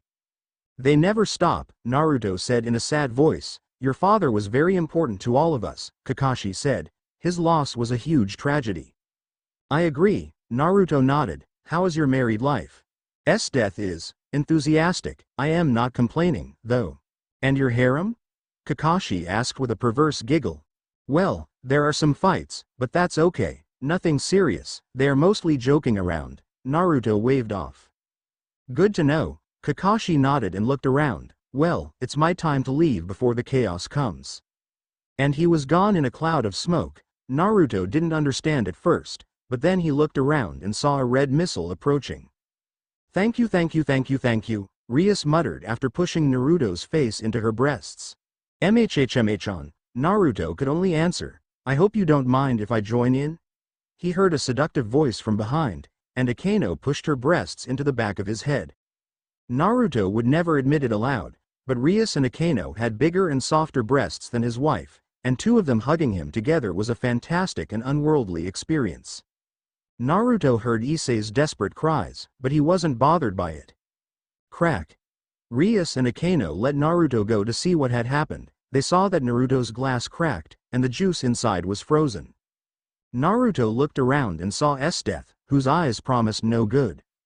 "Well," Naruto said, "it seems that it's a god's wish for you to stop." Mentioning deity's name caused headache to a lot of devils, and only the most observant noticed that Naruto not just mentioned his name, but also didn't even flinch after. That could only mean that either he wasn't a devil or he was an extremely powerful devil, but they couldn't feel his energy in a crowd of devils, so either he was very good at hiding it or there was nothing to hide. "I suppose you're right," Rias agreed. "Just don't tell me that you didn't like it," Akeno said while hugging Naruto from behind. Naruto turned around and winked. "Oh, I liked it all right." Akeno just giggled. "And who is this young man who caused such a reaction from my sister?" Scorched asked, playing ignorance. "Please come here, introduce yourself." "If Lucifer himself calls me," Naruto said and went to the center of the hall, with Rias and Akeno following him. "So, who are you, young man?" It was Rias' father who asked the question.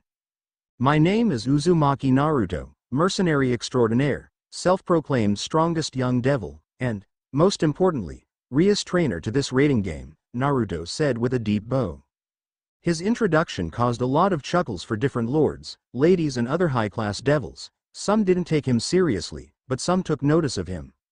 "Self-proclaimed strongest young devil?" asked Zephyrdor Glaciolabelas. "What a joke, do you even have a peerage?" "Do I have a peerage? Naruto smirked. "All in due time, Glaciolabelas-sama. And why are you so upset by my title? Do you want to be a self-proclaimed strongest young devil yourself?" This caused another wave of chuckles, while Zephyrdor himself huffed in annoyance. "Naruto Phenex." He heard a loud voice through the hall. Naruto turned his head and saw it was the Lord Phoenix himself. "Lord Phoenix," Naruto bowed politely. "It's a pleasure." Lord Phoenix came close to Naruto. "You are supposed to be dead. We haven't seen each other for decades and that's the first thing you tell me?"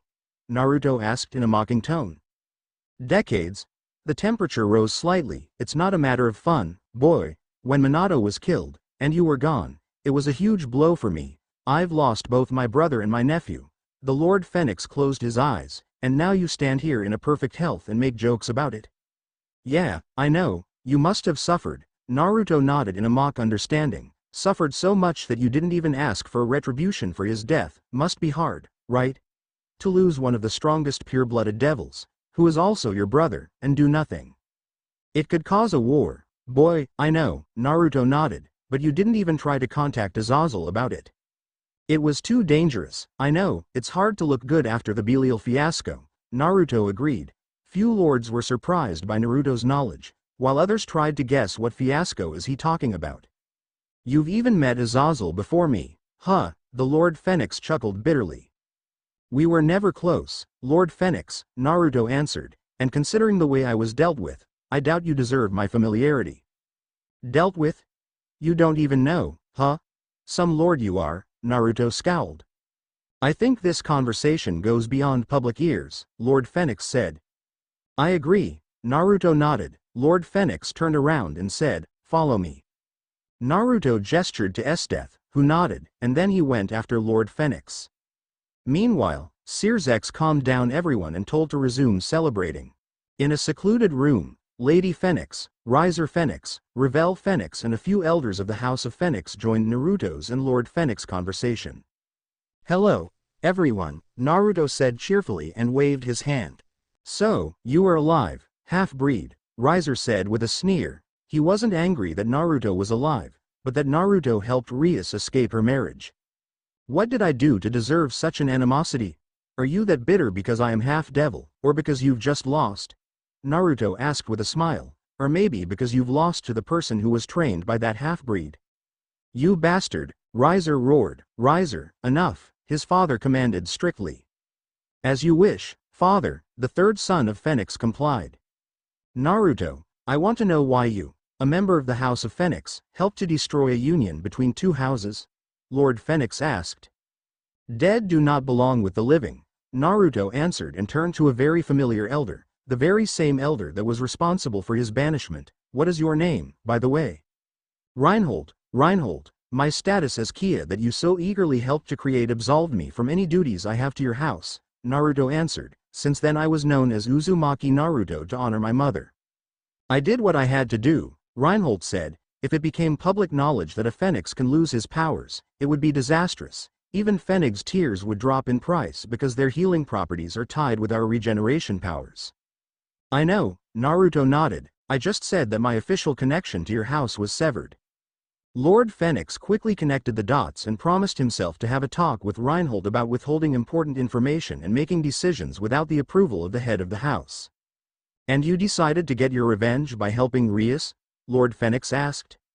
I am a mercenary, Lord Phoenix. I get paid, and I get the job done, Naruto said with a satisfied smirk. Riser could hire some help too. But I believe you were happy with your assignment. Well, it's always useful to show a self-centered prick his real place once or twice, Naruto said, earning another growl from Riser. You must hate Riser, right? Lord Phoenix asked. I don't like people like him, Naruto didn't deny. They stand in a way for a better society for devils. He is a noble, but he is incompetent. Can you imagine him during negotiations with Greece gods? He would probably grope some goddess. Riser almost exploded from anger. He knew he was lecherous, but not to that level. Others also weren't happy with Naruto's assessment. A better society for devils? Lady Phoenix asked, but Lord Phoenix and some others noticed this too. We all have a dream, Naruto said nonchalantly. My, little Naru is going to become a revolutionary? Lady Phoenix asked in a mock surprise. Naruto chuckled after hearing Lady Phoenix reply. She was the only person in the room whose company he enjoyed. He will never forget how she took care of him when he was young. Two big words for a small fish like me, Lady Phoenix. Naruto waved his hand in a denying way. Raven, she corrected him. You can call me just Raven. Then Raven it is, Naruto nodded. See, it wasn't hard, she chirped. You have managed to train Rias very well, Lord Phoenix said.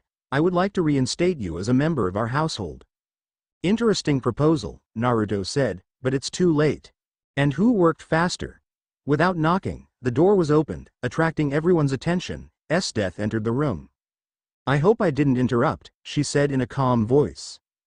This is a family matter, Lucifuge-sama, Lord Phoenix said. Please, leave. That's why I am here, she said. Before anyone could ask a question, Naruto said, let me introduce my wife, Esdeath Lucifuge. A magical circle appeared in his hand with Lucifuge clan crest overlapping Phoenix clan crest. This caught everyone in surprise, and only Riser barked a laugh. So much for all these talks about marrying a person stronger than you are, he laughed, only to be married to a weakling. Naruto still didn't give off any demonic energy, so Riser's assumption wasn't unreasonable. She is also my queen, Naruto added. Now everyone looked in surprise at Naruto. After all, it is common knowledge that a queen is weaker than a king. Well, maybe I called myself a self-proclaimed strongest young devil not without a reason, Naruto said in a half-joking manner. Anyway, I am a member of the Lucifuge family now. How can you, a half-breed, be that strong? Riser asked. He knew that Esdeath was stronger than him. He saw the result of her training once, and that training ground was definitely not usable anymore. Maybe I trained? Naruto asked in a sarcastic voice. Who knows? Maybe if you have trained too, you wouldn't have lost today. I can give you my calling card if you want. Maybe in a year or so I'll find a few hours in my schedule. For now, you can just remain an embarrassment, a clear favorite lost to a way more inferior opponent. Don't mock me. Riser took Naruto by the collar of his jacket. Unhand me. Naruto's voice instantly turned as cold as his wife's magic, surprising everyone by its power. Now, a small sadistic smirk appeared on Esdeath's face. She enjoyed seeing the strong side of her husband.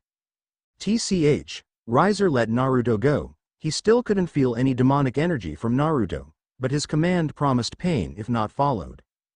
Good boy, Naruto said, earning another growl from the third son of the Phoenix family. You still don't emit any demonic energy, Reinhold noted. How? I'll keep it a secret for now, Naruto said with a smirk, you will find soon enough. Death activated a teleportation circle. I have a business to attend to, Naruto said and pulled out a leaflet from his jacket. Tomorrow it will be known to the whole underworld. Lord Phoenix took the leaflet. Train hard, Riser, you don't want to be ashamed again, don't you? Naruto asked with a smirk. Bye-bye, I'll see you there. And Naruto and Death were gone. I wanted to ask him so much, Lady Phoenix complained and then asked after seeing her husband looking at the leaflet so intently, what is there? A schedule for a youth gathering, he said. Riser, I will run your training from now on. Yes, father, Riser nodded. Lady Phoenix took the leaflet and read. Youth Devil Gathering Tournament. Naruto Lucifuge, Riser Phoenix. Sonas Citri. Seekvaria Agaras Cyroorg Biel, Zephyrdor Glacia Lablas. Rias Gremory, Deodora Astaroth. Well, that's interesting, she said. N. Damn, that was hard. 3 rewrites to make the chapter better. I think that's the most I've ever worked on something. I hope the rating game was interesting to read. I tried to write something original. Something more strategic, and I hope that I succeeded. I really tried to bring more chess into the rating game, and recent candidates tournament really helped me. It's not that obvious, but I took some ideas from there, and, oh god, how I hate the chess cliché I often meet in high school DxD stories about if you play with no strategy, your opponent won't be able to create a counter-strategy. Damn right, he won't try to counterplay you, he will just realize his game plan and destroy you so hard you won't even understand what had happened, but I am getting a little off track. Naruto's meeting with his former family wasn't your typical ranting child versus abusive world, and I hope you liked it too. There is still some room for improvement for that scene, but I am not ready to do a rewrite for the 3rd time. And finally, Naruto showed himself to the underworld. Anyway, this concluded the Riser arc of my story. Naruto won't take active part in the Kokebiel arc, he will have his own arc. Much info about Naruto's peerage and world building will be disclosed during that arc. Then will be the meeting arc that will also be very important, and you got a small glimpse at what will happen during the Youth Devil Gathering arc. I'll try to publish a chapter per week or 2, but, honestly, I can't promise that I'll be able to. Some may have noticed that it was hinted that Kakashi has a Sharingan. That's true, and the origin of Sharingan and Byakugan along with the fate of Hyuga and Uchiha clans will be explained later in the story. Omake. Issei's reward. On the next day after the rating game, Rias and her peerage returned to Kuo. Issei was going to sleep. He opened the door to his room after taking a shower. Hello, Issei. Akeno was lying on his bed in her Shinto priestess outfit. Akeno, he shouted, what are you doing here? Well, she smiled seductively, you did so well during the rating game. She stood up from the bed and circled behind Issei. Thanks, Akeno-senpai, Issei answered. Oh, I was just saying the truth. She hugged him from behind and Issei could feel her boobs rubbing across his back, and then I thought why not to reward you for your hard work. Do you want to be rewarded, Issei? I am gonna lose my virginity with Akeno-senpai. Issei cried in happiness internally. Sure. He shouted, good, Akeno purred, but not here. She activated a teleportation circle and they were gone. Issei found himself lying on a bed somewhere with Akeno beside him. The room felt kinda empty, but was still decorated nicely. The bed was really comfortable. You know, I have many clients who ask me to pleasure them, she said. Issei was overexcited. Yes. Yes. Yes. But sometimes the pleasure they get is so great that it's impossible for them to voice their thoughts correctly. Yes can mean no, and no can mean yes, she explained. That's why I have a safe word. Someone would refuse getting pleasure from you, Akeno-senpai? Not refuse, just ask to stop, she answered. Nobody refuses, they always come back. She pulled a piece of paper from her clothes and gave it to Issei. He tried to read. Is that even a word? Click. Issei saw his hands cuffed to the bed. If it's Akeno-senpai then it's okay. Click. Now Issei's legs were cuffed. He still didn't feel anything wrong. Akeno stood up from the bed. Let's start, she shouted in a strict voice. Magic unveiled, and the room turned into some sort of basement. Akeno tore off her priestess outfit and showed that she had a black and red dominatrix outfit underneath. Michiro. Kentaro, she commanded, and 2 giant and muscular males in black leather suits appeared from the door. Issei recognized Michiro as his client, Miltan. So that's where he works, he understood, as they put him in a vertical position. Administer the testicle clamps. Akeno shouted. Huh? What? Issei was shocked. Sure, he was ready for some extreme things from Akeno, but this went beyond all his expectations. RIP, his pants were thrown away in the corner of the room, and Issei was left butt naked. When he saw Akeno blushing and rubbing her thighs at seeing Kentaro preparing the clamps, only one thing was on Issei's mind: safe word. He reached to his pocket and pulled out the paper. What the is that? He cursed in despair. How can this be readable? Clamps were attached. Lightning started to dance around Akeno's fingers. No. No. Issei thought, and then the pain came. Flug? Ah. Fluging ah. Fluging. Issei cried in pain. Flugingingenholen. Akeno stopped using her magic. Did you say Flugged Shyman? She asked him. Yes. Issei hissed in relief. Please, Flugged Shyman. Are you sure? Akeno asked tenderly. Yes. Issei nodded as fast as he could. As you wish. Akeno nodded and then shouted, bring on the Flugged Shyman. What? Was Issei whimper when he was put in a doggy-style position. He turned around and saw Mil-Tan starting some device like a chainsaw. After taking a better look, he understood what it was. Issei was a devil, his master was a devil, and his master's brother was Lucifer himself. But he doubted that even Lucifer would invent something that unholy, and that unholy device was aimed at his sacred place. Oh, no, I didn't say Flugged Shyman, I said Fluggingigenbogen. He tried to guess the right word. I said hhhhhh.